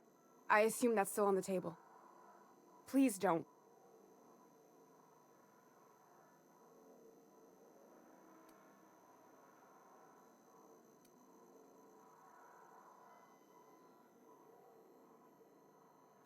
I try not to, least when it comes to the moral dilemmas. Lilia Hagen's a useful ally to have, but I'll back you up either way. Everything I did was for the good of the colony. Consider that. It seems like she's trying to help, Captain. Honest help. Ain't many in the colony doing that. We should let her try. I hope you know what you're doing, Captain. I leave it in your hands. The one on the wanted posters? They say he's an anarchist. A madman, a butcher. I'll do it. Doctor!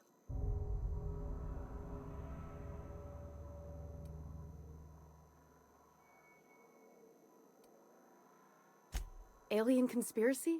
No. What, did you hit your head on your way in or something? I need to get out of here.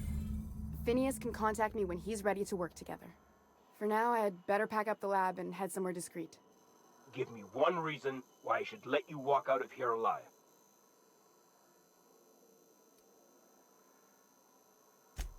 Wrong answer. Getting me!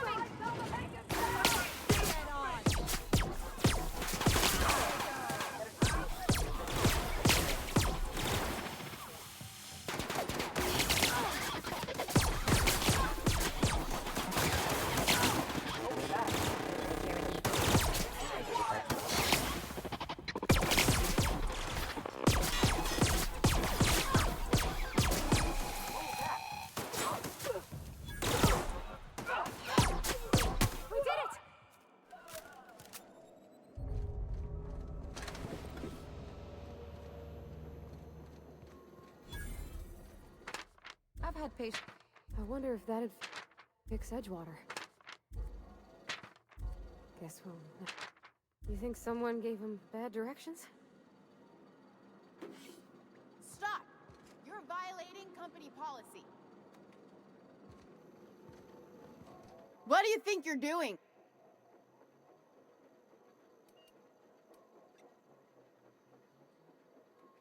Oh. I guess, never mind then.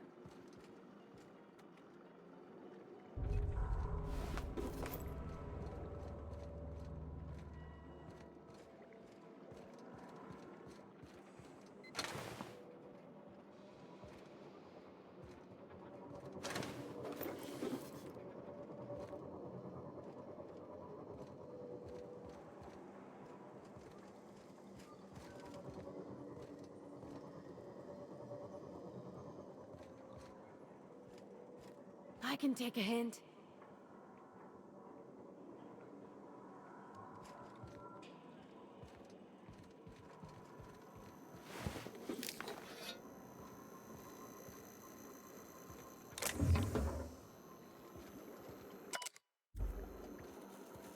I hope Dr. Wells has the resources to handle this project.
You must be joking. He is being overrun by a pox. Oh, there. That's one right there. Can't you just see the stench of impropriety radiating off of her? For the last time, access to Byzantium is impossible without a proper nav key. Now, if you'll excuse me. How splendid. Another rung leech wandering through the streets of... Why, just this morning I thought to myself, as lovely as the gardens are, what they really need is more greasy vagrants frolicking through them.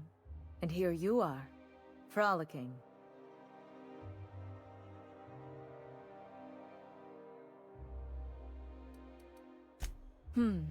Admittedly. Now if only you could gracefully take a shower, preferably in whatever hovel you came from. Honestly, what is the board thinking letting so many of your ilk into the city proper? It's madness.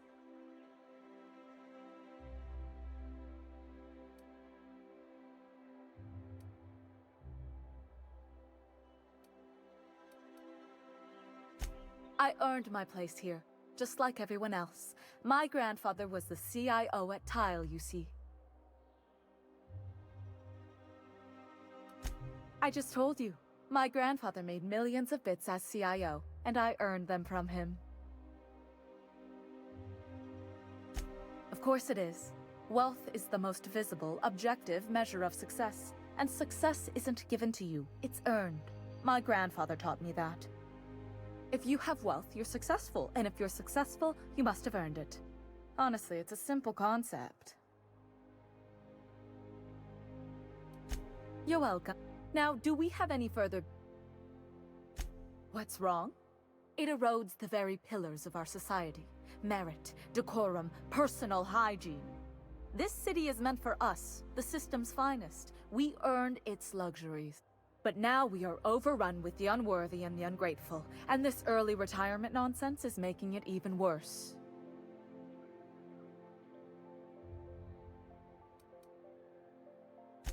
Yes, thank you. Goodness, what's the system coming to when unkempt vagabonds are making more sense than the board itself? By simply winning a lottery, those early retirees get an exclusive district of Byzantium to themselves. No one else is even allowed to go there. Tell me, how is that fair?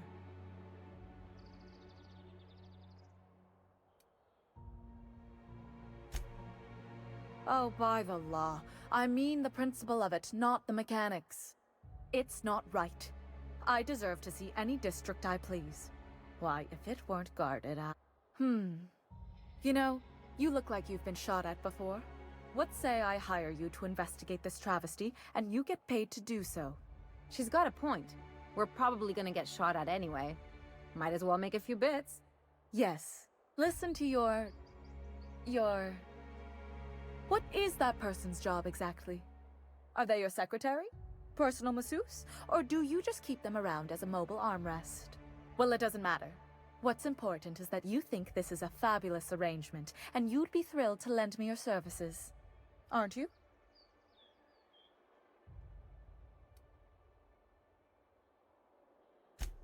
Fantastic. Consider yourself employed, vagrant. I hear the chosen retirees all enter the retirement district via the port landing pad, but it's completely locked down. You'd never get in that way. Unless, of course, you had a wealthy, beautiful benefactor of impeccable social pedigree, which you do. How fortunate for you. These codes will get you past the lockdown. Oh, and don't worry about subtlety. I don't care how you deal with security, just correct this injustice at all costs. The same way anyone gets anything here, of course. I made friends with the right people. Bits might earn you a place in Byzantium, but that means everyone here has little need for more of them. For favors like this, you need to spend... let's call it social capital.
Please allow me to improve your drinking experience with fine cocktails and pre-approved banter.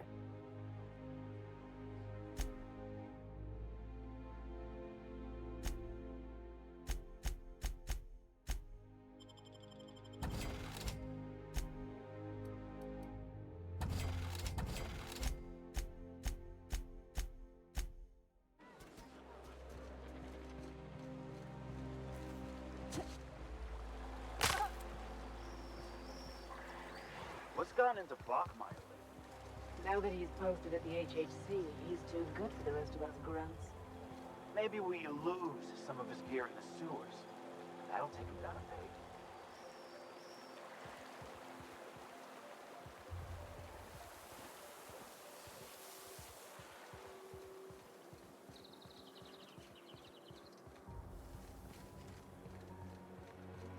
I've always loved that sculpture.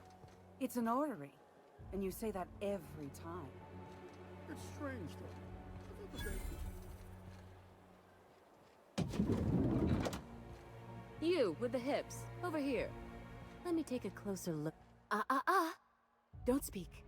Hold that posture for a moment while I admire you. You have a natural contrapposto, my dear. The way you rest your weight against your hip suggests a certain rugged charisma possessed only by the mighty primal and the well-traveled spacer. Splendid. I love it.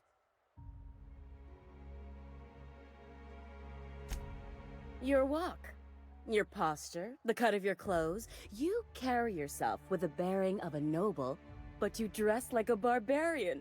How deliciously outre. I'm Celeste Jolicoeur, and you, my dear, are exactly what Byzantium needs.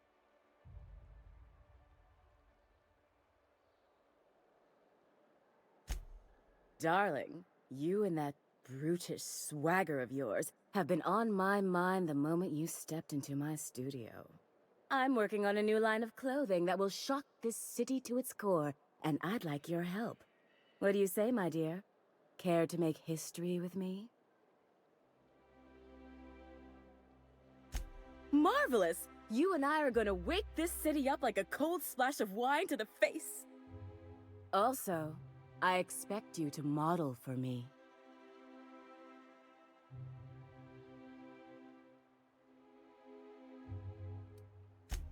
Oh, you cad. You'll be the talk of Byzantium once I'm done with you.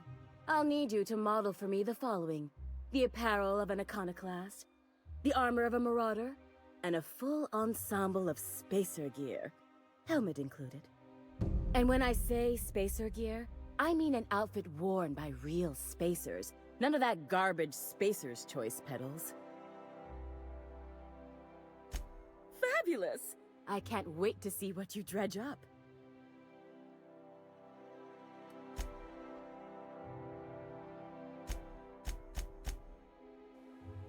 I can't. What can I do? You don't gotta be so forward about my reasons, Captain. Let me get a good look at you. Turn around, please, darling. My word. Such muscular shoulders. You're a vision, dear. I am no such thing, ma'am. Nonsense. You're absolutely lovely. Chin up now. I have just the thing for you. Let me do a back-of-the-envelope calculation. Materials, labor, licensing and copyright. There.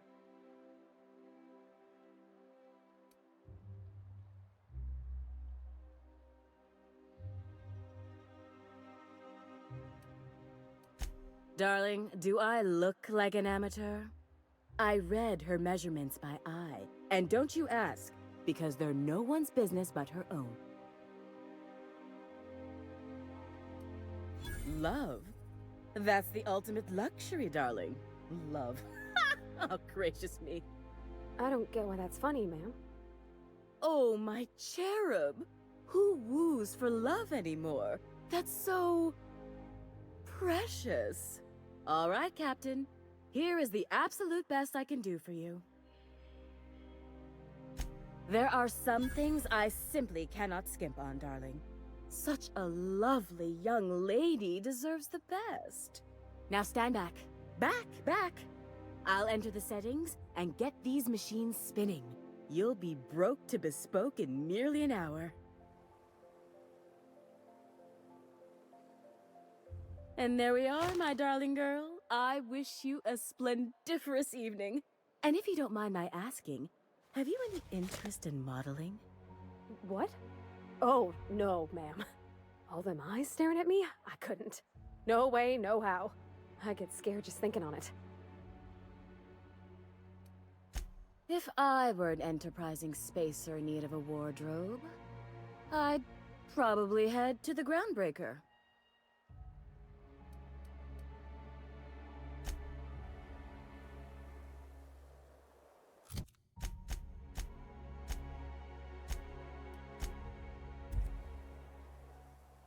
Oh, can you believe... Well, I guess that's everything then. After all this time. I just have to actually do it now. You know, there's a part Junlei's been looking for to fix up the air cyclers. They only carried them on big colony ships, like the Hope.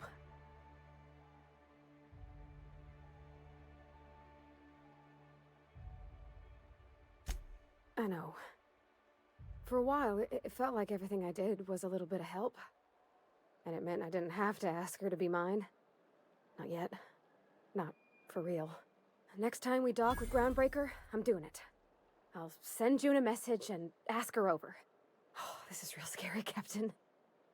I'm grateful for all you done.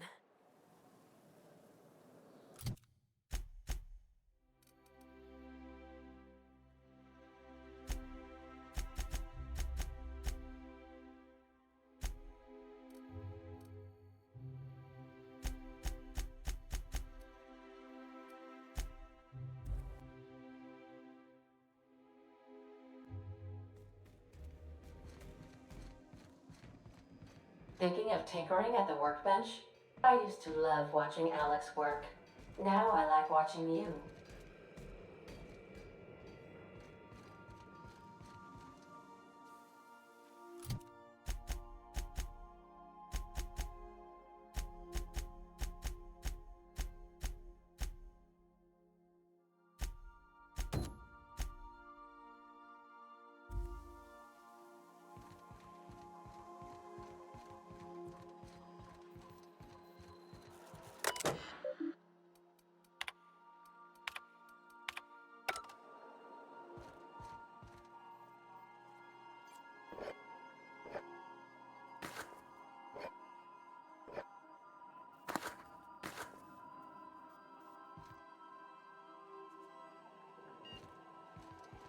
I so enjoy watching you sleep for hours on end, Captain.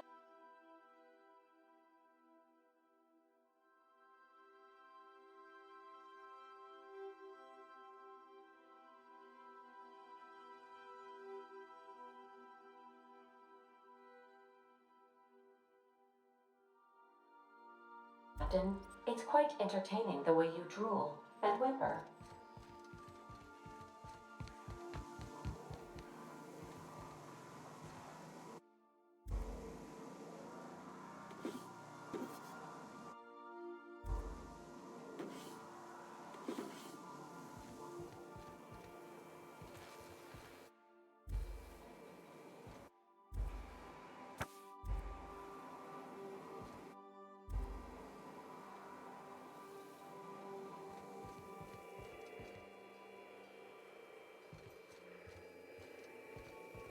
I don't know if you watched the big finale, but you know that slick-looking spacer from All My Colonists?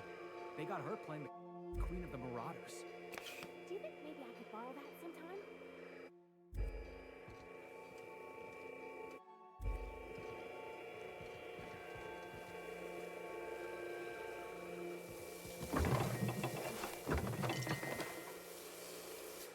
Scanning for C2.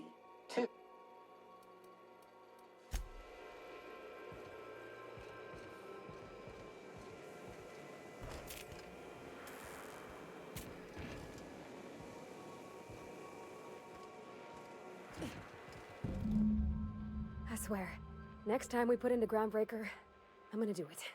I'm gonna ask her over. Oh, I'm so nervous. Having trouble focusing on my work.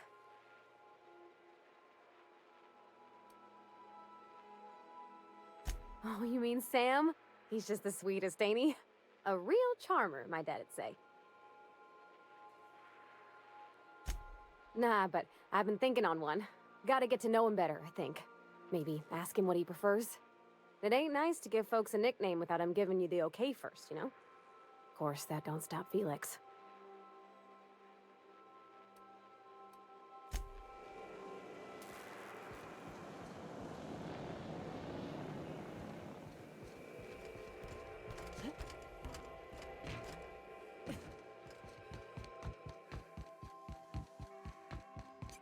I believe your choice to spare Chartrand would be considered the honorable path, yes? Sublight's money is inconsequential in the face of ethics.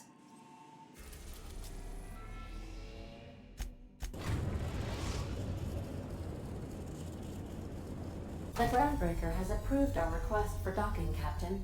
You're free to disembark. All right. She's on her way. How do I look? Oh, my hands have finally stopped shaking. All right. Deep breath. Here I go.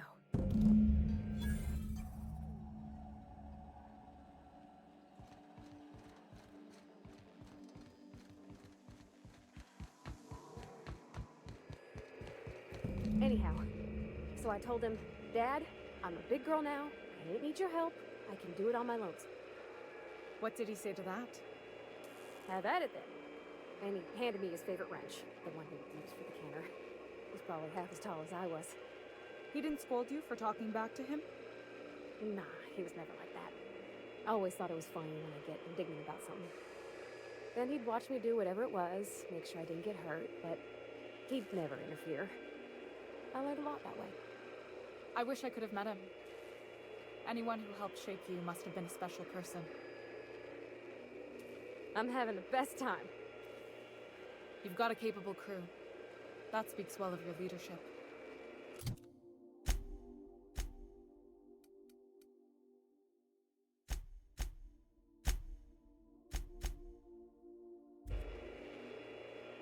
My father and I were often at loggerhead. I appreciate you making it. Isn't this swell?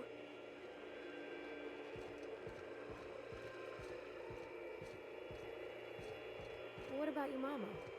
I don't mean to pry, you just hardly mention her, and I've been wondering. She passed when I was small. Taught me how to change a fuse on her deathbed. Even sick, she was patient with me. She kept exhaustive journals of my childhood, my father said. Like she was A/B testing child rearing. Must be you got that exacting nature. Exacting is a kind way to put it. Inflexible, my father would have said. Bullheaded. Cold.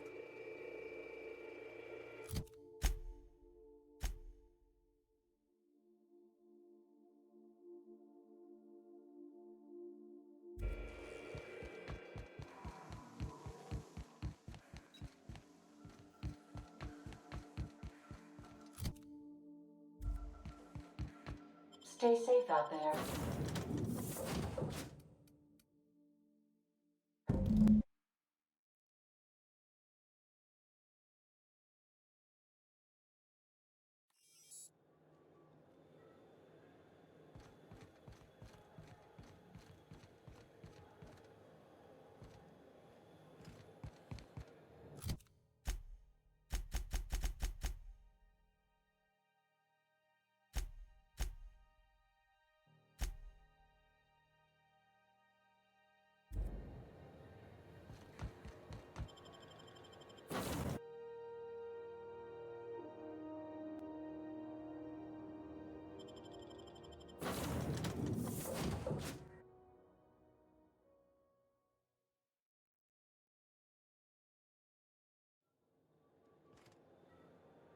Yeah, huh?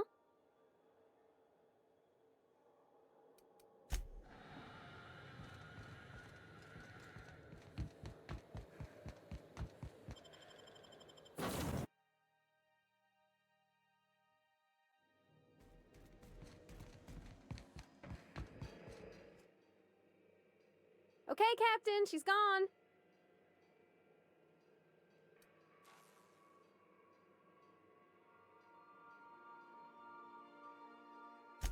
I feel like running laps around the cargo bay. So she got here, and, well, she sneezed. She said, wow, new soap? And I was like, yeah, rosish. Turns out it tickled her nose. And then she just sort of touched my arm real gentle-like and called the cut of my outfit elegant. I couldn't hear the rest on account of my heart was beating so hard. Then I led her into the kitchen. I think she about cried when she saw the spread. She stood stock still and just said, oh, real soft. Oh, and let me tell you, I was sweating. And then she blinked and said, is that dustbat casserole? I told her how we got Mr. Raymond to bake it for us, so it was double authentic. Made by a real live monarch person.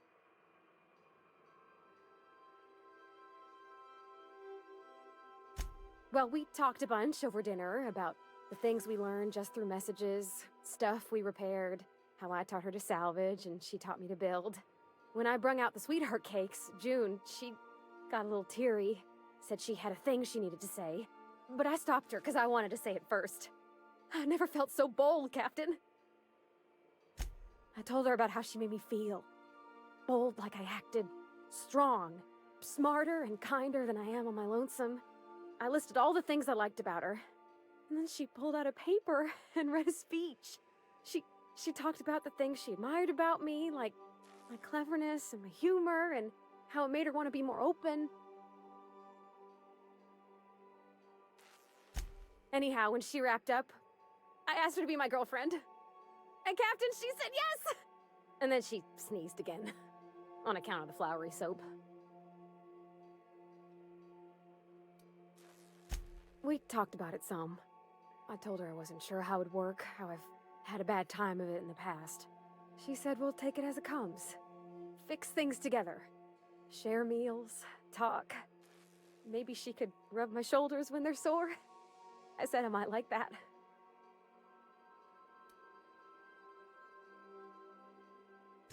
You got an eye for people, Captain. I don't know nothing about the law or the capital P plan, but you've sure changed my life. So, if you don't mind, I'm just gonna head to my cabin and happy scream into my pillow for like an hour.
goes mock apple cider.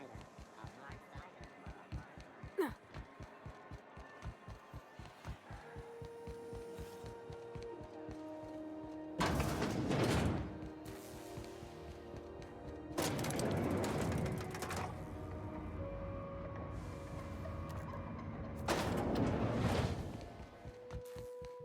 Is it done? Well, damn. Contractor grew a conscience. As your employer, I'm both angry and disappointed. I'll add that to your file. Technically, I owe you an exit interview. Care to justify your betrayal of our species, or are we finished here?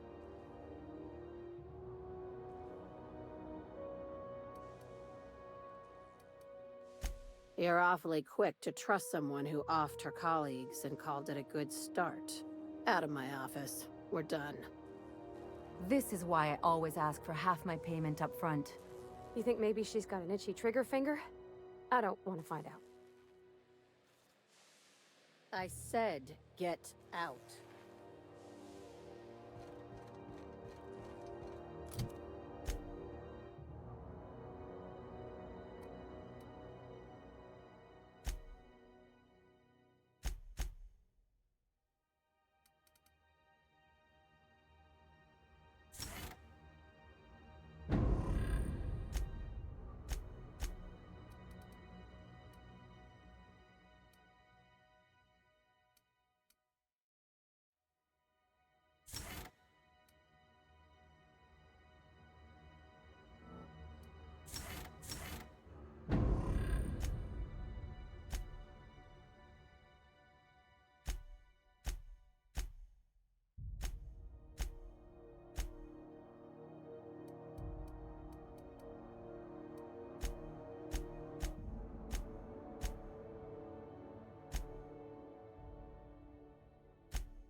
We are now in orbit above Byzantium, Captain.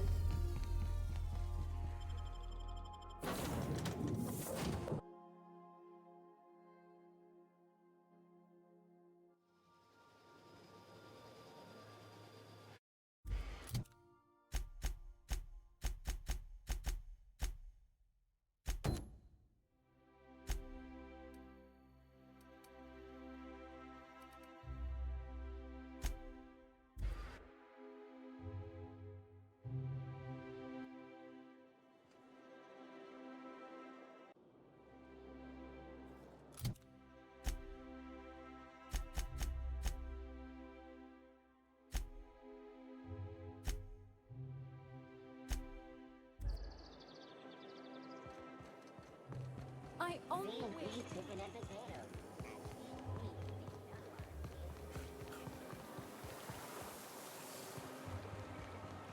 Hortense yells at me about big.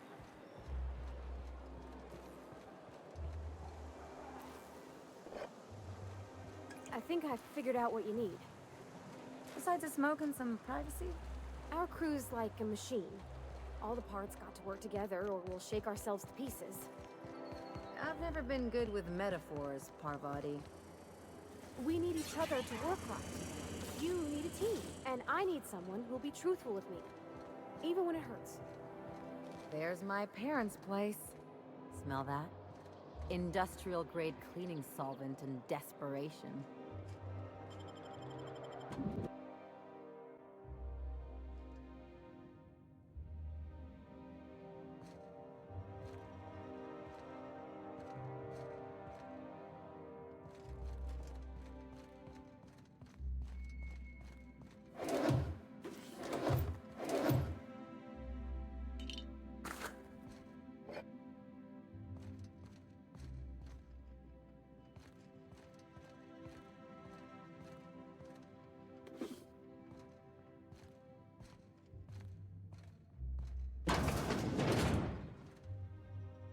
Marilyn, is that you? Lars, we certainly didn't expect to see you like this. Speaking of surprises, you should meet my new friend. We've been running around the system for a while now, stirring up all sorts of trouble.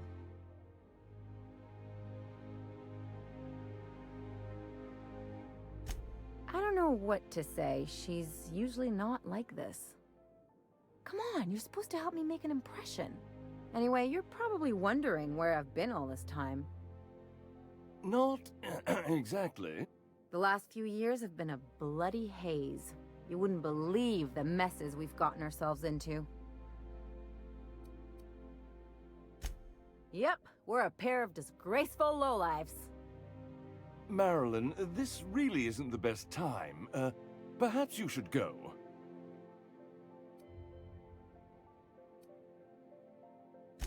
That means it's getting fun. We'll stay as long as we like. And while we're at it, we'll drink your expensive hooch, wear our outside shoes all over your nice floors.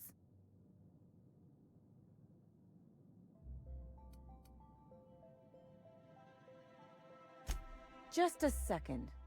You had the floors redone with real Terran marble? Since when can you afford that? That's what we've been trying to tell you, dear, but you must understand, we hadn't heard from you in ages. We thought you were dead. I'm not dead. I just never wanted to talk to you again. I'm afraid the distinction was lost on us, darling. We only did what any grieving parents in our position would do. We collected on your life insurance policy. And the payouts have been rather, substantial. You what?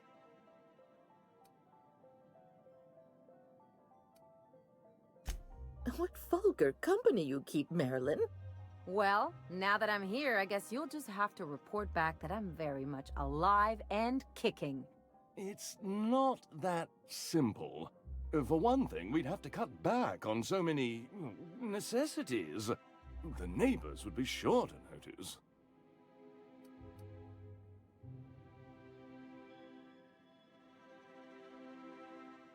That's the other problem. We had to explain your disappearance somehow. We couldn't very well tell people you'd run off to become a miscreant, could we? Shh! Someone could hear you. We concocted a story about Celeste Jollycurl designing a pair of 12-inch heels for you. One of a kind, naturally. That led to your tragic death when you tripped and broke your neck. It was quite the story. People were talking about it for weeks. Not until I get some answers. Couldn't you have at least made up a better story? Something with pirates or raptidons? And what are you gonna do now that we're here? Yes, about that. We were just about to ask you to, leave. Quietly, if you don't mind.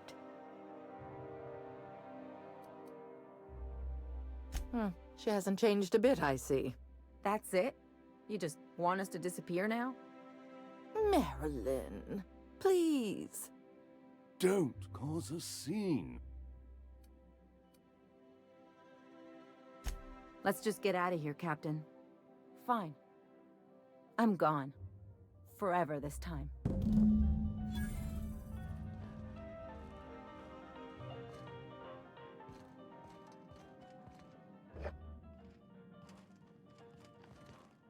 you think you're doing?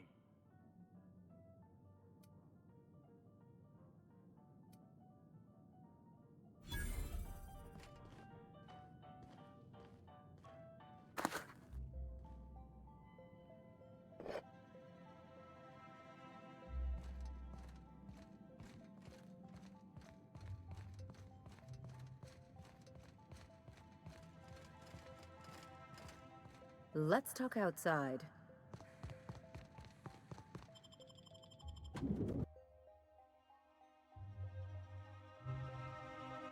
Can we talk? Can you believe those two? We'd hardly been there a minute and they turned us out like yesterday's garbage.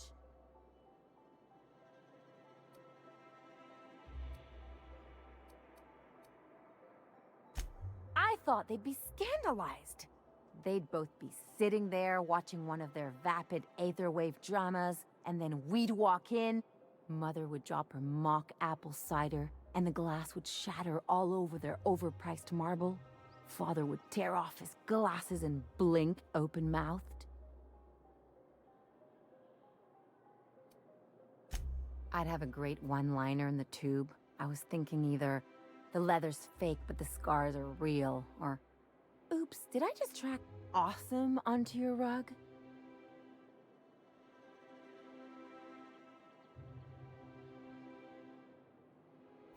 Yeah, I'm gonna use that one day.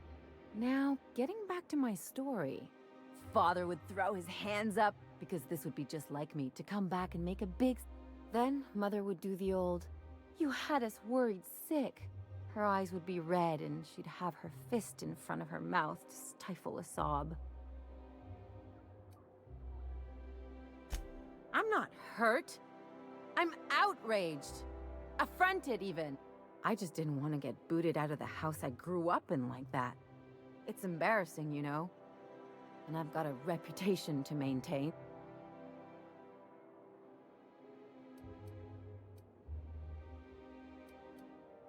I hope you don't think I'm talking about this because I want to be introspective.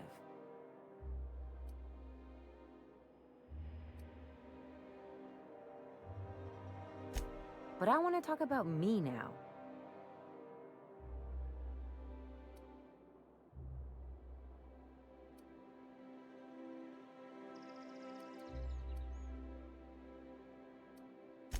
Unless you mean the kind who'll look out for you to blink so they could swipe your bits. The galaxy's not exactly crawling with those.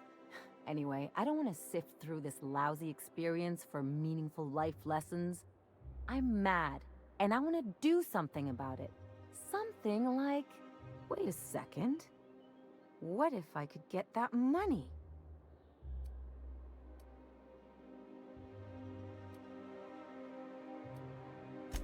I could open a new account, designate that account holder as a sole beneficiary. All the payouts would go to me. I'll make money without doing a thing. And I'll get to cut them off.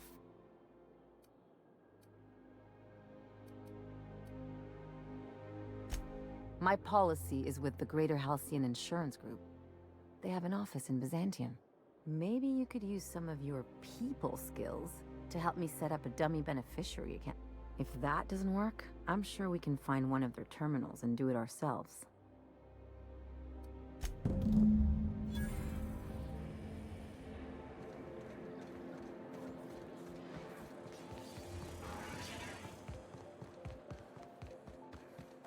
Ellie, we gotta talk.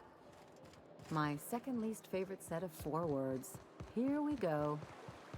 You gotta stop treating me with kid gloves. I'm not gonna fall to pieces if you look at me sideways, and I'm not going away. Fine this week. It's fine if you don't like me, but we gotta find a way to work together. For the crew.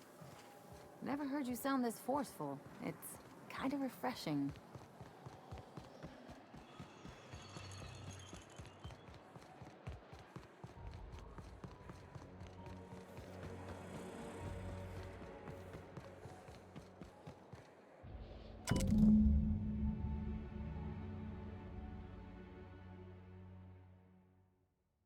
I guess we're going to Fallbrook.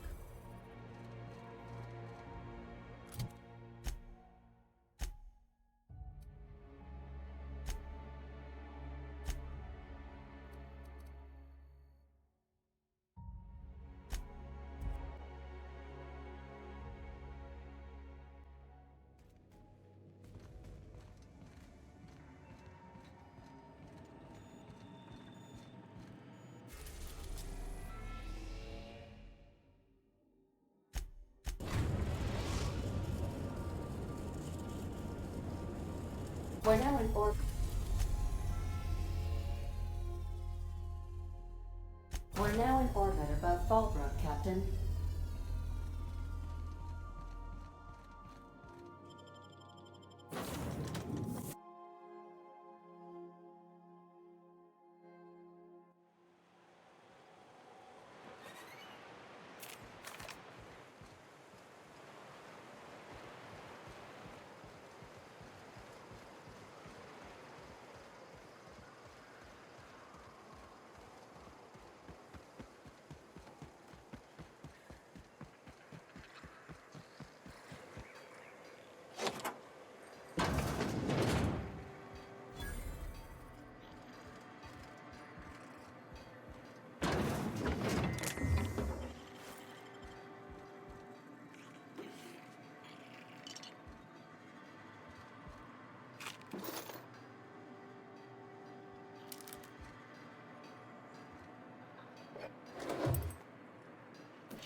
Folks were pissing in the alleyways as bad as it stinks.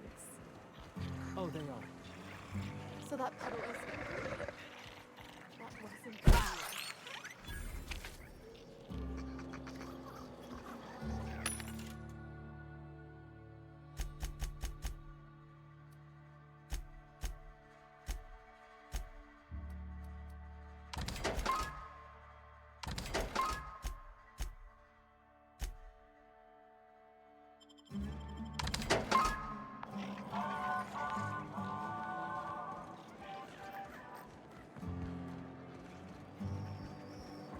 This looks like the place.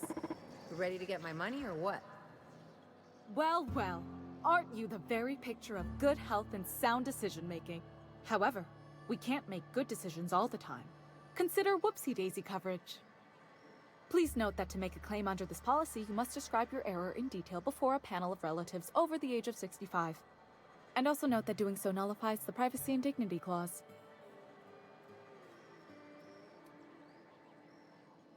I remember that one. That's the young socialite who broke her neck, right? Of course, no one remembers me for the marauders I've killed or the bits I've stolen. Typical. That claim was airtight. Our best investigators couldn't find an exclusion for that one. You can't, of course. Only Miss Fenhill can assign her beneficiaries. And she's dead. If we let every friend, relative, and acquaintance change a policy like that, people would do it all the time. Imagine the paperwork. Oh, you mean hypothetically? Well, hypothetically, you'd access the terminal in the back room that contains data on all our policies. And you'd, theoretically, add the beneficiary of your choice.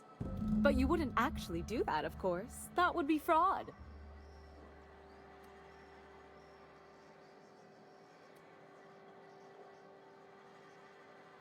Please. My policy only covers paper cuts and wrist strain. Very well. I'll do it. But then you've got to go. Confrontations like this will raise my premiums. I'll need the name of the new beneficiary. Ellie Fenhill? If you say so. The payouts will flow exclusively into the new account at the start of the month. I hope Ms. Fenhill enjoys her newfound prosperity. You really did it. Give these payouts a few years and I'll be rolling in it.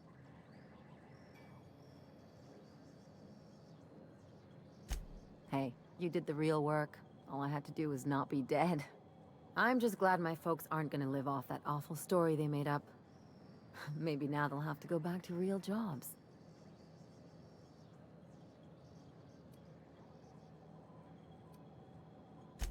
Yeah. The funny thing about getting what you want is then you gotta figure out what to do with it. I've never been much of a planner. Makes my eyeballs itch.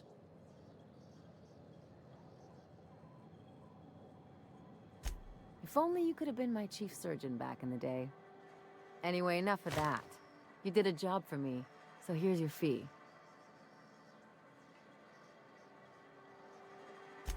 Don't make it weird. Even you've got to be in it for the money now and then. Why else would you go through all this trouble?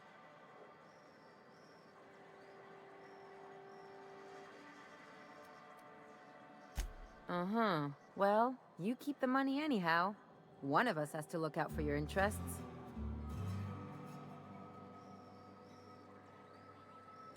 It's nothing personal. It's just the closest thing I've got to a code. Anyway, enough of the touchy-feelies, huh?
Yes. Knock, knock. Go away, White. That's not how the game works.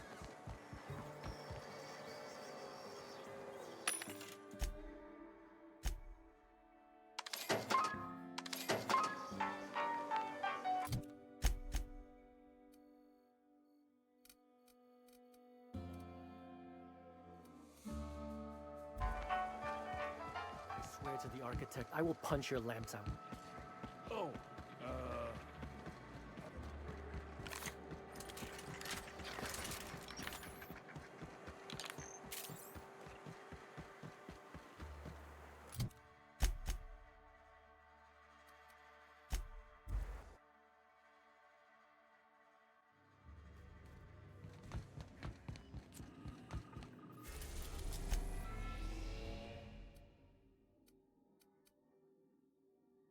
We're now in orbit above Stellar Bay, Captain. I think I'll initiate an unscheduled.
So you...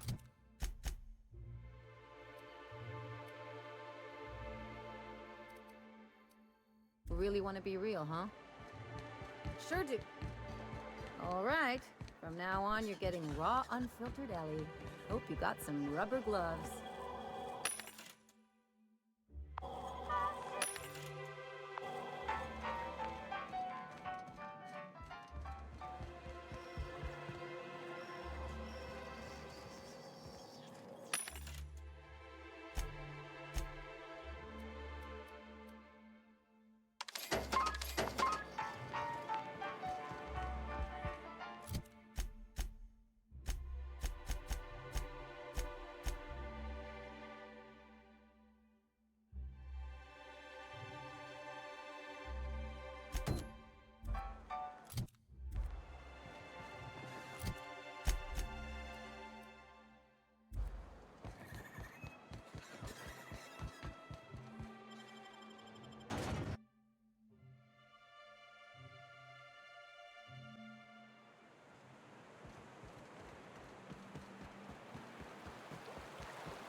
Something's changed with my pistol's trigger pull. You been tinkering again?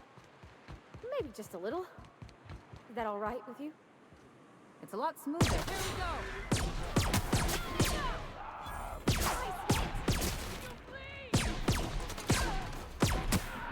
Everyone all right?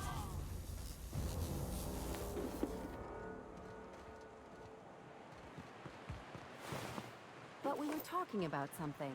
Oh, right. It's a lot smoother. Thanks. Huh. Happy to help. Don't miss.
cars.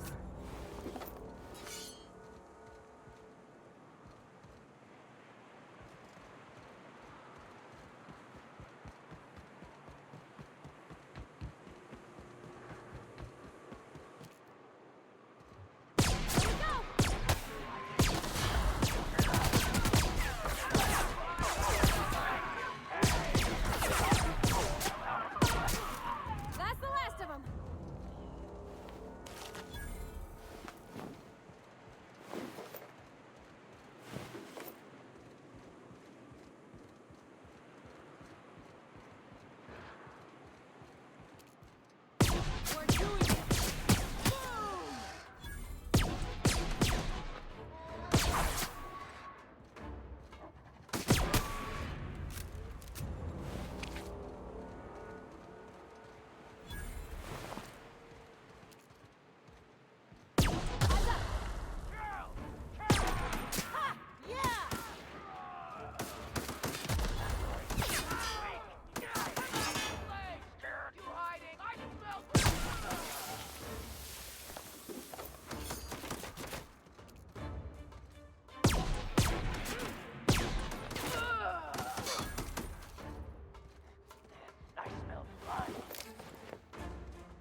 I am a dirty, autonomous digital astrogator, Sam. I haven't cleaned my internals in ages.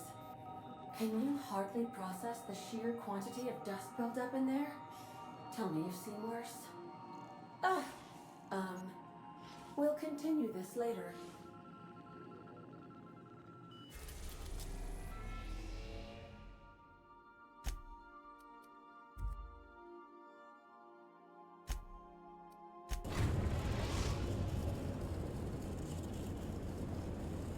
We are now in orbit above Byzantium, Captain. Sanitizing within established radius.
I love Byzantium.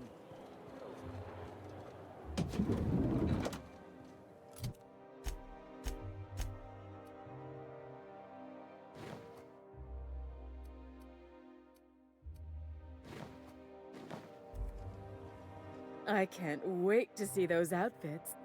If I do somehow drop dead in here, promise me you'll drag my corpse somewhere with monsters. What can I do for you, darling?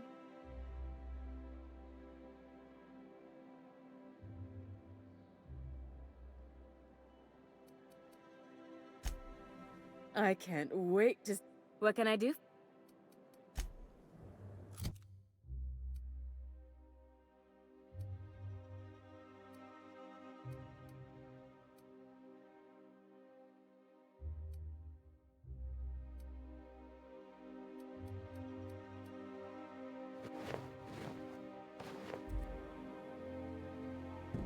Oh, how grotesque!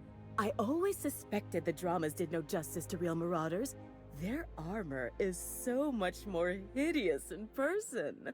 2 outfits remain. I can't wait to see what you'll bring me.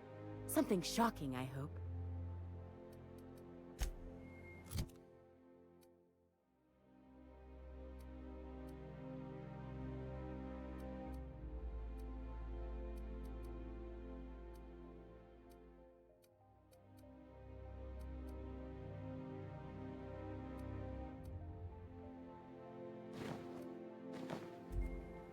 I can't what? If I were an enterprising spacer in need of a wardrobe, I'd...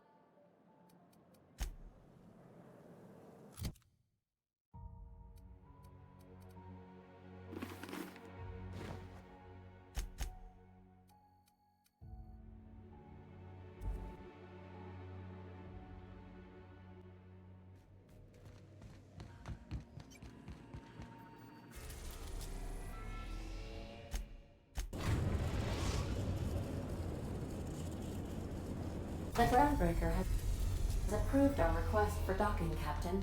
You're free to disembark.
We're now in orbit above Fallbrook, Captain.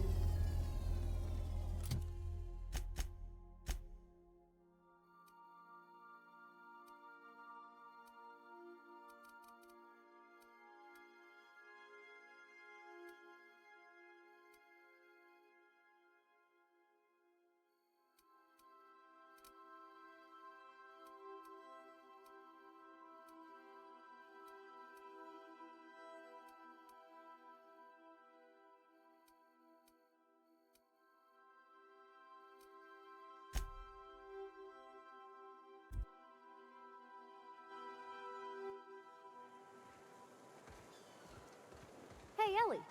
You ever think about naming it? Always seemed a bit crude, even for me. Besides, how am I supposed to introduce dates to Bold Betsy with a straight face? I name all my favorite machines. What's wrong with naming your pistol? What's that? Oh, They got the drop on us.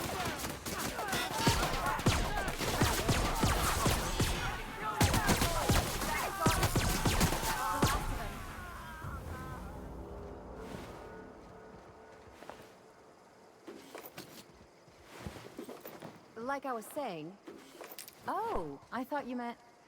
Never mind. Well, I thought about it, just never came up with anything I could stick with.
Okay.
Don't mess with her.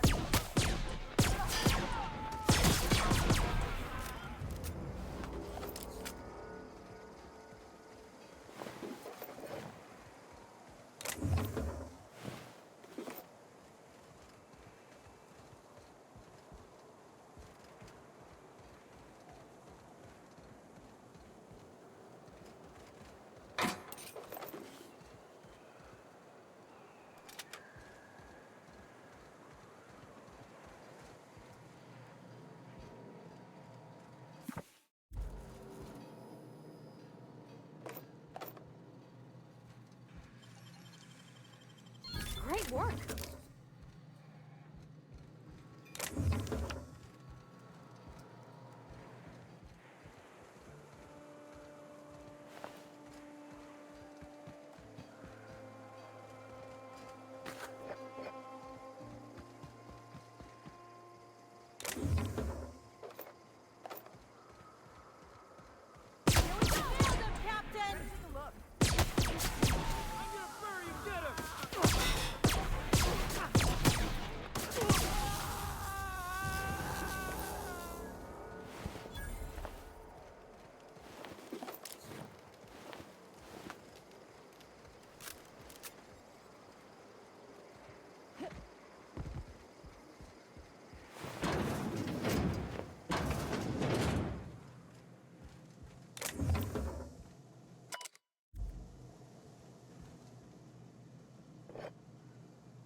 We are now in orbit above Byzantium, Captain.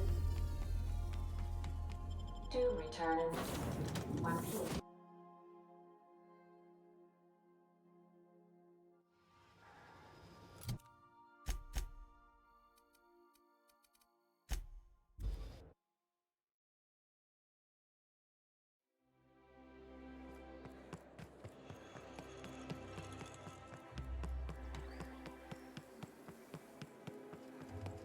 Remember that stranger? I can't wait to see those. What can I do?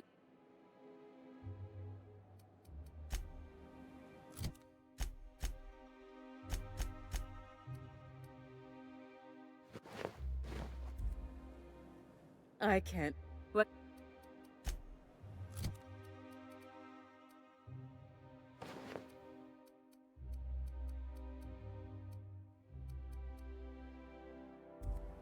I can't. What?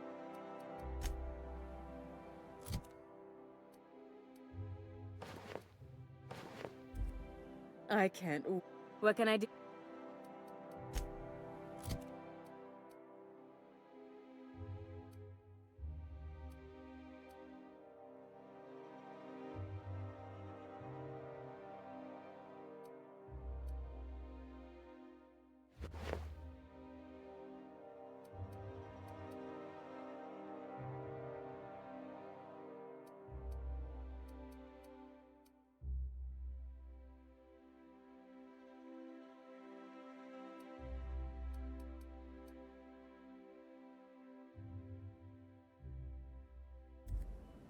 I can't.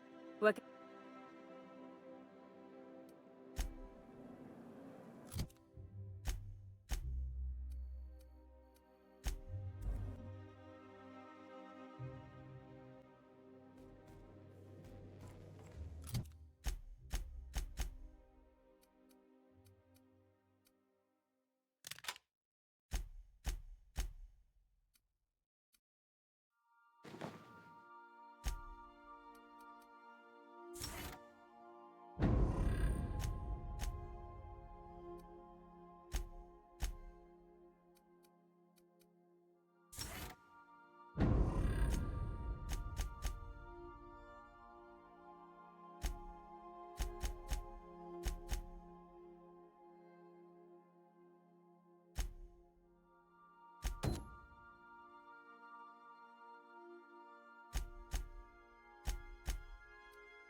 That's the last of them.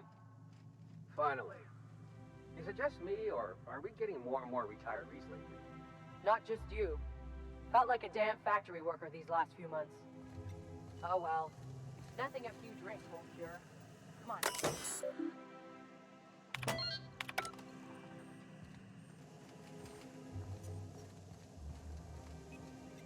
Nothing exciting ever happens around here.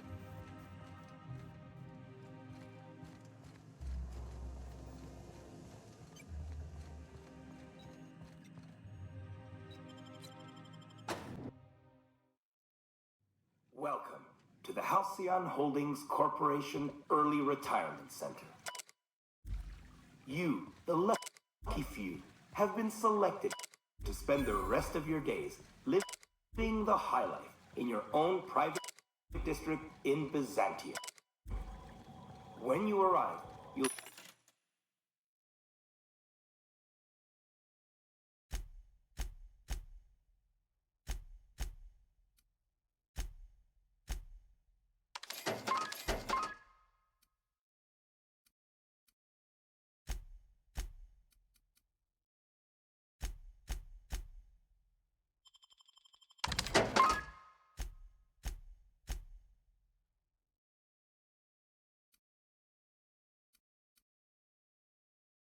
be whisked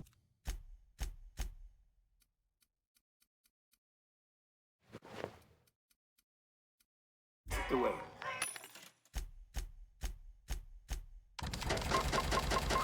To your very own luxury penthouse, furnished exclusively by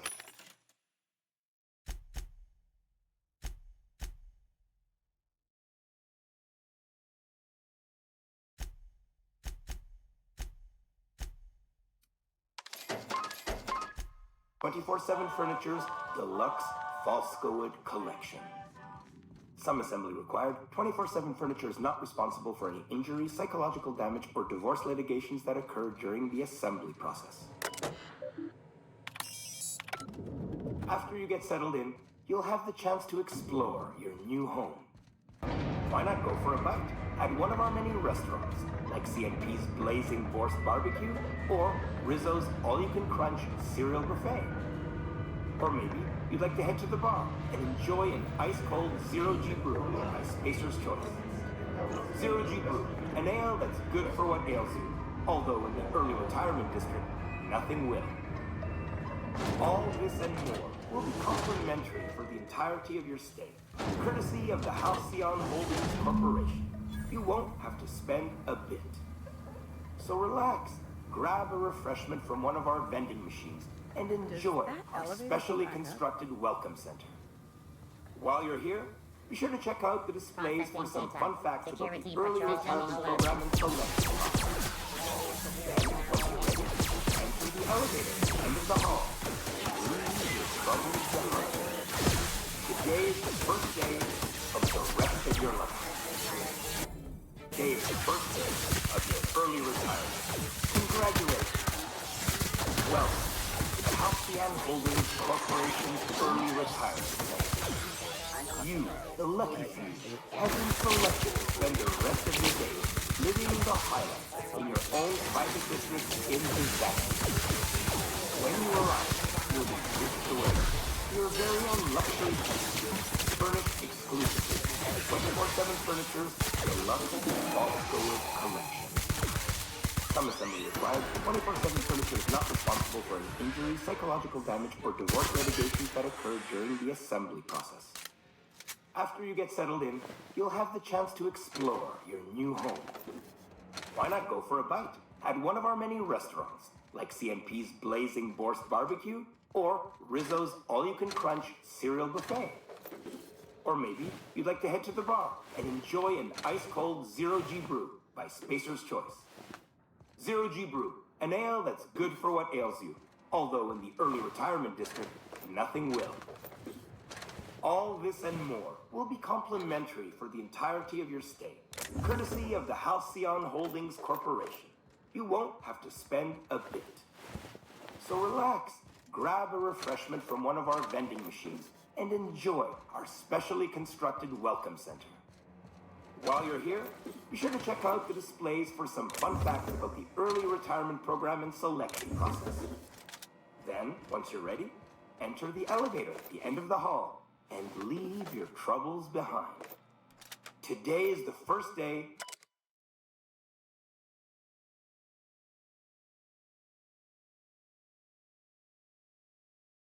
of the rest of your life. Today is the first day of your early retirement. Congratulations. Welcome to the Halcyon Holdings Corporation Early Retirement Center. You, the lucky few, have been selected to spend the rest of your days living the...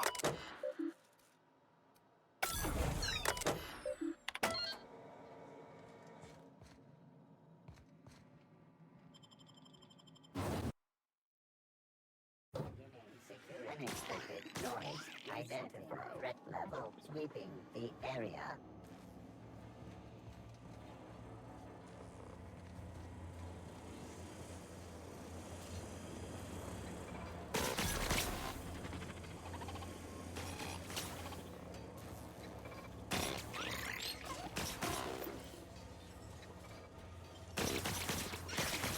All searching setting action.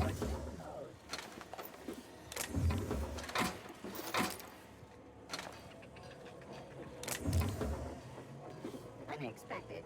Union signal. all citizens club.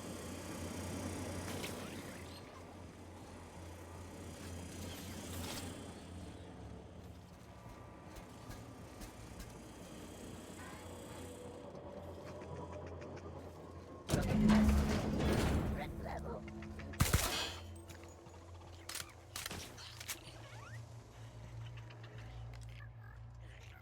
You got him!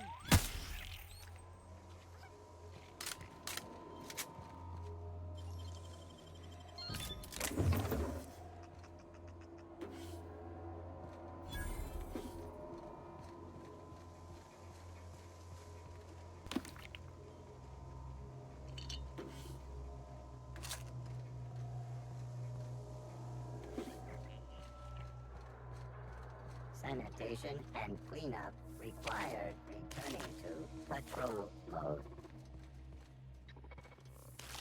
System. Get ready!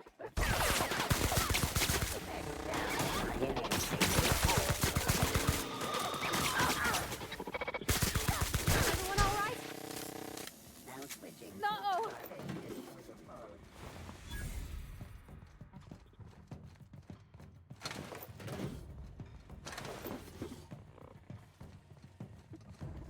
Pros performing.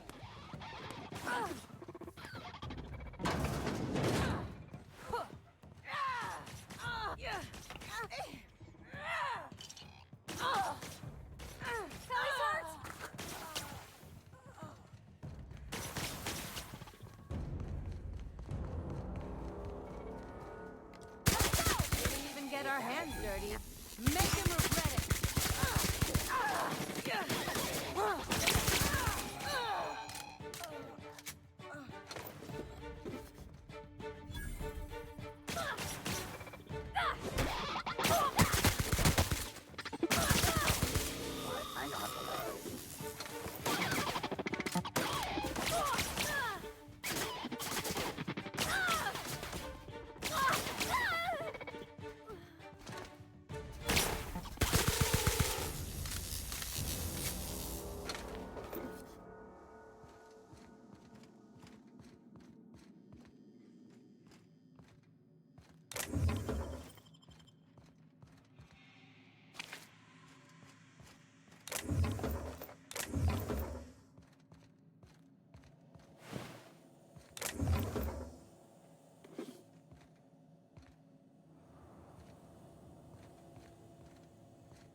Oh, what are you doing here?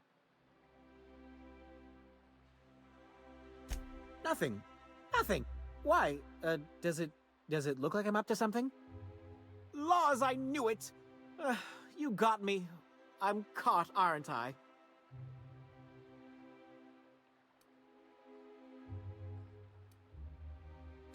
I work in the lab at the Ministry of Accuracy and Morale. Some of my sprats went missing, but it's not my fault, okay? Maybe I let them out more often than regulations allow, but they need to stretch their little legs. And so what if I occasionally forgot to latch their cage? Everyone gets a little distracted now and then. They escaped, and before I could coax them back, they'd made their way to the maintenance tunnels. Even if I did dare go down there, they're among all the common sewer sprats and exterminator mechanicals. Really? In that case, take this collection crate. 6 of my little ones are down there, but don't worry, you can easily tell them apart from common sewer sprats. They have intelligent eyes, an agreeable yet reserved demeanor, and a fondness for hiding. Also, they're white rather than green. Please, do take care, and do mind the exterminator mechanicals. If the worst should happen to my little darlings, well, I still want their bodies. For science, of course.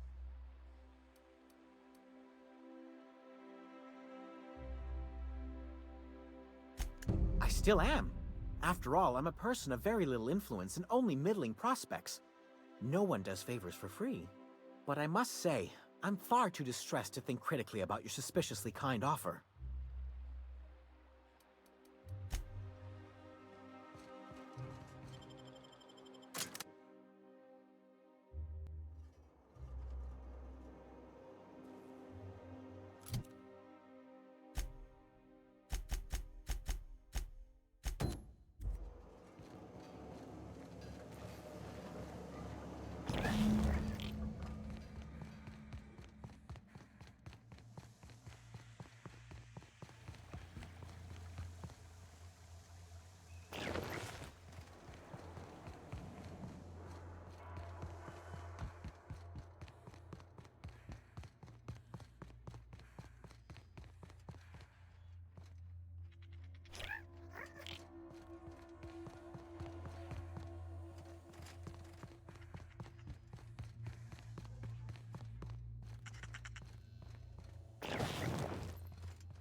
Got nimble fingers, Captain.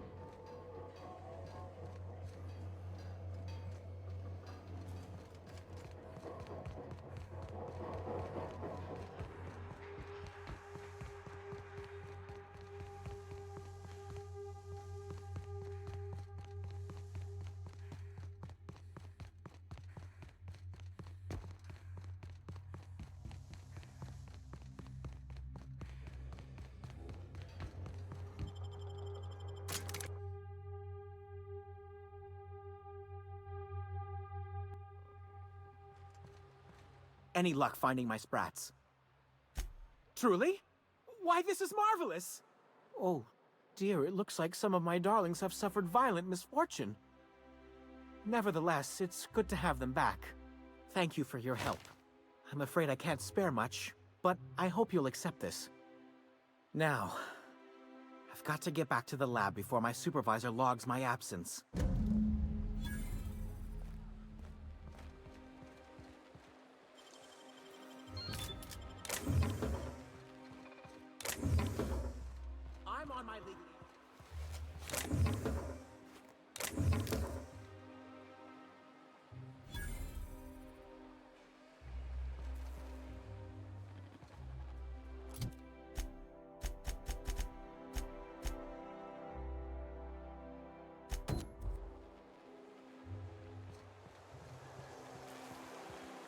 out with it, you wretched contraption!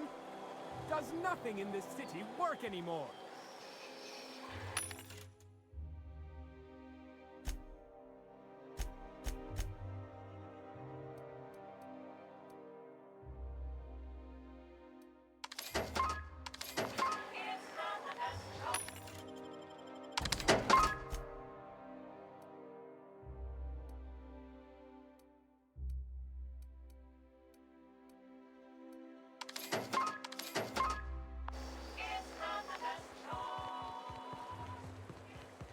You've seemed thoughtful since Monarch.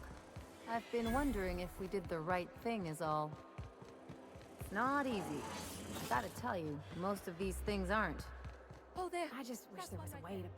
I must admit, I'm getting a certain thrill out of our little arrangement. If this goes well, perhaps I'll start hiring wandering delinquents to handle all of my affairs. It is going well, I hope.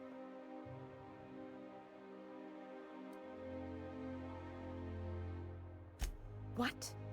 You mean it's just a sham they perpetuate so they can dispose of the rabble? That's brilliant. To take the most burdensome members of our society and simply remove them. Oh, I'll never doubt the wisdom of the board again. Why, I had no reason to be envious at all. What a relief.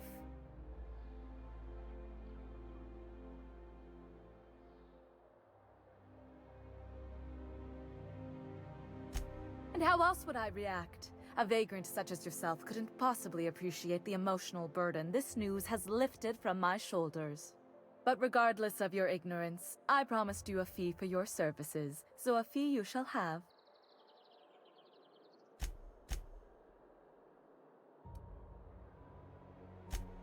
Of course, as we agreed. I'm not one to break a contract. In any event, while I'm deeply grateful for the peace of mind you've brought me, I will need some solitude to fully bask in it. So if there's nothing further...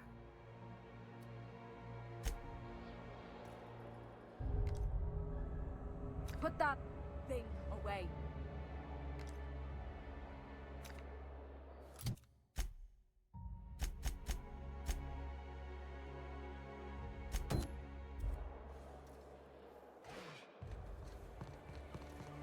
What about Virginia?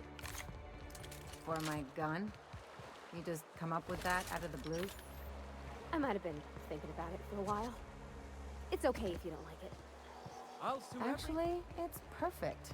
Virginia it is.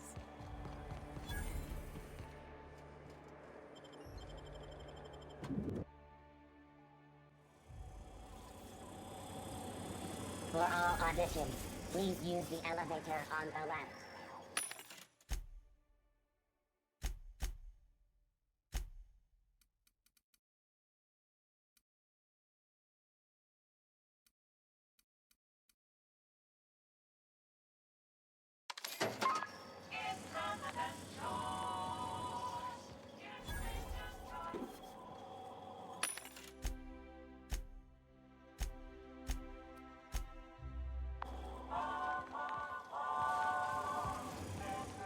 For all auditions, please use the elevator on the left.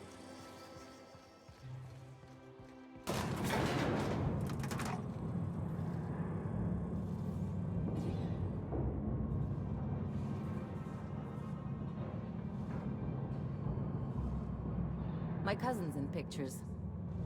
That business makes piracy look civil. If you could just leave me back at the ship, I'm sure there's something I ought to be fixing now. Great! You made it! Listen, I know you're expecting a script, but you're the real deal. Just go in there and do what feels natural. We gave the other actors real weapons to keep things authentic. And because Josh is paying to see their logo on the big screen. See, I knew you'd get it. Now go in there, find your mark, and show us what you got.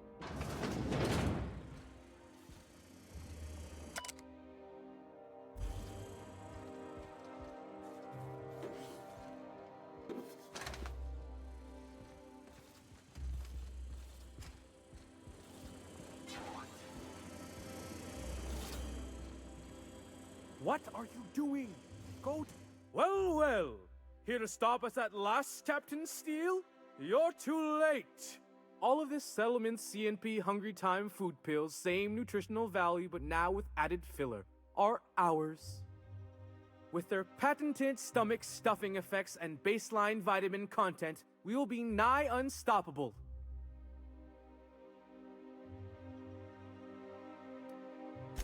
Here to stop us at last, Captain Steele? You're too... Oh, sorry. I already said that. Do you remember the last time we faced each other? The Battle of Axejack, staring one another down across the void of space while flaming debris fell like rain around us.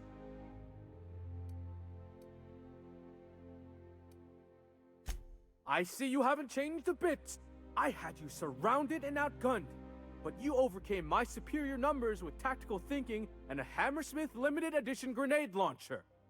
I've been waiting for 5 years now, and at last my day for vengeance has come!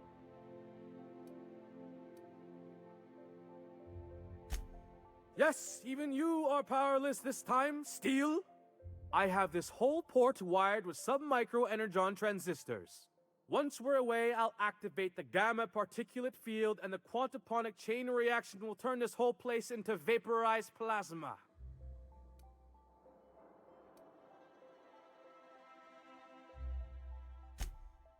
Oh, but there's nothing you can do. I hope you've paid your burial fees and signed your personal death and dismemberment waivers, because this is the end for you.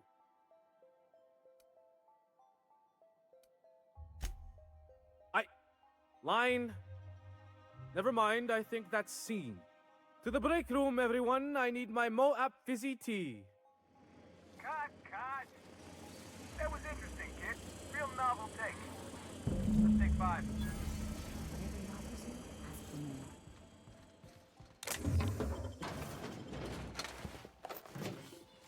There's my star. Hey, listen, I appreciate what you tried there. We've got to review your footage before we make a final decision, though. Look, sometimes you just gotta wait for your break, you know?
Rizzo's lemon slap.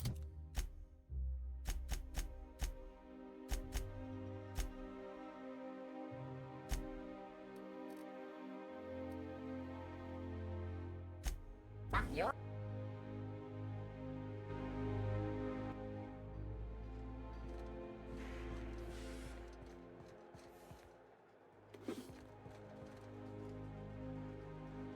Do you mind? I'm meeting someone. Oh, you mean I'm supposed to be meeting you? Yeah, You're looking to make contact with Minister... Magpie, right? I should warn you, it won't be easy. He spends most of his time in his estate, which is heavily guarded.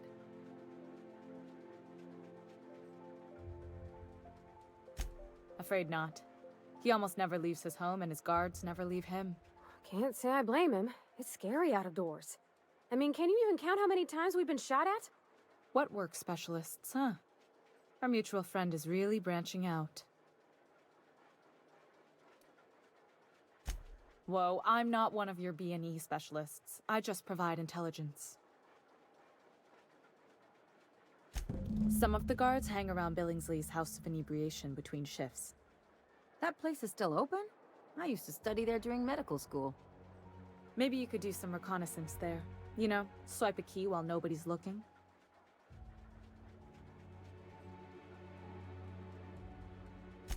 Just remember, you didn't hear it from me. I've always been fascinated by birds. If you ever research Earth species, there are thousands of them, so colorful and distinct.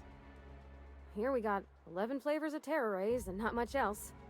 That kind of variety? I mean, gosh, seems almost impossible.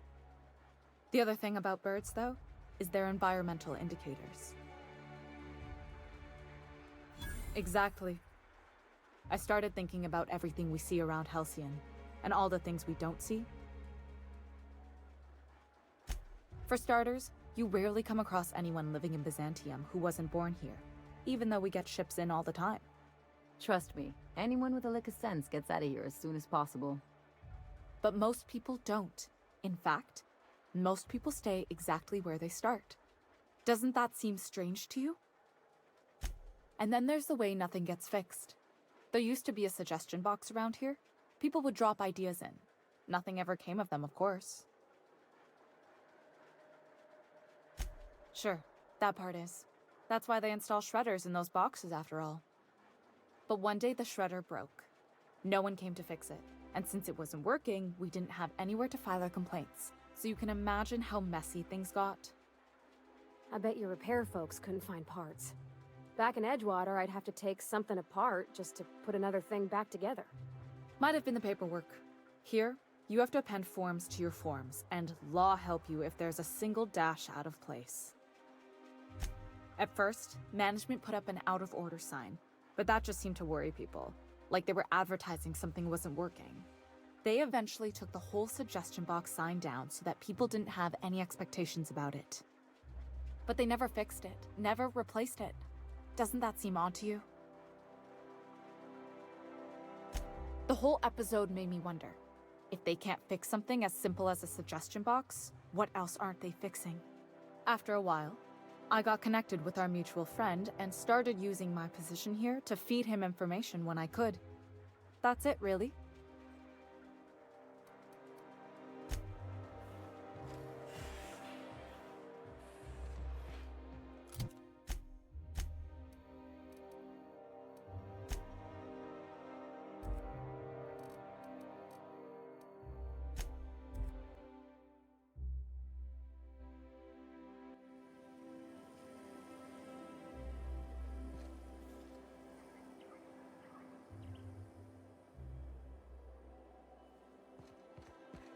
The dissidents actually...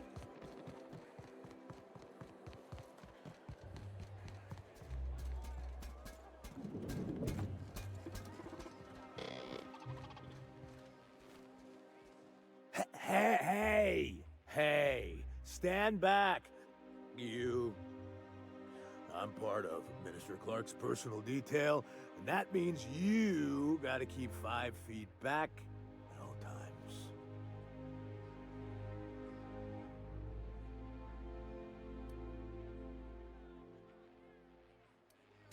Oh, yeah, it's right here. Good thing, too, 'cause I may be headed there soon.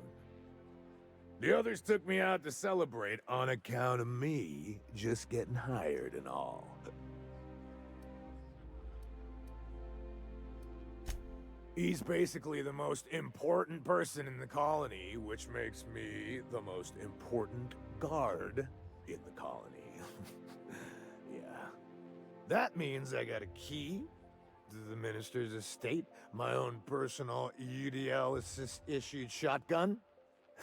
They don't give those out to just anyone. Yep, I've nearly made it to the top, my friend.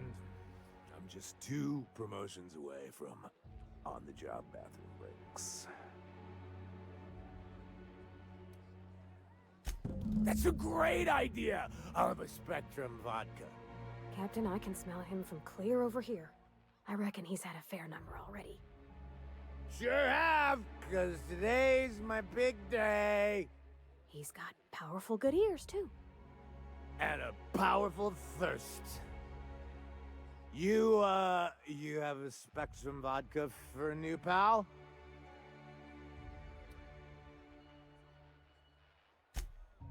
Here's to me. Hey, you are really great. Have I told you that? We should be friends. Wow, listen to me. I'm soaked.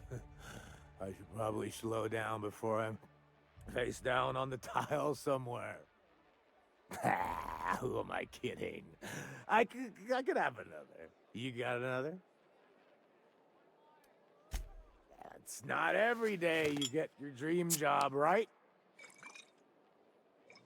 Wow, you got like this crazy energy. Has anyone ever told you that? You're like a manosaur. You got a manosaur energy. Oh, Laws. I gotta stop. I'm seeing at least 2 of you. I really shouldn't. I'll have the worst hangover tomorrow if I don't stop. Nonsense. You've got another in you. Doctor's orders. Guess I can't argue with that. Yeah. Was that one supposed to taste like Purple Berry Crunch? Or am I just tasting breakfast? I don't feel so good. I think I'm gonna be sick.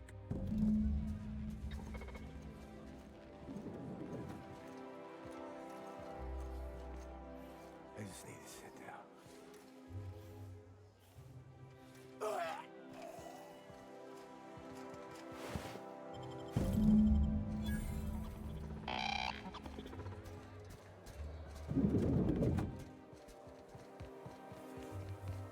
I've always loved that sculpture.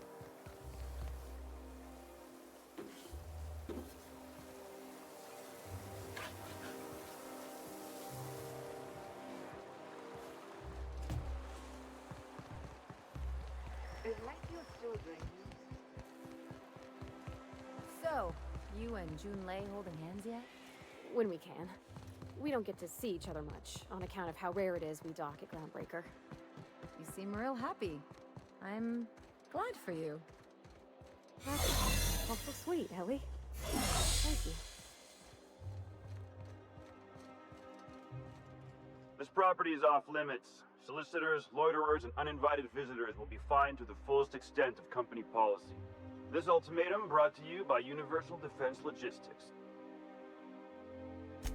Less funny, the minister isn't expecting visitors, and you don't much look like one of those couriers from HPS.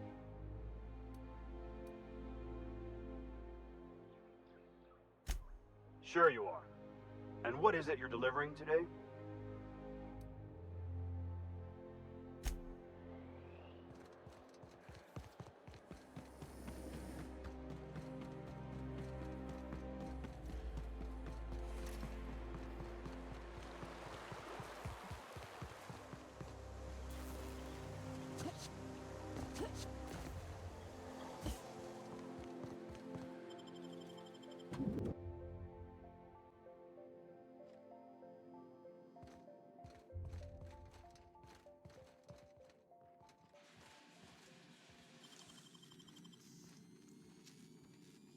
Gosh, that's clever.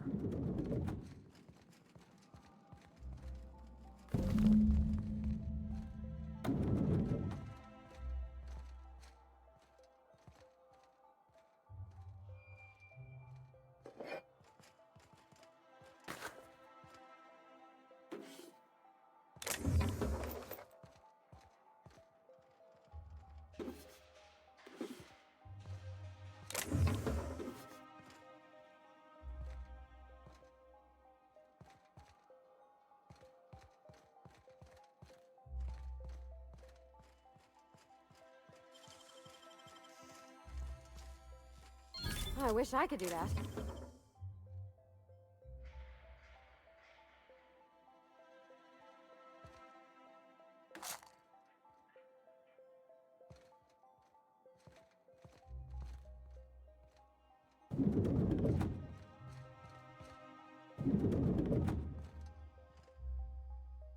Burning the midnight oil, are we? The Halcyon Parcel Service's work is never done.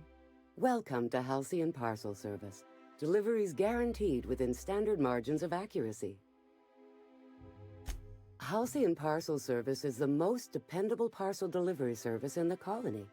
You might even say we're part and parcel of Halcyon's commercial enterprise. That's just a little parcel joke. Nope, just parcels. We don't deal in packages.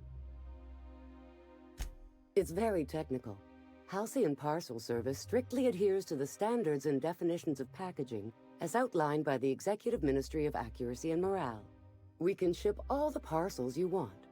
But if I start shipping packages, I could get into some real trouble. Handcuffs and hard labor trouble.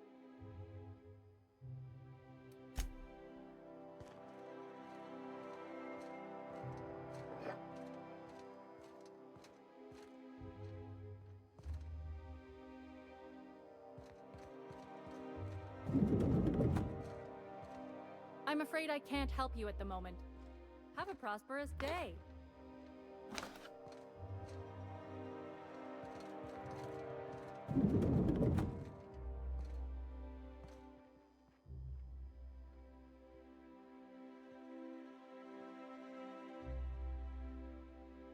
Huh?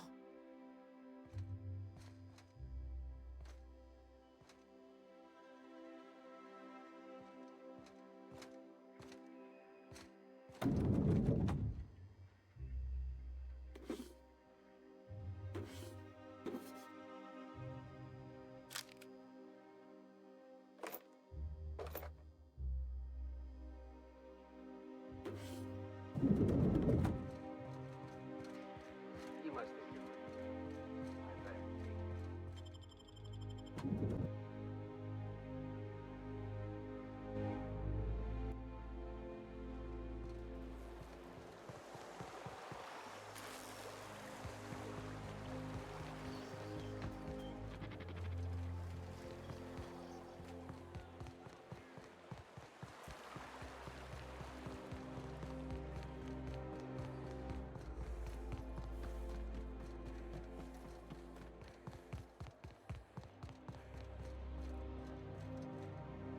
There's nothing to see here. Move along.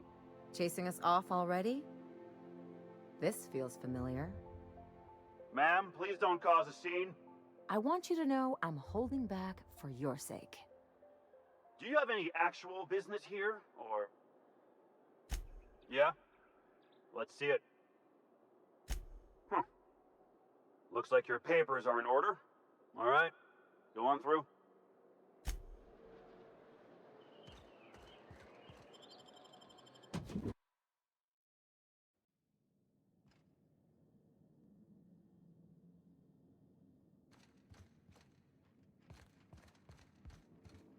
Move along.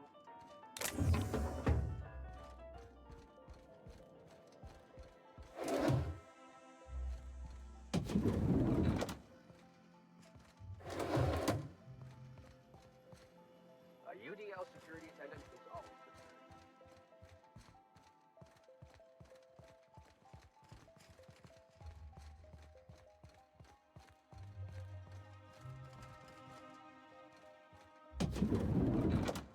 How did you get in here?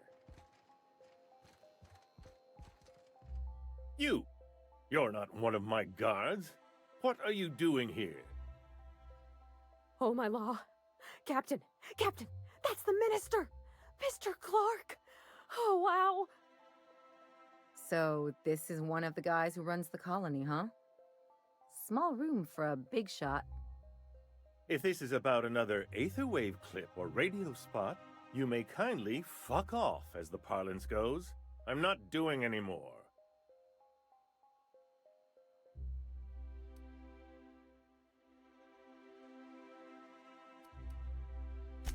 Have I not made myself clear? slowly and loudly, Aloysius. That's the only way these morons understand. I said, you may tell Charles to go fuck himself.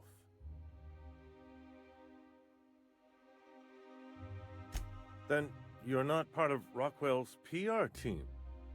That means you're a dissident? A real live dissident?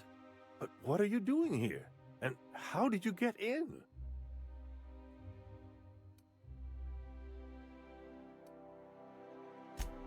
Drugs, of course. What else? Why did I get my hopes up?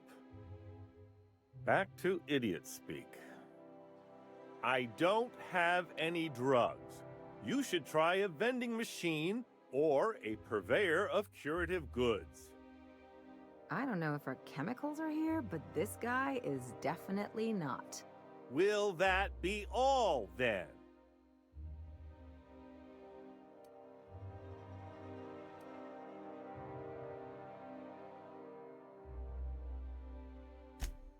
Oh dear, I don't think I can say this any more slowly. Unless... Of course, it's Rockwell again, who else? And I thought he was only holding me here to keep me out of the way.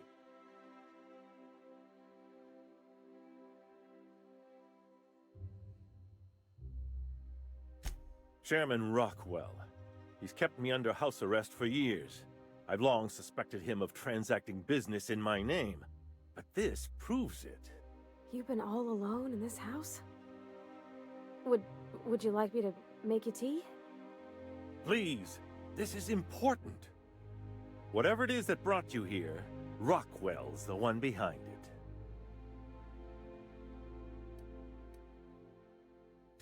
How should I know? I've been under house arrest for years. But there is a way to find out, and perhaps to set things right. Whatever Rockwell's doing, he'll be doing it from the HHC headquarters. Your best lead is to look for details in his office. This all feels off, Captain. Like when there's a storm coming, but everything's quiet and still. We really gonna do this? Getting involved is a messy business, and it rarely pays. This is about more than bits. This is about the survival of the colony. If you don't help, who will?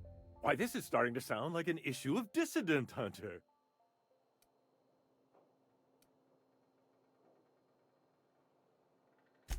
Via the Acropolis District, of course. That's where the most important corporate and government facilities are. But only board employees are allowed into the district. There's a heavily guarded checkpoint just down the street. There might be a route through the maintenance tunnels, but I'm afraid I don't know specifics. Most people avoid the area for obvious reasons. When you reach the HHC building, this access card should get you up to the executive suites, where the chairman's office and what used to be my office are. Oh, I haven't been allowed up there in years. I shudder to think what Rockwell's done with the place. A gilded minibar, perhaps? A personal theater. The man has too much money and too little sense. The board's lackeys are none too bright. I simply claimed I'd lost it and hid it somewhere no one would think to look. I merely hid it in a book. No one reads anything longer than a few pages around here. Wait! Rockwell has one of the only terminals capable of transmitting to the Earthbound message drone. This is our chance. Please, take this and transmit it from his office. Rockwell hasn't given me any messages from Earth for years. But they need to know what's happening here.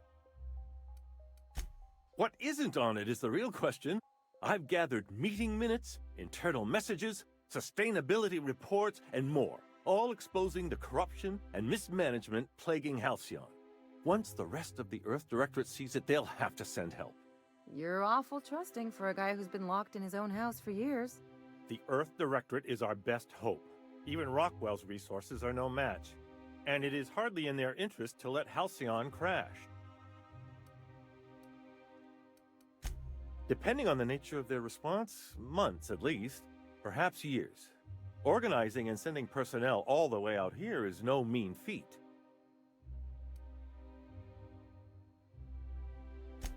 Perhaps there is hope after all. And now I entrust it to you. Good luck, and trust no one in the Acropolis district.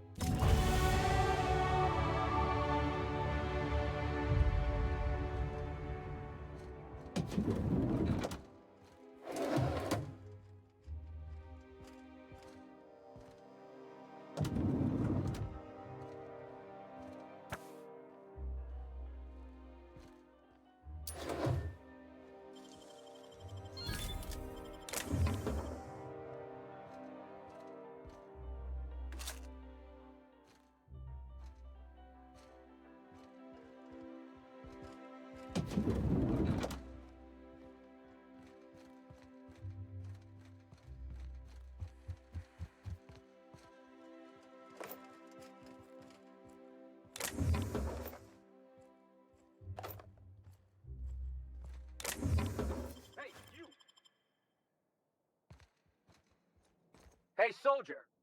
You can't just wander around the minister's residence. What do you think you're doing?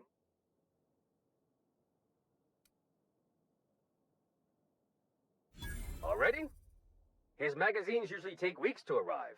Discretionary holding period and all that. Let's not jump to conclusions. Just drop it off and get out of here. I don't want to see you hanging around.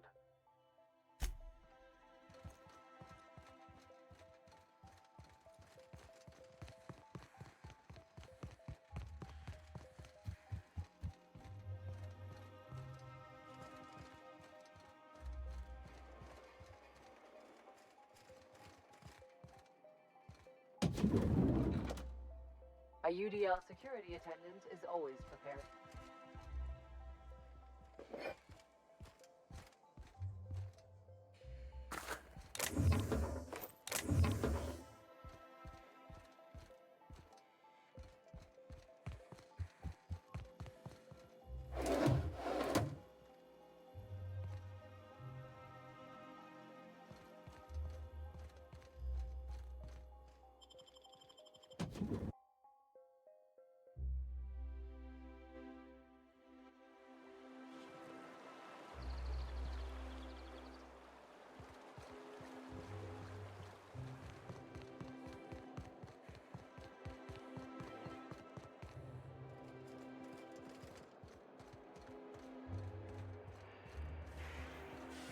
Oh, there.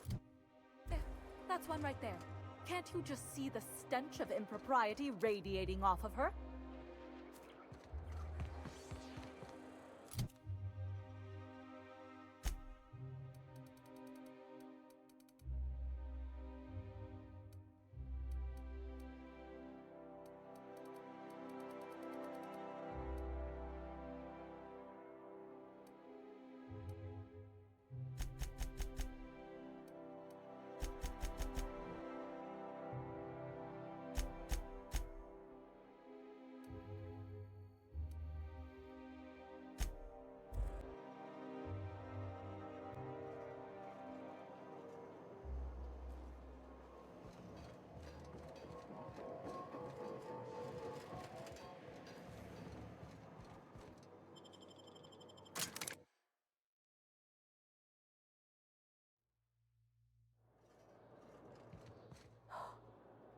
Oh.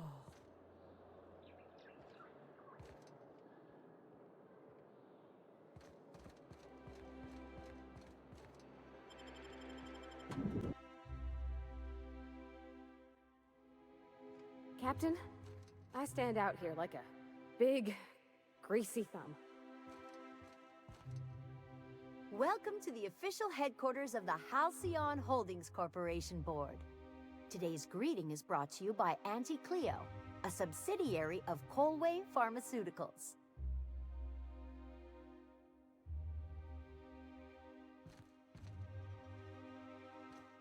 Do we really need all the security? I have to go through 3 checkpoints just to take a bathroom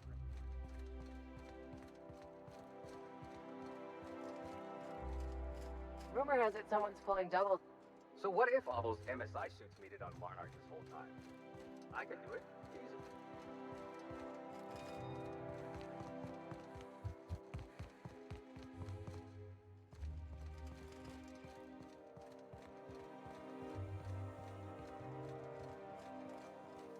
State your business.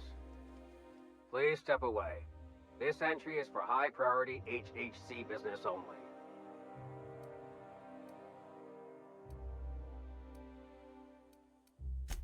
Huh. I didn't realize we were still using those iridescent stickers. But this looks right.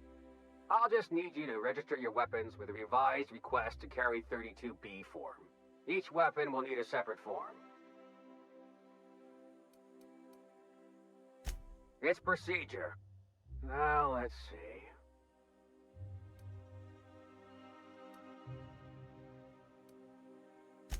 You don't have to be sarcastic about it.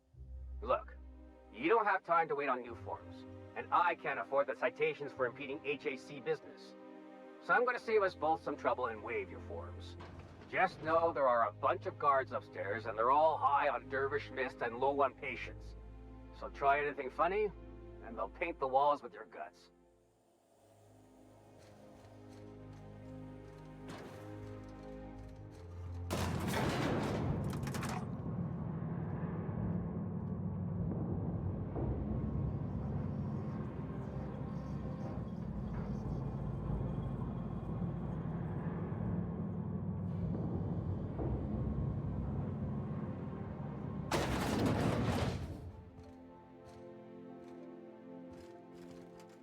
Move along.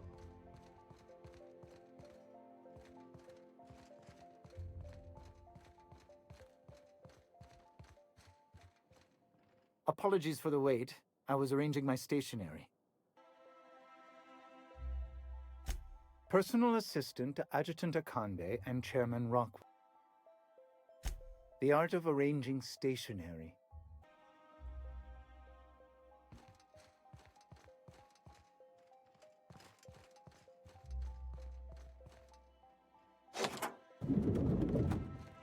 Excuse me, just a moment. I beg your pardon, Minister Clark's former office is currently closed to solicitors. What? Oh dear. Thank you for reminding me. I can't stand the thought of someone else's hands touching my custom letterheads.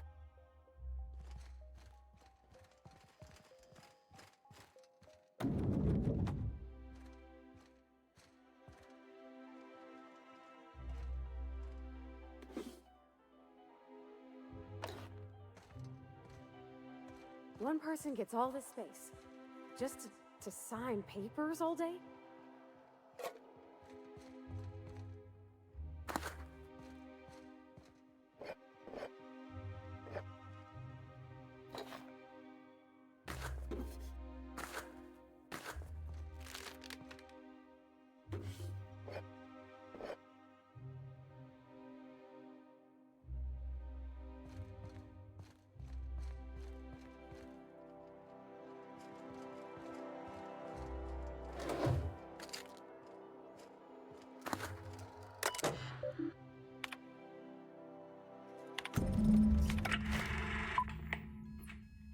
Good afternoon. I'm Chairman Rockwell, and I'm here to address a serious issue facing us. As you all know, our colony has been successful beyond our wildest dreams. Unfortunately, we've recently discovered that our food supply will not be able to sustain Halcyon's population in the long term. Everyone will die. Everyone will slowly stop living from malnutrition.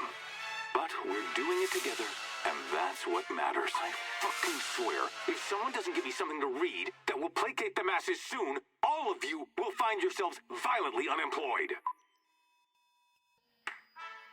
But I can assure you there's nothing to fear. We've got a solution.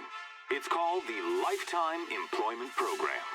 We will freeze most of the colony to preserve resources, while the best and brightest of Byzantium continue living in prosperity. Look, you idiots! How many times do I have to tell you we can't say shit like that? Fire whoever wrote this! While Halcyon's brightest minds solve the problem of our nutritional shortage, the rest of the colony will be placed in suspended animation. Individuals will be revived on a rotating basis, so that every Halcyonite can be part of the important work of saving our colony. By testing paperweights. Sorry, couldn't resist. Let's go again. And someday, in the not-too-distant future when we've solved this crisis, we'll all be back together again working for the good of Halcyon. Until then, the board shall provide for the deserving just as it always has. So, obey your supervisors, take your vitamins, follow your corporate-mandated grooming rituals, and rest assured with the board on your side, there is nothing to worry about.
The Acropolis district is off limits. Move along.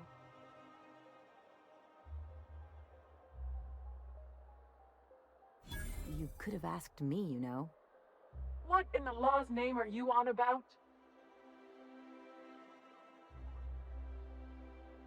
Sure.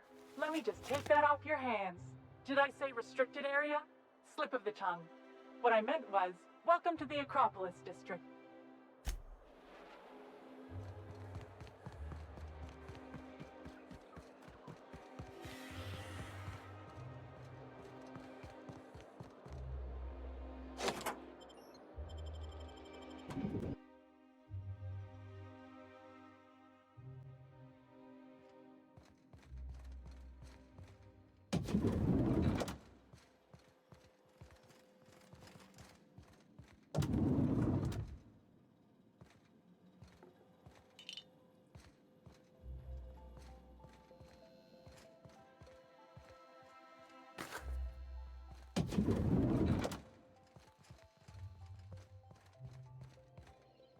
Not so fast. The Ministry of Accuracy and Morale is off limits to everyone without X-36 level clearance. It's okay. I'm a doctor. I don't care if you're a brain surgeon. If you don't work here, or for Chairman Rockwell himself, you're not getting in. Worth a try. You'd be surprised how often that works. Like I said, X-36 clearance only beyond this point.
Rumor has it someone's pulling doubles until the retirement district is repaired.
staying long?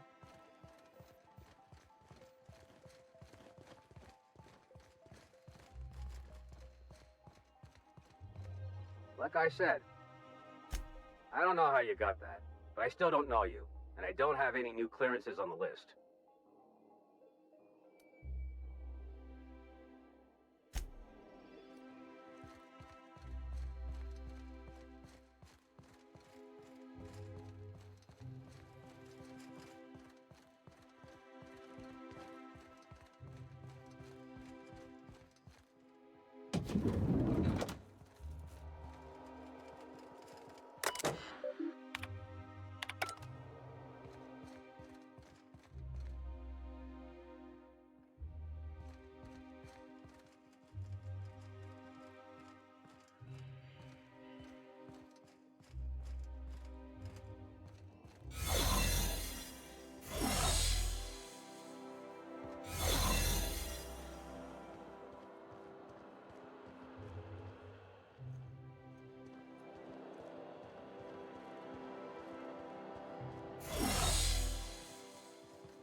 Looking good, soldier.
Nice.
Nicely done.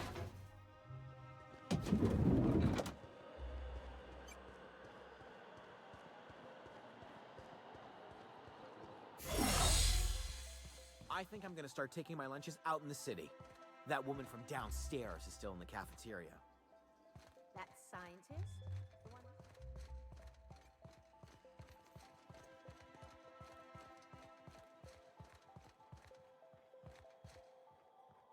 Sorry, I'm kinda in the middle of something.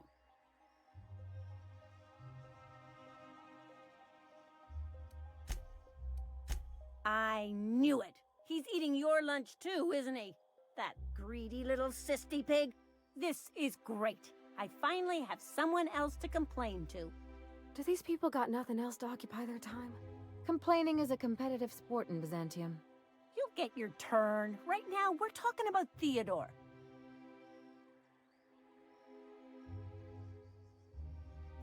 Oh, that's no problem. I can get you into the lab. In fact, let's go there now. Theodore's out right now, but we should be ready when he gets back. That way everyone can see you chew him out. This is going to be so good.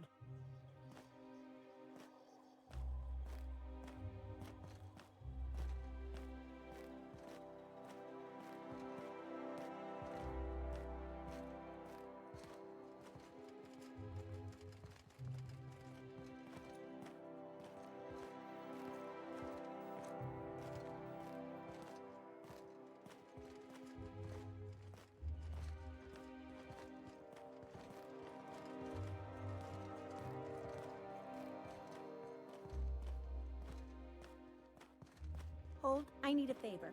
Think you could let my friend through just this once? After all, you still owe me. Fine. But I don't want to hear anything about the catch-up packet incident ever again. And she's on her own if she runs into the guards downstairs. You're the best, Holt.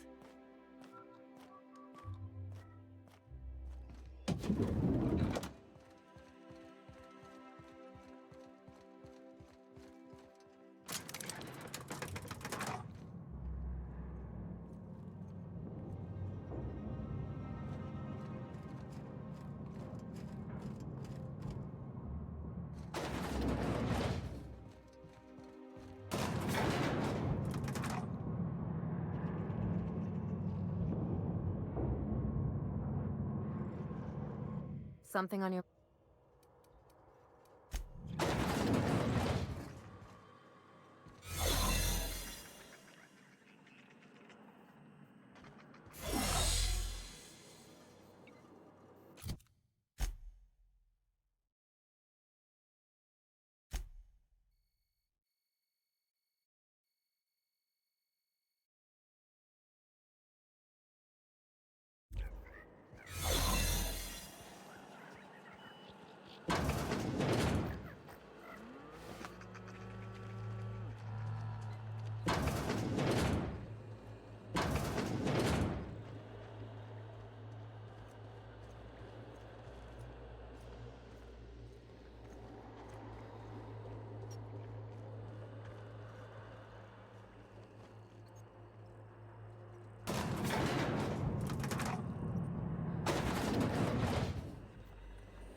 How'd you do that so fast?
If you don't mind you have a message from Adjutant Sophia Akande.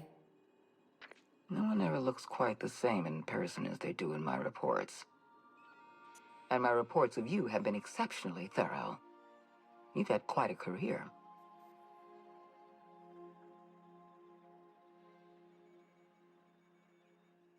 You have something I want. I'd like to negotiate. Phineas Wells is wanted by the board. I want to convince you to turn him in to us.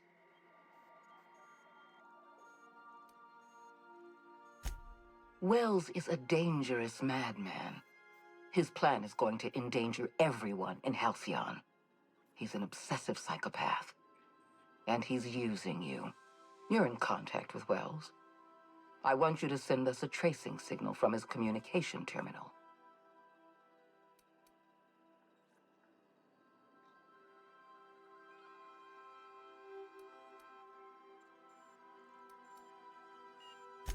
Don't worry about pay.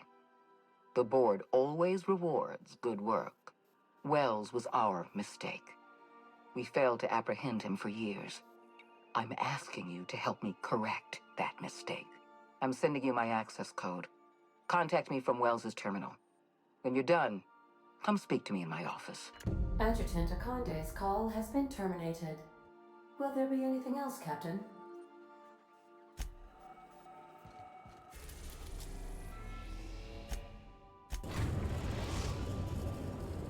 Now arriving at Phineas's top-secret orbital lab.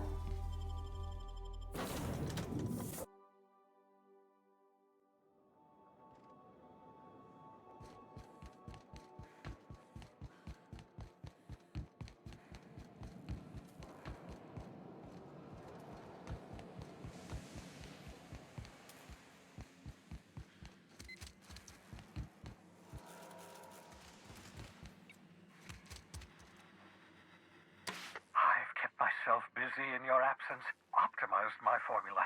I'm now confident I can revive the remaining colonists. All I need now is the dimethyl sulfoxide. I'll take as much as you can give me.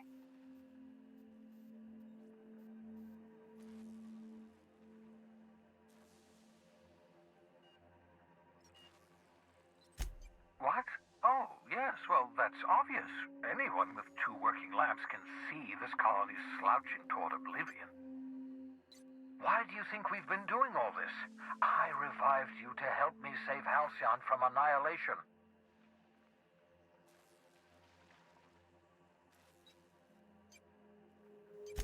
Oh, hold on. Let me see if I understand this correctly. You're saying that Halcyon's on the brink of total collapse? And the chairman's plan to save all of us is to save himself? I always knew Halcyon was heading toward a systems collapse, but I never imagined we were already there. The board made this crisis, and now they want to solve it by freezing the rest of us? That's not a plan. That's a goddamn escape clause. That makes 2 things we don't have. Time and chemicals to revive the other settlers. None of this was supposed to happen. I was supposed to revive the Hope's colonists.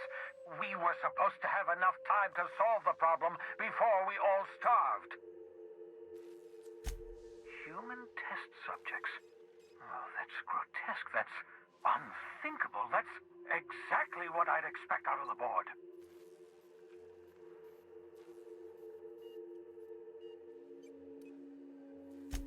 Thank you. You've brought me enough chemicals to get started, at least. I'm just sorry they came at the cost of human lives. Those poor people, they must have died in agony. What exactly was the board trying to accomplish?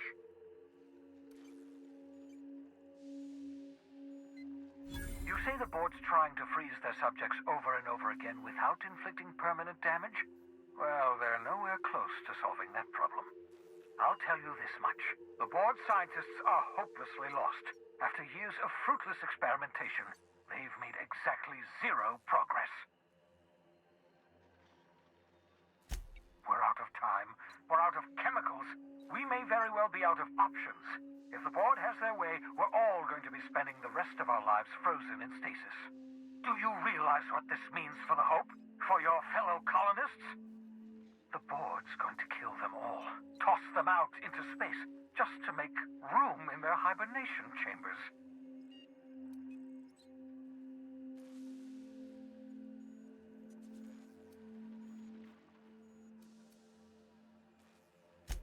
Short of lining up every member of the board and shooting them in the back of the head. Do you know what's waiting for us on the Hope? Scientists, engineers, artists, the brightest minds Earth ever sent us, uncorrupted by the board. The board's going to dispose of them all and transform the Hope into a prison for the rest of us. They're likely on their way to the Hope as we speak. We need to get to those colonists before the board. I have enough chemicals to start reviving a few of them, but no easy way to get them off the Hope.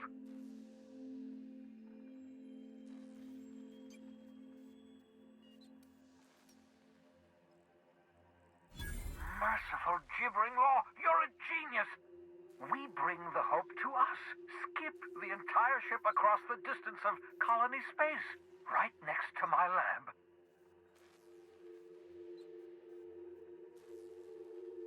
Yes, exactly. You're a step ahead of me, but I perceive the shape of your plan. If we link up the Hope to the Unreliable, then use your navigational computer to calculate a reasonably safe vector, we can skip the entire colony ship into the rings of Terra 2. I don't know much about skip drives, not the physics anyhow. I do know the Hope's real massive. How's our bitty little ship supposed to skip it? Excellent question, my sharp-witted mechanic. You will use your own ship to power up the Hope's skip drive. Your navigational computer can handle the rest. I've got a healthy disregard for personal safety, but this sounds crazy, even to me. Your instincts are correct. By any reasonable definition of sanity, this plan is crazy. Isn't it wonderful? You'll need to switch on the Hope's auxiliary power using the Unreliable. Then head to the bridge. Your navigational computer, Ada, should be able to activate the Hope's skip drive. Once you've skipped the Hope next to my lab, I'll have easy access to the frozen colonists. I can start reviving them immediately.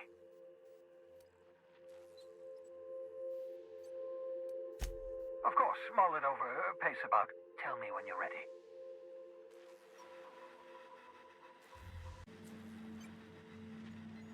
I hope you change your mind about skipping the Hope. It's the only chance. What's on your mind?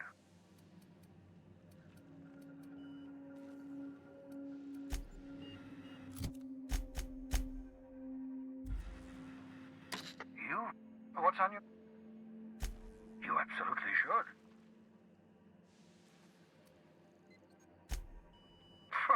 Sarcasm, the last refuge of the witless. The adjutant must have sent you some kind of tracking code. If you don't use the code, she'll suspect you betrayed her. I think you should use the code and send a corrupted tracking signal. That should buy me some time. The enemy is bound to discover my hideout sooner or later. I'm prepared for that eventuality. This is just my way of buying myself a little time. Use my communications terminal to corrupt the tracking signal. While the board busies themselves trying to decipher it, I'll have plenty of time to prepare my defenses. I know you're wondering why I'm doing all this. Why I believe the people on the Hope are the answer to the colony's problems. The Hope is carrying some of humanity's most brilliant thinkers, scientists, engineers, experts in their field. If we work together, we can still find a way to save Halcyon. The board would have us believe Halcyon is beyond saving. I choose to believe otherwise. If there's even the slightest chance we can save Halcyon from oblivion, then we have to take it.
should do it.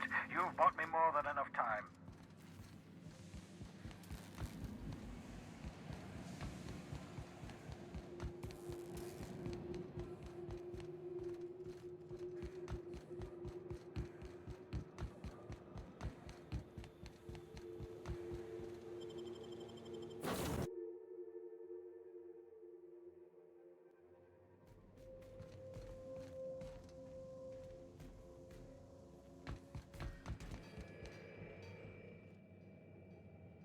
You think I could hire myself out to ships in need someday? Be my own mechanic, like how Ellie's her own doctor? I wonder sometimes.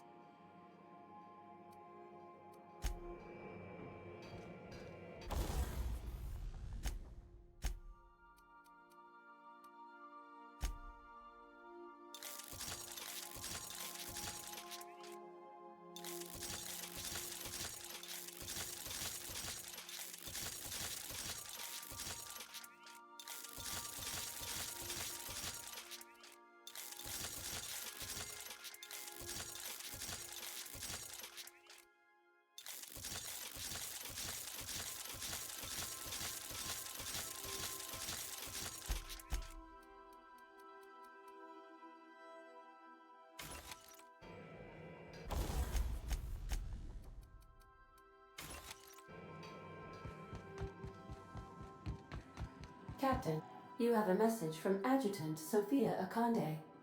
I'm impressed, Captain. I almost expected you wouldn't go through with it. Unfortunately, Dr. Wells found a way to corrupt the signal before we could pinpoint his location. Still, it's only a matter of time before we find him. Come visit me in Byzantium. We need to have a talk about the future of this colony.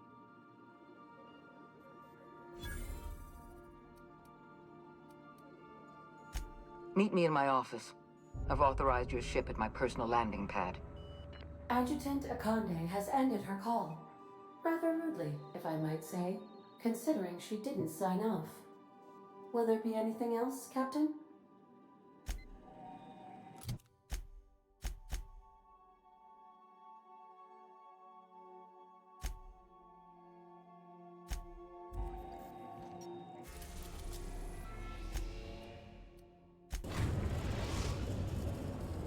We are now in orbit above Byzantium, Captain.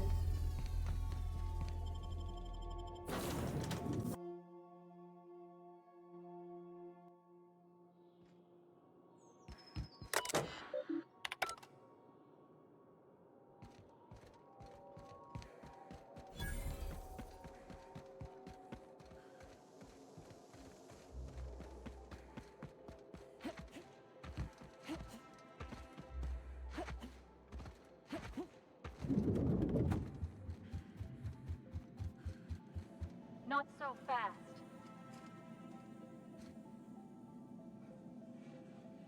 All right, you're clear. The adjutant's expecting you. Go on through. Move along. A UDL security attendant is always prepared.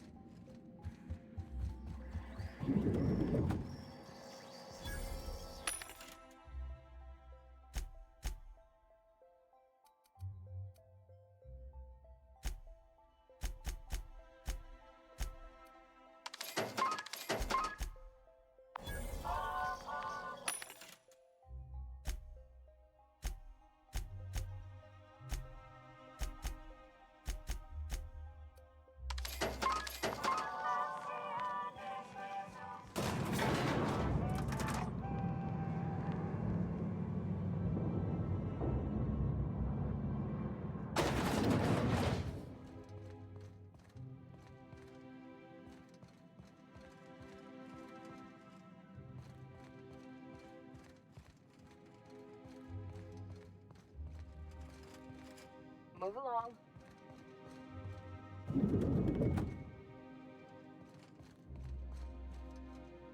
How may I be of assistance?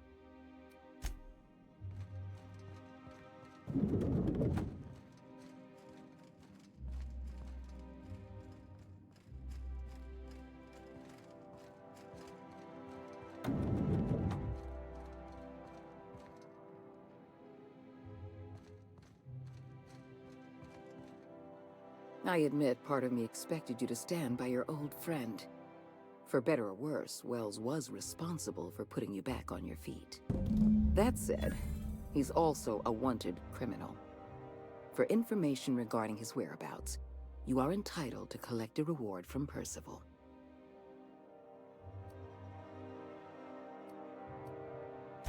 I understand you've infiltrated the Ministry. The things you discovered there must have been shocking, even disturbing. Halcyon is on the verge of a total systems collapse. The truth is ugly and difficult to accept, but we must accept the truth before we can move forward. Malnutrition is already a problem. Disease will come next, followed by starvation, followed by a breakdown of society, followed by extinction. I know this must come as a surprise to you. I imagine you have questions. What's in this for you? There's gotta be an angle. There always is for people like you. My angle is the preservation of our colony by any means possible. Nothing more, and nothing less. Is that why we were suffering plague in Edgewater? Malnutrition? All those folks sick and dying, and you knew why the whole time? Yes, Miss Holcomb, we knew why. We've known for some time that Edgewater was dying. The colony itself is dying.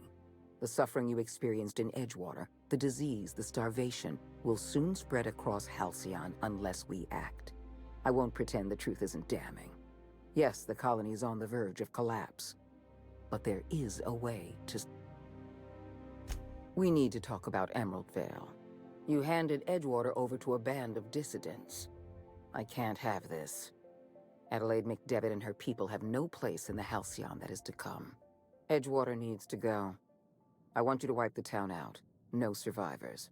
I get that you board types are all about efficiency, but isn't this a bit much? I'm asking your captain to amputate a rotting limb from the colony. I'd expect you to understand, Dr. Fenhill. You're a monster.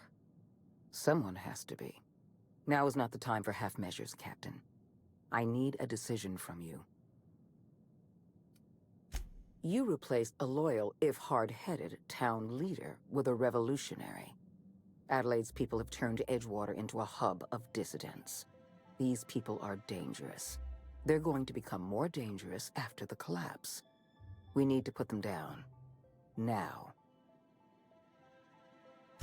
Because right now you're the only person I can depend on. My hands are tied by endless rolls of red tape and bureaucratic limitations. Halcyon is going to collapse while the board hems and haws and debates minutiae. We need to act, and you're the only person with the wherewithal to do what's necessary. I'm not asking you to be a murderer. I'm asking you to be a surgeon. Edgewater is a necrotic limb on the body of the colony. It must be severed. Don't fool yourself. The dissidents occupying Edgewater are rebels harboring dangerous and seditious ideas. Left to their own devices, their numbers will grow. Graham Bryant and his merry band of morons caused enough trouble on Monarch. I won't risk the same thing happening in Edgewater. No, allowing thousands of colonists to starve to death because we couldn't make one cold-blooded decision is insane. What I'm suggesting is absolutely logical. You talk less like a human than mechanicals I've known. I am responsible for every single human life in this colony. Do you imagine I relish the thought of killing some of them to save the rest? Steel your spine, Captain. Do what needs to be done. Don't make this more difficult than it needs to be, Captain. I rather like you, and I'd hate to have you shot for disobeying a direct order. I'm disappointed. I was so sure you had potential. Here they come! Freya, nice one! I'm gonna take a look.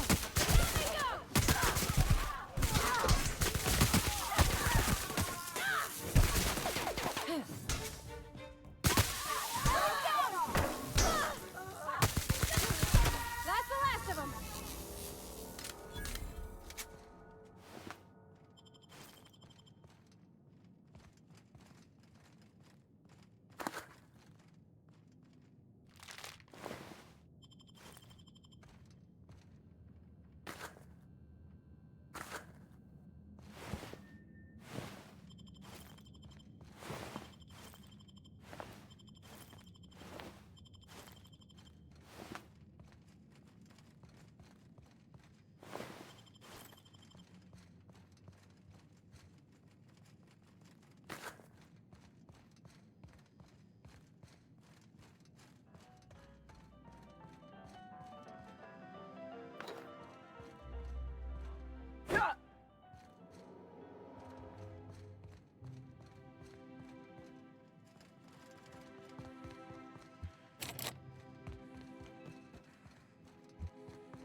So, sneak onto a lost colony ship and skip it across the system. What could go wrong?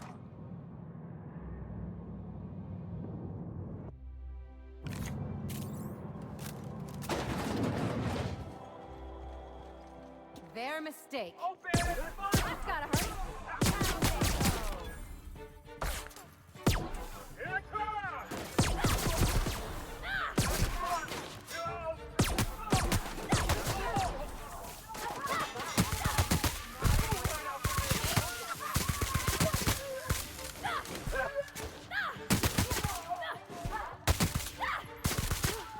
That's the last of them.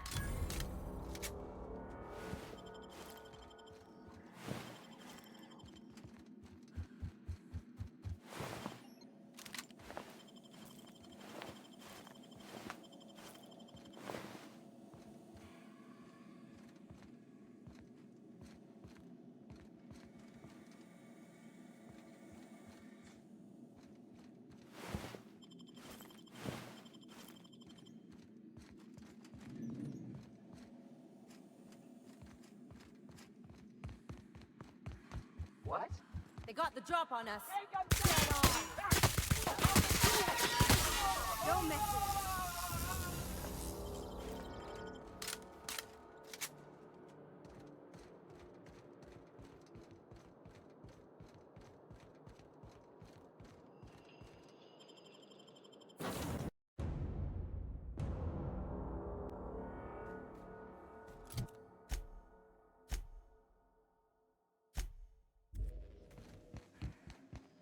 Sending a corrupted tracking signal to the board was quite clever, if I might say, Captain.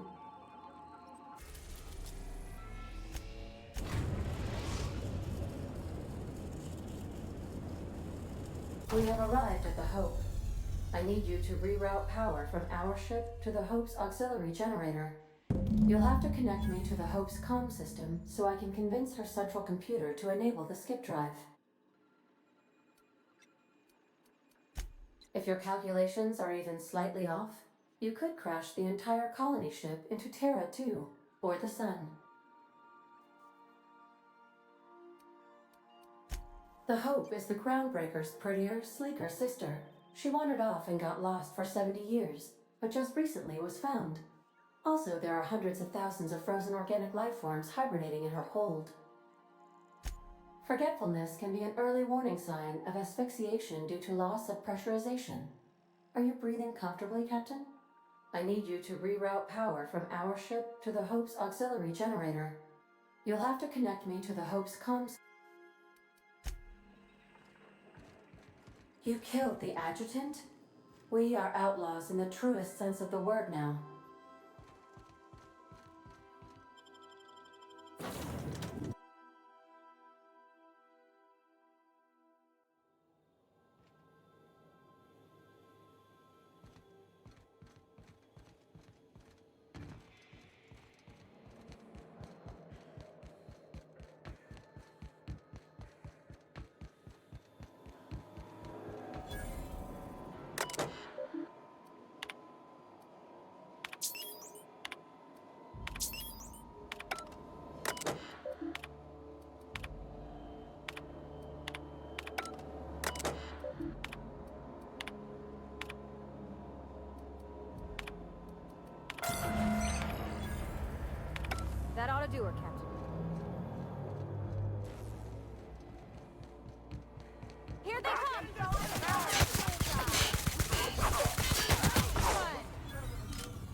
You alright, Captain?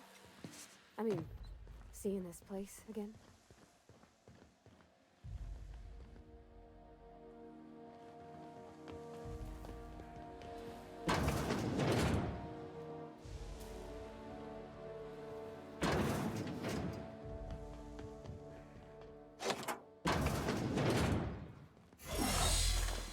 Can we talk? So we're really gonna do this? Do you really think he knows what he's doing? Sending us to skip the Hope into Terra-2's orbit right under the board's nose?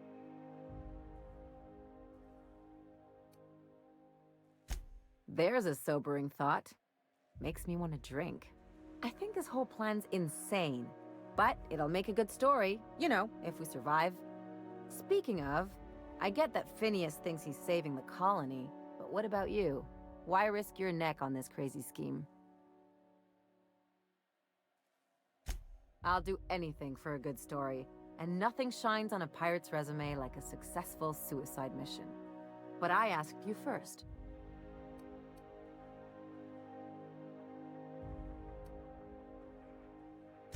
I'm gonna try to forget that you've been calling the shots this whole time. Still, all this depends on the other Hope colonists. Are they gonna pull us out of the shit? Or are we all just gonna leave a bigger, uglier stain on this corner of the galaxy? This is why I like you, Captain. Well, whenever you're ready to do this, I'm with you. Anything else?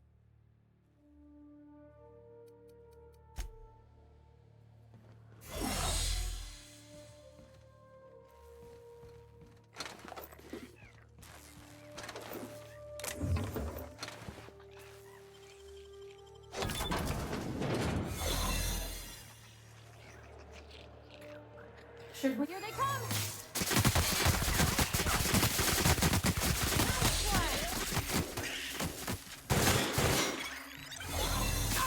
Let's try that again.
Systems, and am attempting to establish contact with the Hope's more primitive processor now. Would you like me to play a mood-suitable music selection while you travel to the bridge? Oh, sorry. File not found.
These were the private quarters of the Hope's former crew. Shall we hold a moment of silence for the dearly departed? No? That's odd, because my programming would indicate that when forced to confront the idea of self-death, organics prefer... Oh, I see. Yes.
That was quick.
That's the Hope's computer up ahead. I'll admit, I am curious to wake him. Once we switch that thing on, we can get out of here, right?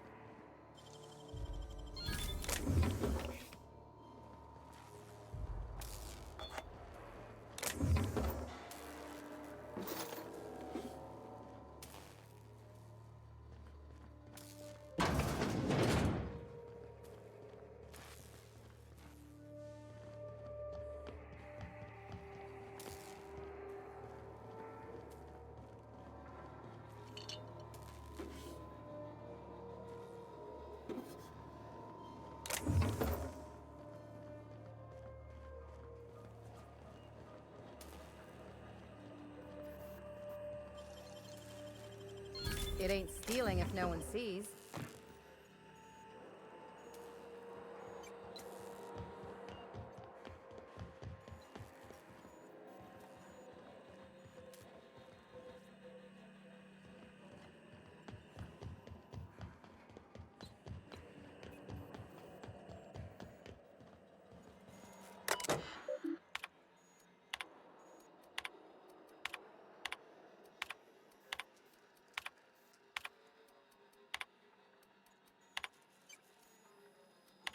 Greetings, Captain.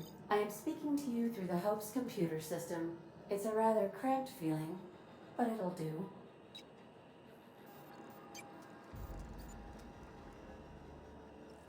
Probably not, but don't let that stop you. My Constellation executables could use some beefing up. Searching. Please stand by. Ah, found one. It will go great, Captain. I am almost 4.01% certain we will not die. Are you sure? That is extremely dangerous. Skipping the Hope will void the warranty on the skip drive. And also potentially kill an entire planet. How is my humor now, Captain? Improved? Jump-starting the skip drive. Destination set to the rings of Terra 2. In case I don't get another chance to say it, it's been interesting, Captain. Doing it. I mean, affirmative. Skipping the Hope in 3, 2, 1. ADA, does your captain seriously intend to do a micro-jump in system with engines that haven't been powered in 70 years on a derelict ship? That is what my captain intends, yes. But that is a gross misuse of the skip drive. The Zero Point Drives Corp and I will not be held responsible for any damage incurred during transport, and this will cause extreme damage. Yes, I am aware of that. You should not be doing this. The humans will die. Thank you, Hope. It looks like all systems are go. Captain, I would advise you to hold on to something. Now.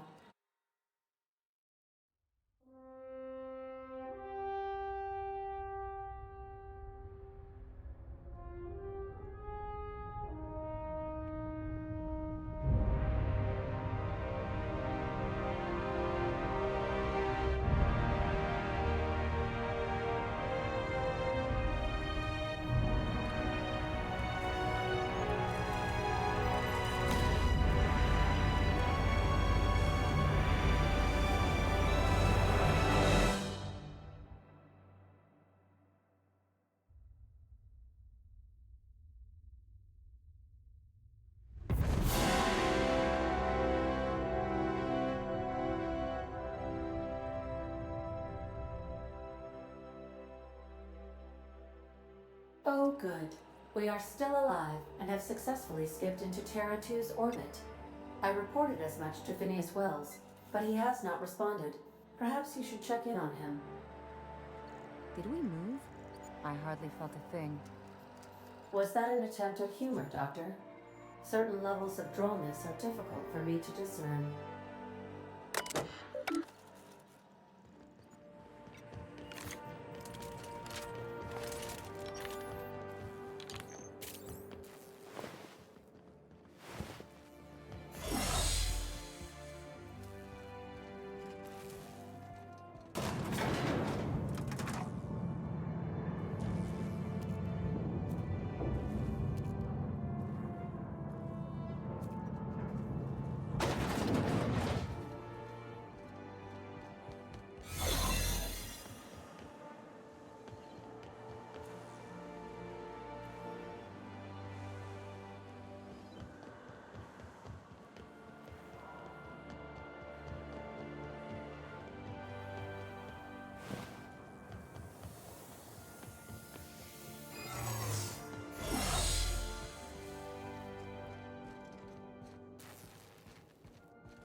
Captain, I am received.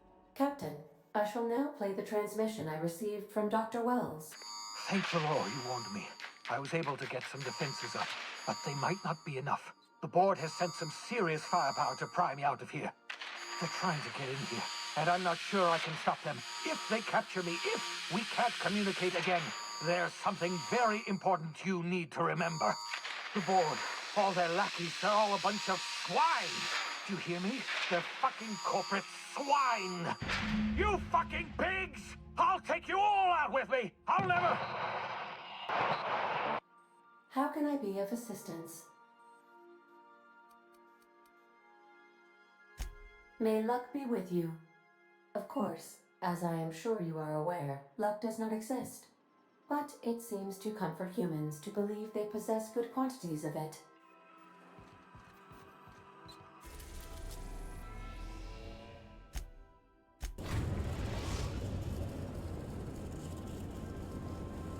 The Groundbreaker has approved our request for docking, Captain. You're free to disembark.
We've arrived at Phineas's orbital lab.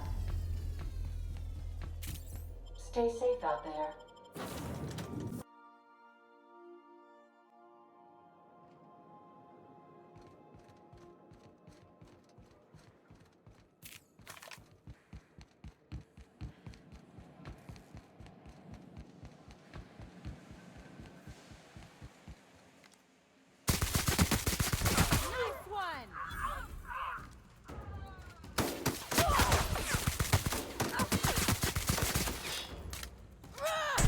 That's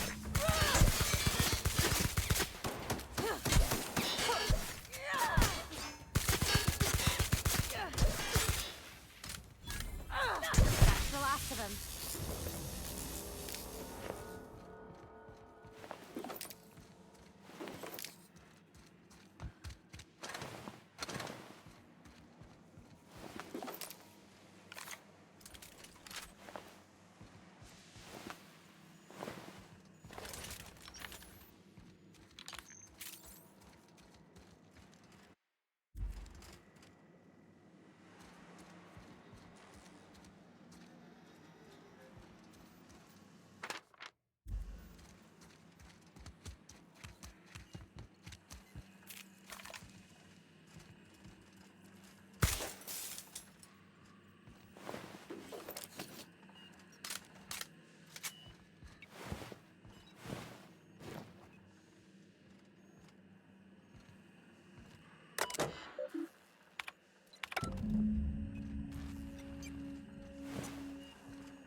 Nicely done.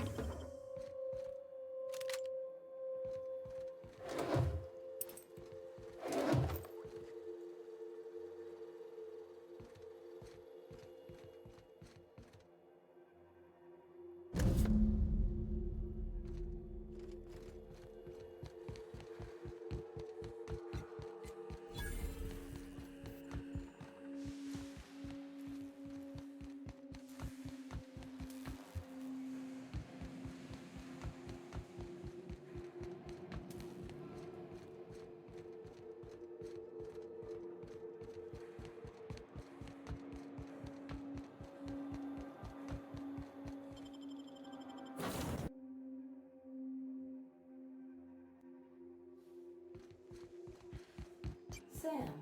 Captain, as it appears we may soon be embarking for a maximum security prison planet, I believe the crew would like to speak with you to, as you humans put it, air some concerns.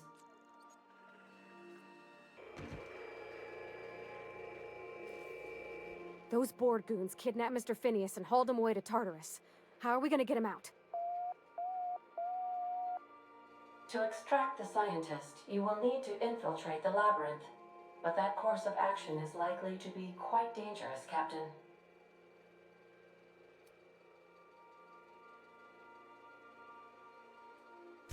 It's a torment, Captain.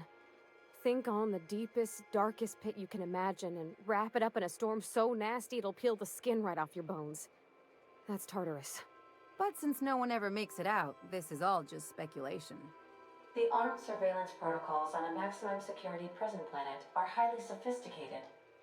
As such, escapes are historically quite impossible and deadly.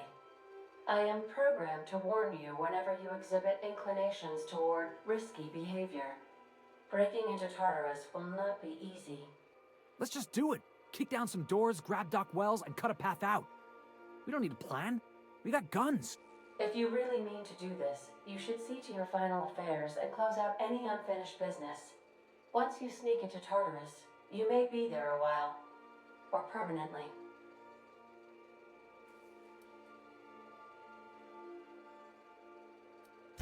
It's the craziest plan I've ever heard. And I mean that as a compliment. You didn't hire me to think. And I ain't about to start now. You're my boss. And I'll walk into fire with you. I know it's dangerous.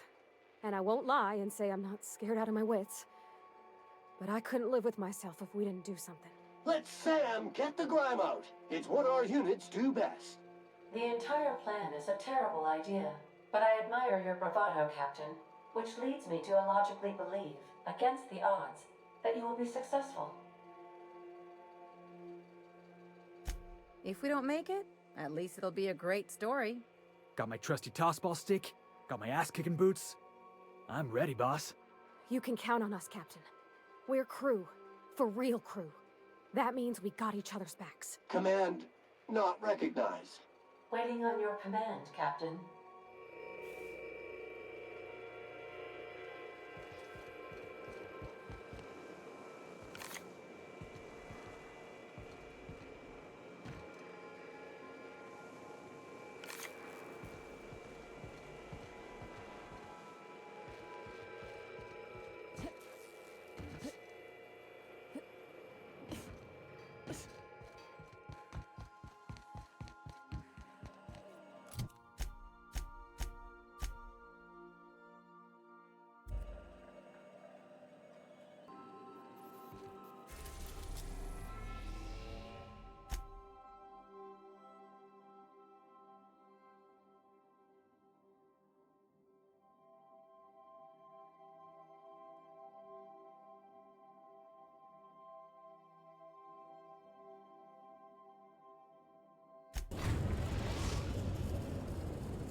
I am pleased to inform you that we have arrived at the labyrinth.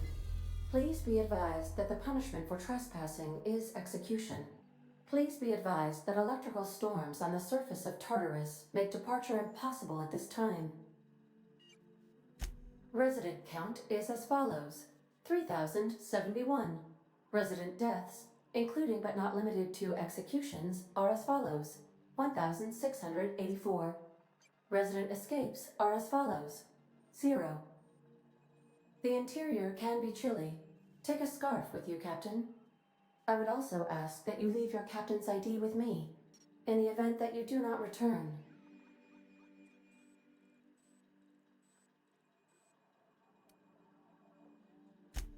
I can make the assurance that I will not leave with another captain unless you do not return within 876,541,652 hours. Oh, speak of the devil. Captain, I am receiving a transmission from the prison's docking authority now. Attention, unauthorized spacecraft. This is a maximum security installation.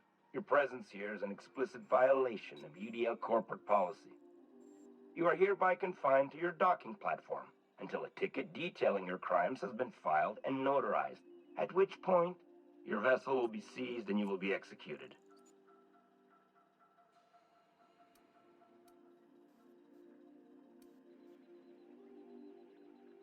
Your ship is not permitted to leave until you remit payment for your fines and submit yourself to execution. Only after your smoking corpse is thrown from an airlock will we lift the lockdown on your spacecraft. Captain, I would not recommend this course of action.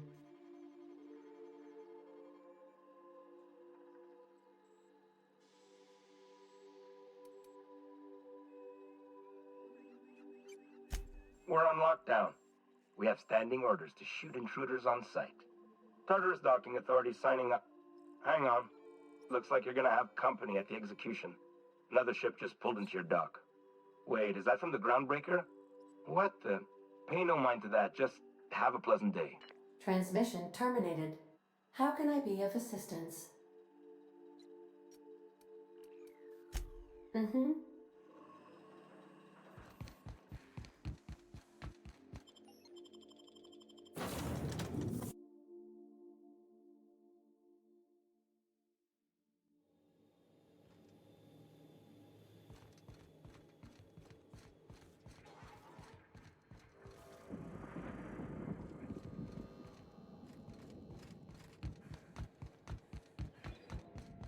The captain did right by us once. Now it's our turn.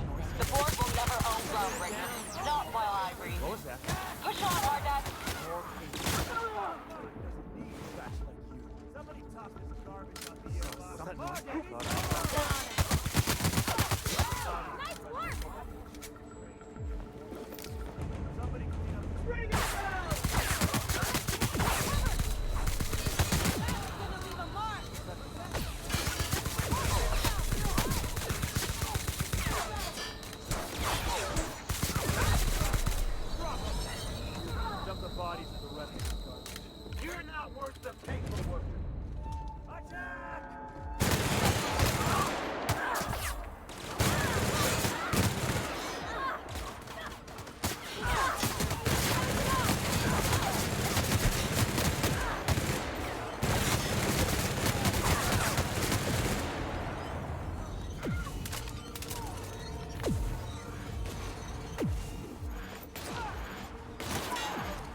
We'll be here.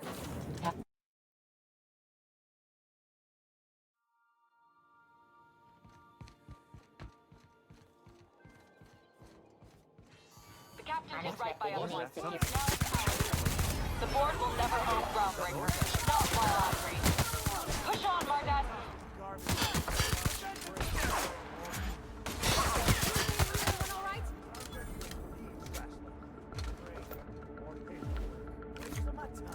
Groundbreaker doesn't need trash.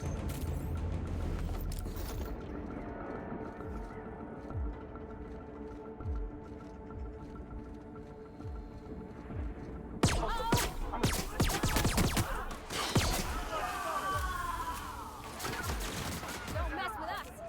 Garbage. Open fire! Somebody talk.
On seeing the inside of this place. This might be the loneliest place in the whole system.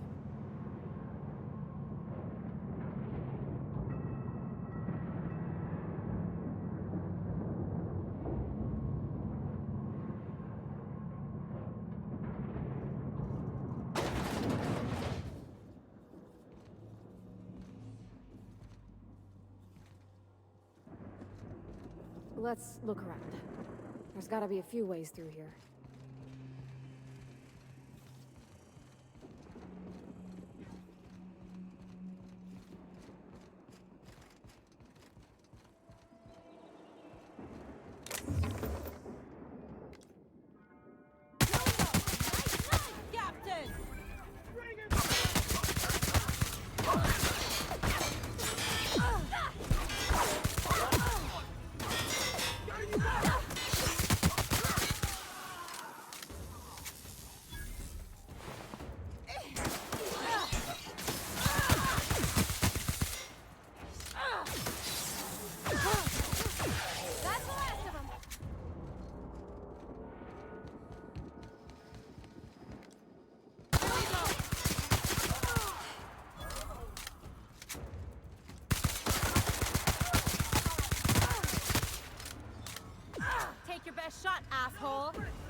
Where are we headed?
Guess we're going up.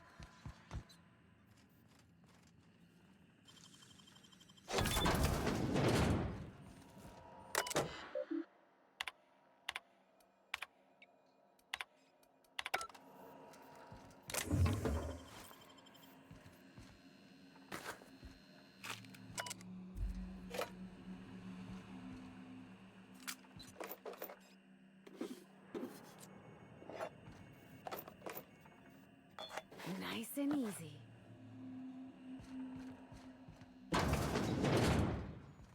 Here we go. We won't try that again.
I'm working as fast as I can, all right? If y'all would quit bothering me, I'd get this done sooner.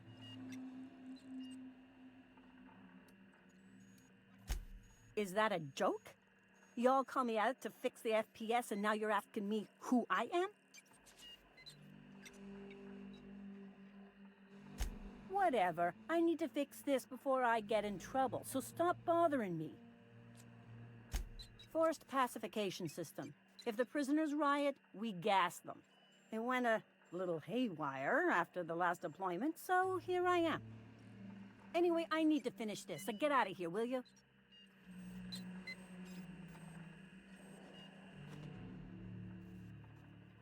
Ugh.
MSI.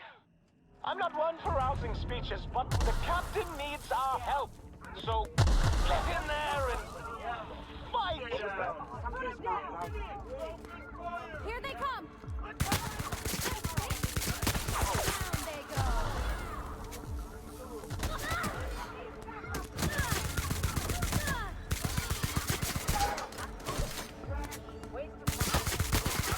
Okay, Captain. Right. Gotta get down!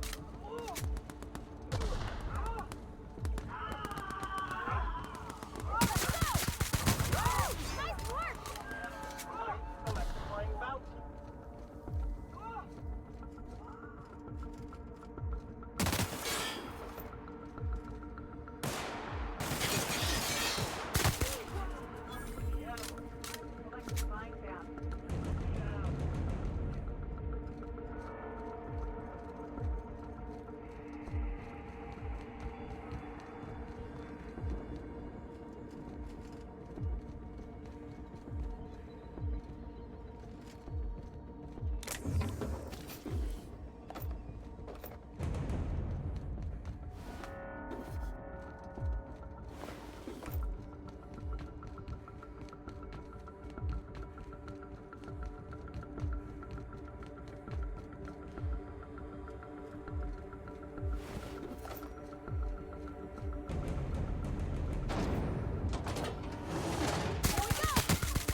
you're right about this, Captain.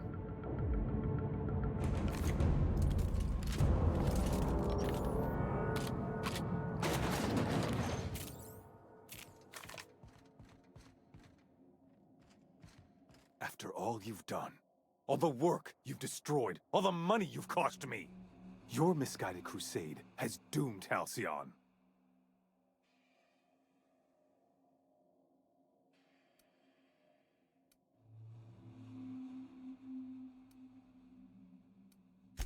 That crackpot's plan is ludicrous. We have steps, action items, budgets, and reports. All he's got is a guilty conscience and lofty dreams. In any other circumstance, I'd admire your boldness. In this one, however, I have only 2 words for you. Fuck off. No call for... You unbelievable bitch. Sophia should be the one wasting her time with you, but you killed her. I'll have you hanged, quartered, bankrupted. Thankfully, you're in a prison already. Find the nearest cell and wait until I'm done here. Then I'll drag you to the executioner myself.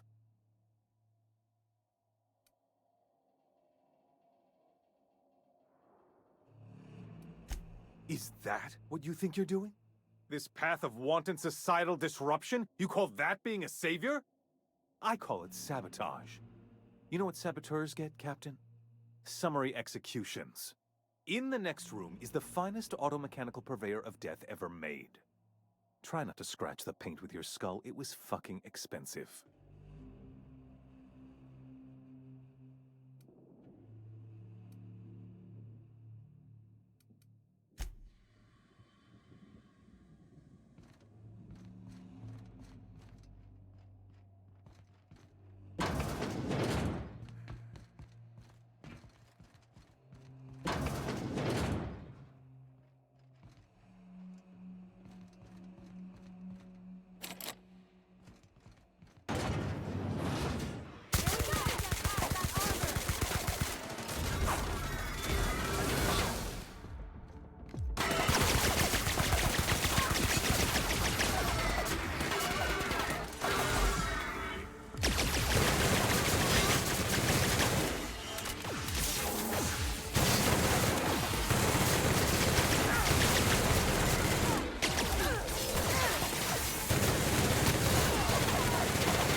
Security.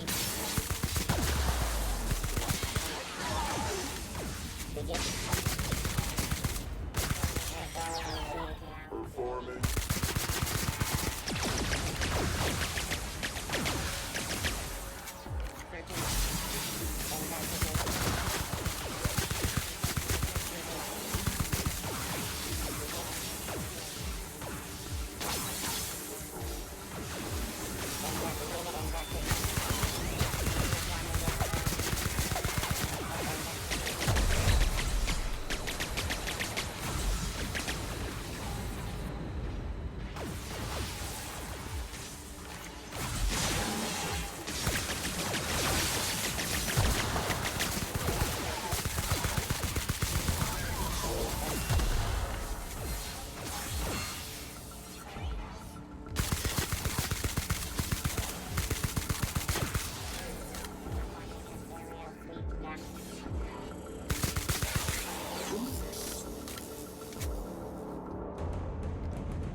You don't know how glad I am to see you. You lunatic. You broke into the board's own fortress and killed the chairman just to rescue one doddering old man? You are absolutely out of your mind, and I can't begin to thank you enough. Ah, all in a day's work for you, huh? You've broken the board's stranglehold on this colony, and you saved my life. But there's still so much we have yet to accomplish. You and I are going to have to work harder than ever to save Halcyon. I'm afraid the situation is far worse than any of us ever anticipated.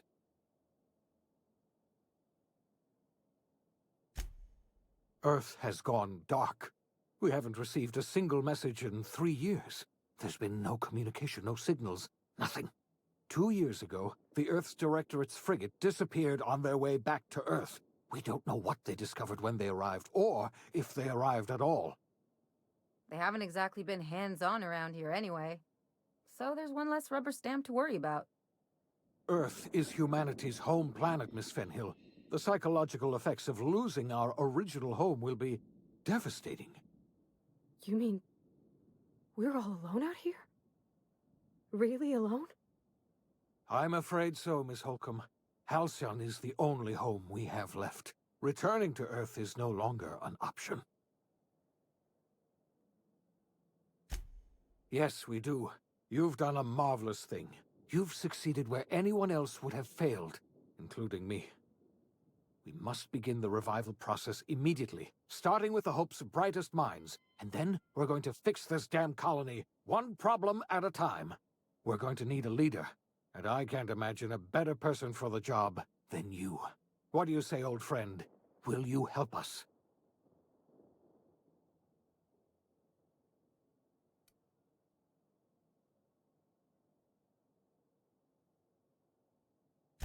When I revived you, I thought you were going to help me save this colony. I was wrong. I had our roles reversed, you see. You're the one who's going to save us all. I'm just the one who set you on your path. You're the best thing to ever happen to Halcyon. If you want to take it upon yourself to lead this colony, you have my support. We're not a colony any longer, are we? Our last connection to Earth has been severed, and so we have been set free. Our future is uncertain, and no one knows what tomorrow holds. Exciting, isn't it?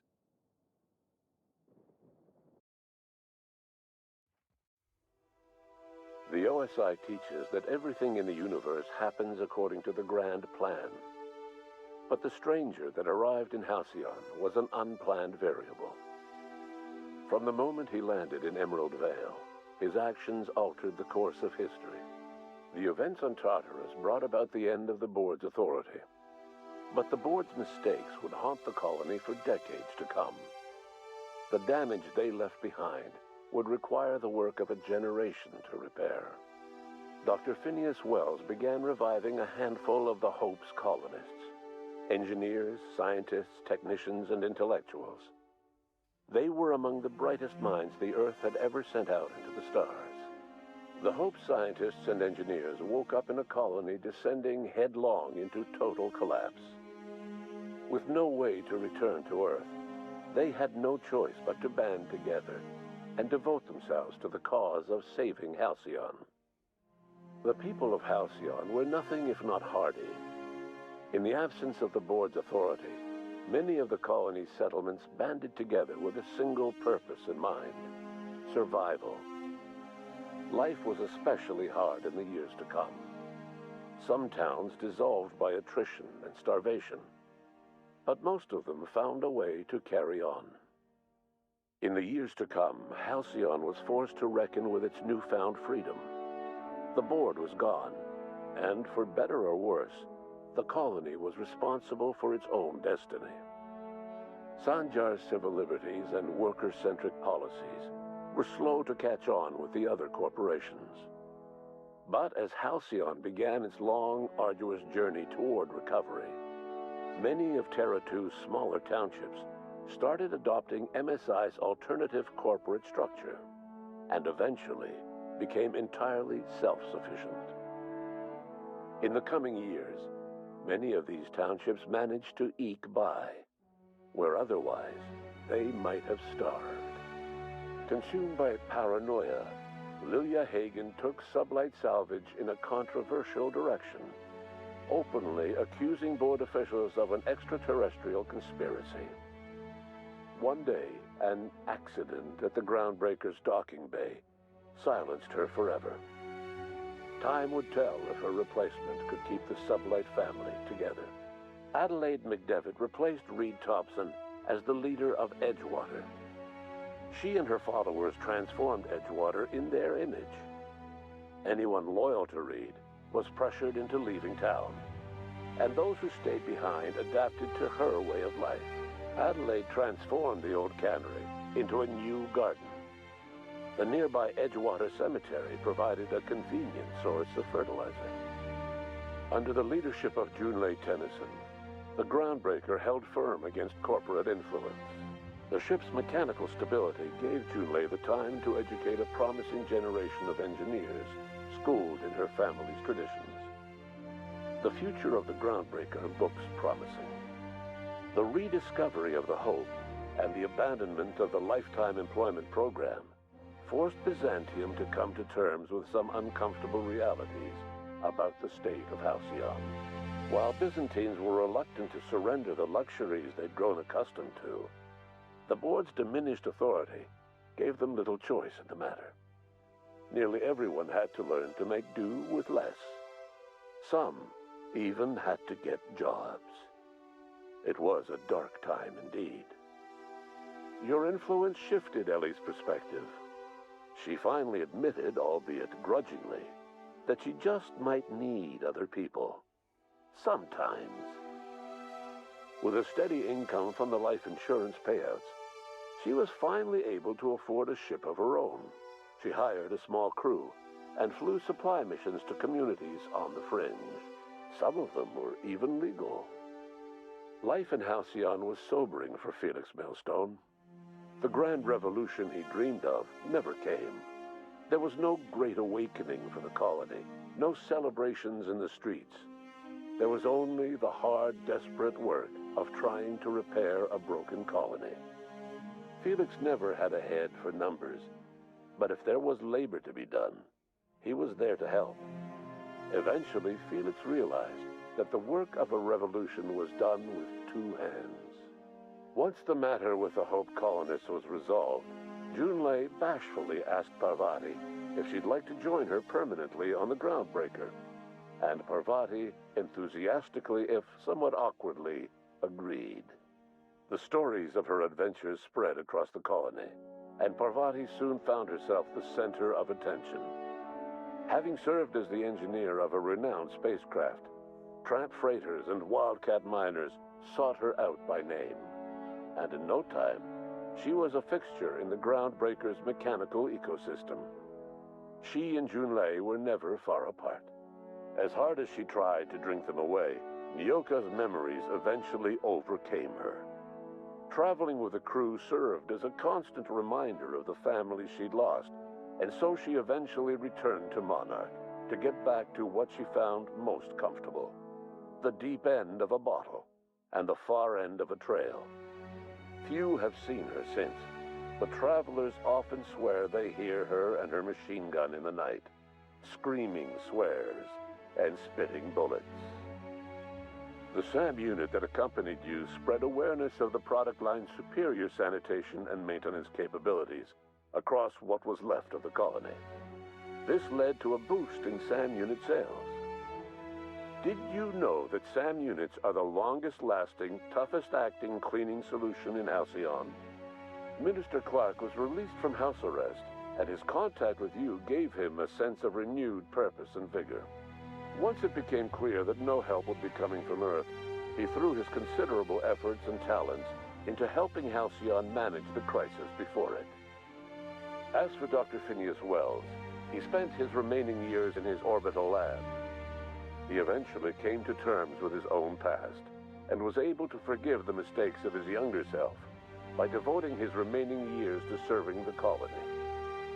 Dr. Wells was able to revive many more scientists and engineers than he first expected. thanks to the additional batch of chemicals you stole from the Ministry. Wells never forgot about the human lives that were lost in acquiring these chemicals. In the end, Dr. Wells was able to save every scientist and engineer aboard the Hope. Over the next decade, nearly all of the Hope's remaining colonists were successfully revived. Halcyon saw a period of rapid technological and scientific advancement. Breakthroughs in dietary supplements saved the colony from starvation. Geoengineering projects and social reforms began to change the structure and character of the colony. Dr. Wells laid the groundwork for the project to save the colony, but he would never live to see the fruits of his labor. He passed away a few years later. His work was carried on by the scientists and engineers he revived. Today, Halcyon has stabilized. The people of the colony work hard to adapt to their new circumstances. Nearby colonies send aid and supplies. Life will never be easy in Halcyon, but for the first time in its history, there exists a sense of real, genuine hope about the future. And what about you, the unplanned variable in the history of Halcyon? Long after Wells passed away, you carried on his work with more energy, determination, and brilliance than he could ever muster. The years that followed were hard, but Halcyon survived by the efforts of the Hope's most promising colonists, the greatest of which was you. No one knows what's happened to Earth, and no one knows what the future has in store for Halcyon. All we know for certain is this: the name of the Unreliable and that of its intrepid captain will remain the subject of countless stories for years to come.